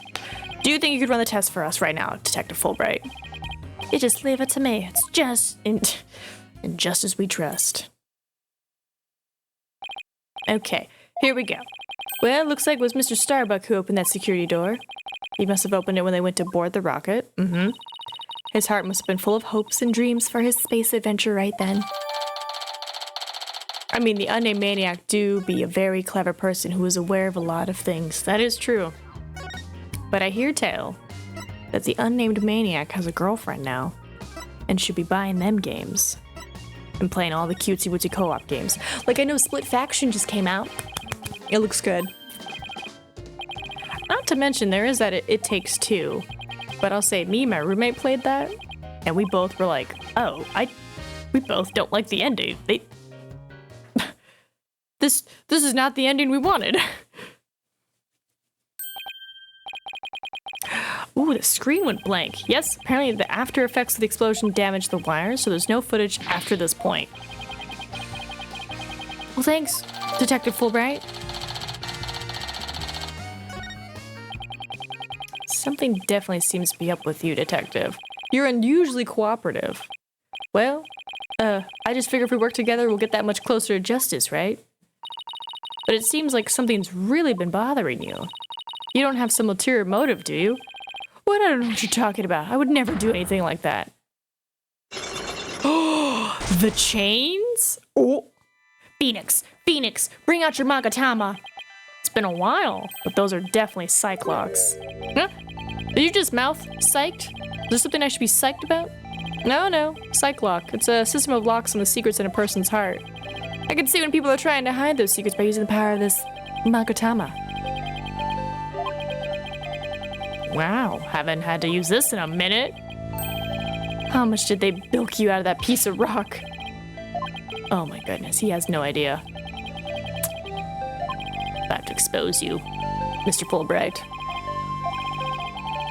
Guess seeing is believing. Well, allow me to show you. Let's see what pressing the R button does. Oh, click. Take that! It's Sam Riegel. I forgot, he plays Phoenix Wright in this. I think you're hiding something, Detective, so why don't you just tell us about it? What to do? Which path is the path of justice? Justice. Well, hey there, new kid. I see you like to study the ways of justice. I'm what you would call the chosen one. I need those shades and I need that, like, 3 wolf meme shirt. God, it's so silly. Everyone whistling a happy tune as they did their job. Never saw more relaxed guard detail for a routine rocket launch. I don't think the guard detail was relaxed as you claim it to be. Yeah, wasn't there like a person on almost every floor? Take that! Oh, do they now? That's fun for the unnamed maniac. Anyways, completely unrelated to that, I bought my girlfriend some games. Oh, yay! Completely unrelated. We've been playing through Resident Evil 6 lately as well. She played Blue Fire from yesterday. Ooh. And has Everhood in the near future too, while the Figment duology is being streamed on Twitch. Nice. So that's very fun. Again, completely unrelated to this unnamed maniac having a girlfriend now. Oh yeah, totally unrelated. I'm excited for her to play Everhood. I'm curious which way she's gonna go. She gonna murder everybody? She gonna save everybody? She's gonna murder some people? Save some people? I'm curious. I'm curious what she gets. It's very exciting. All right, buddy.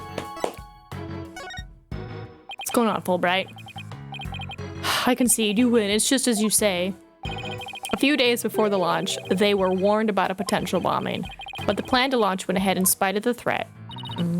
But why? What were they planning to do if someone got hurt or killed? Yeah, I know. The decision to move forward wasn't exactly just, was it? How was the warning delivered? By phone and directly to Director Cosmos. But the police department instructed everybody to keep it under wraps. That's a big thing to keep quiet about. No wonder you were so upset. But it's not only that. I've been distraught about Prosecutor Blackwell as well. Prosecutor Blackwell? Well, as his handler, I'm sure you have a lot of difficulties. That's not it. It's a question of justice. I've been wondering about why he's allowed to stand in court. The reason he's still prosecuting? Detective Fulbright, please tell us everything you know. Hold on. Oh, we've also been playing a game called Project Unknown together, which is another Phasmophobia-styled game, which has been fun. Just been enjoying seeing me play Dark Souls 2 for... Oh, it's so sweet! Also, real quick, Project Unknown. Project Unknown. Oh, that one! Okay. Right, having a prisoner as a prosecutor is highly regular. The one that I've been seeing is I think it's like Repo or Remo. It's those like little like android looking icon dudes. And their like whole head goes and they like carry treasure with a laser beam. Looks like a cute game. Well, enjoy the spookies. So why is it being allowed? I've been wondering and wondering about it. So you weren't told why either? No, I guess the order came from pretty high up the ladder. Yeah, it would had to have. But Prosecutor Blackwell told me once. The hunt I've been on for the Phantom of 7 years past continues even still. 7 years past? A Phantom? And not one of the friendly variety either, I gather. Casper, the friendly ghost. Been seeing that show up lately, not for me, but great, others are loving it. Right? I was like, it's not a vibe for me. I like my single-player games. It's behind this whole incident somehow. Wait a minute, he thinks they may be connected to this case? Yep. This case has way too many similarities to what happened 7 years ago. For starters, that case happened right here at the very Space Center, too. And in both incidences, a threat was issued via telephone. So that's why Prosecutor Blackwell thinks this incident of the Phantom. But that's not the entire reason. I mean, if you want to talk about 7 years ago. That's when Prosecutor Blackwell was found guilty of murder. That messy case is what started the whole dark age of the law. So you see how this Phantom and Prosecutor Blackwell's conviction might be related. Yeah, I can see why he'd think that.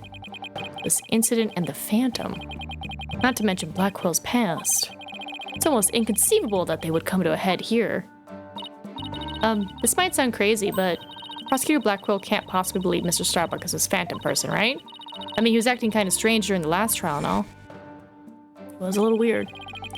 The Phantom of the Emperor's Hill. Inside my mind. God, it's a great song. Man, you hear the freaking... Dude, the movie with Gerard Butler, that transition from black and white to color with the piano, the... like the chandeliers rising, dust is blowing off. Just... fantastic. Fantastic. You know, if any of the big places do Phantom of the Opera where they drop the chandelier in the crowd, we're going, right? Yes! I want to scream and be I like... heard you mention that, and that's like one of my favorite parts of like... It's the best thing Phantom ever! of the Opera is a big ass swinging chandelier over the crowd. And you're just like, ah! Yeah.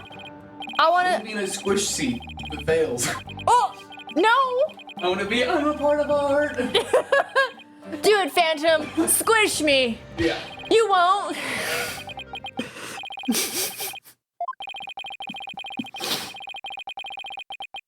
Oh my goodness. You are the only ones who can stop him in court. Right, same. I play co-op games with the roomie. We'll give you another bit of information.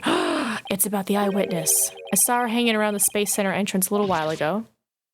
Oh, let's go find her. Can you get her name? Feel a lot better now that I've been able to get that off my chest. I'm gonna work extra hard to find that perfect piece of evidence for you. It's Justice We Trust on 3. 1, 2, 3.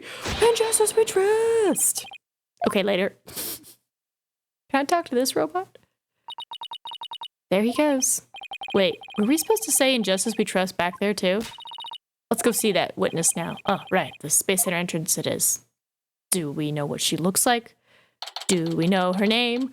Are we just gonna start talking to random women at the entrance? The witness must be around here somewhere. Hello, hello. Uh-oh. Don't tell me the witness is a robot. Hello? Come over here. Hello, hello. Are you sightseeing? Are you lost? Are you... I am Clunko. Shall I guide you? Guide you? I don't know why, but this robot is kind of freaking me out. Hey, you're not supposed to be wandering around. Oh, hello. Again? Oh! I'm outside. Am I wandering? When did that happen? Okay, welcome back, hunk of junk. You don't know how close you came. If you didn't snap out of it, I was gonna put you on the curb on trash day. Nothing works better than a 42.5 degree That's pretty specific. Excuse me, but are you the one who witnessed the murder? Oh, and I'm Phoenix Wright, the lead attorney for this case. How do you do? Was that a gun? Big shot lawyers, huh? I'm Aura...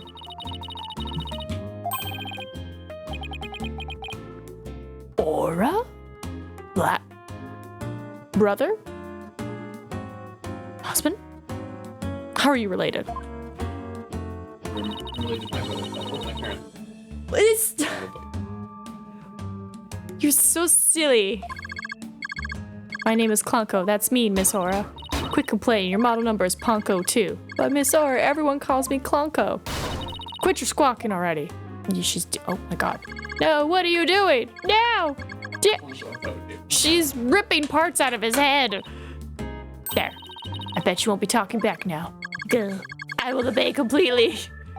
I better watch what wires I cross with this one. Yeah, not a clown, but weirdly hot hair. She could probably pick up radio antenna or radio signals. I mean...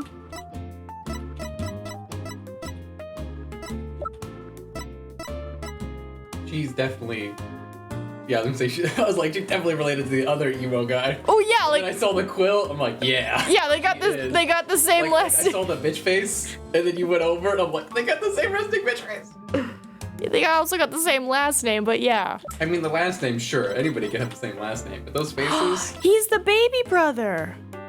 Oh, I thought he was much older. Wow, okay. So he's been on this quest for the Phantom since he was 21, okay. Yeah, Russell, since he was 21! Yes! Do you have a relative in the legal profession? You are correct. Simon Blackwell, who used to be a prosecutor, is... Shut up, only speak when I order you to speak. Simon is my little brother. You know him? Yes, we met him in court a few times. Right, Athena? Oh. What a dull creature. Has her switch been turned off? Athena being shy? This is new. Oh yeah, I heard he was prosecuting again, despite being a prisoner. Why doesn't he just stick to solving disputes among inmates in prison? Hey, what do you think, hunk of junk? Oh my god. I'm asking you a question, why don't you answer me? But Miss Aura, you told me to only speak when you ordered me to speak. I told you to never talk back to me. You're worth more as scrap. My...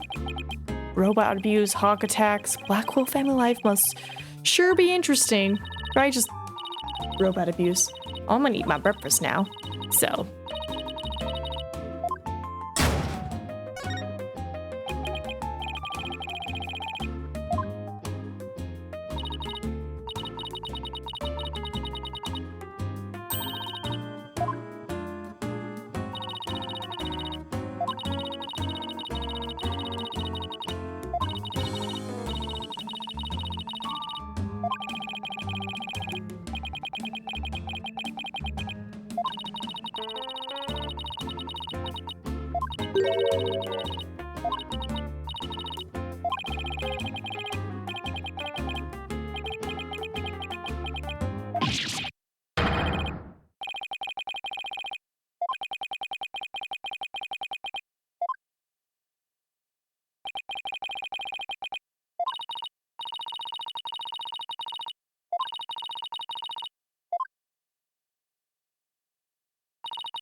she's got a point. Alright. Oh my god! Well, once we're done with this conversation, we'll end here, because we went a little bit over.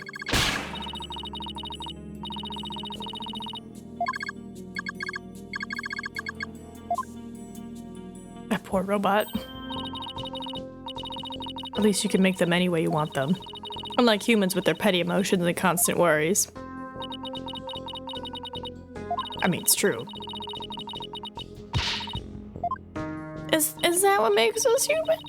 The girl finally talks and she starts with a speech. That's what makes us human? You mean getting angry and snorting like that? Rational thought. That's what separates humans from animals. Fortunately, your reasoning capabilities are more akin to that of a clever little monkey. That's nothing to be ashamed of. It must be nice to have such a simple mind. Oh, get a hold of yourself, Athena. Humans certainly are absurd. I said you were clever, didn't I? Poor thing. Tell me, with people like you in charge, how can I possibly trust the legal system? Oh. So she distrusts not only lawyers and prosecutors, but the whole legal system. I mean, she said that earlier. What in the world happened to this woman to make her so bitter? Probably her baby brother going to jail. I would never wish to see their killer brought to trial, because I'd much rather kill them myself. Can't be serious. That thing you're wearing around your neck. Oh, this? Around Athena's neck? Yeah, would you? Oh, I get it. Well, well.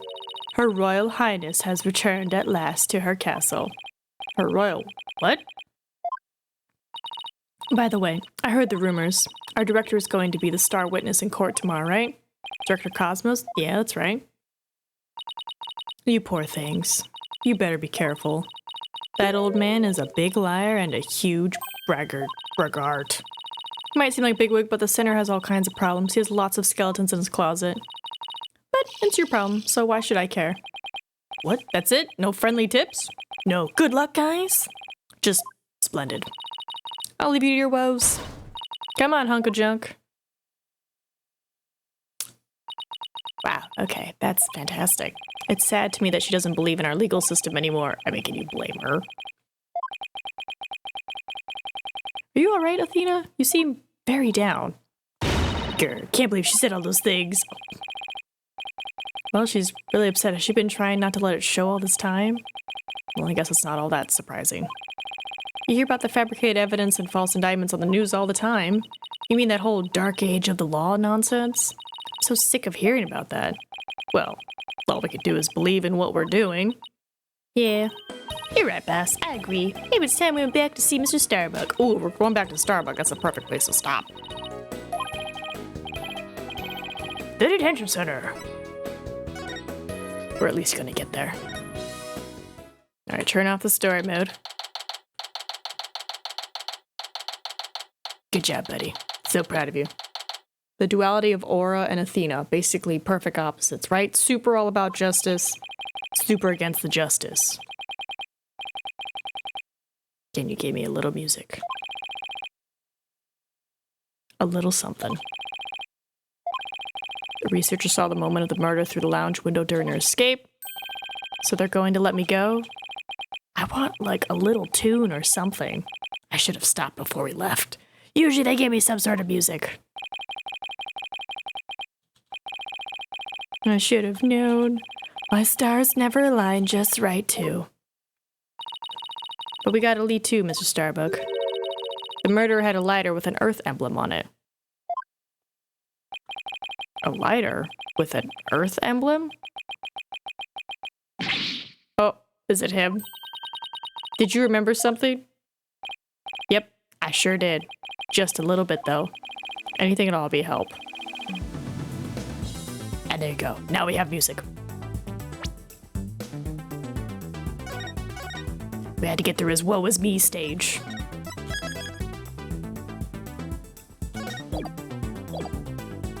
All right. And there we go, lovely humans. We are now in the middle of case 4, so we will get this done in a day or two, most likely. Thank you everyone for stopping by. I now have to go add 3 new games to my calendar because somebody, unnamed maniac, has decided to gift them. Till next time, Suzu is Massey. Bye-bye.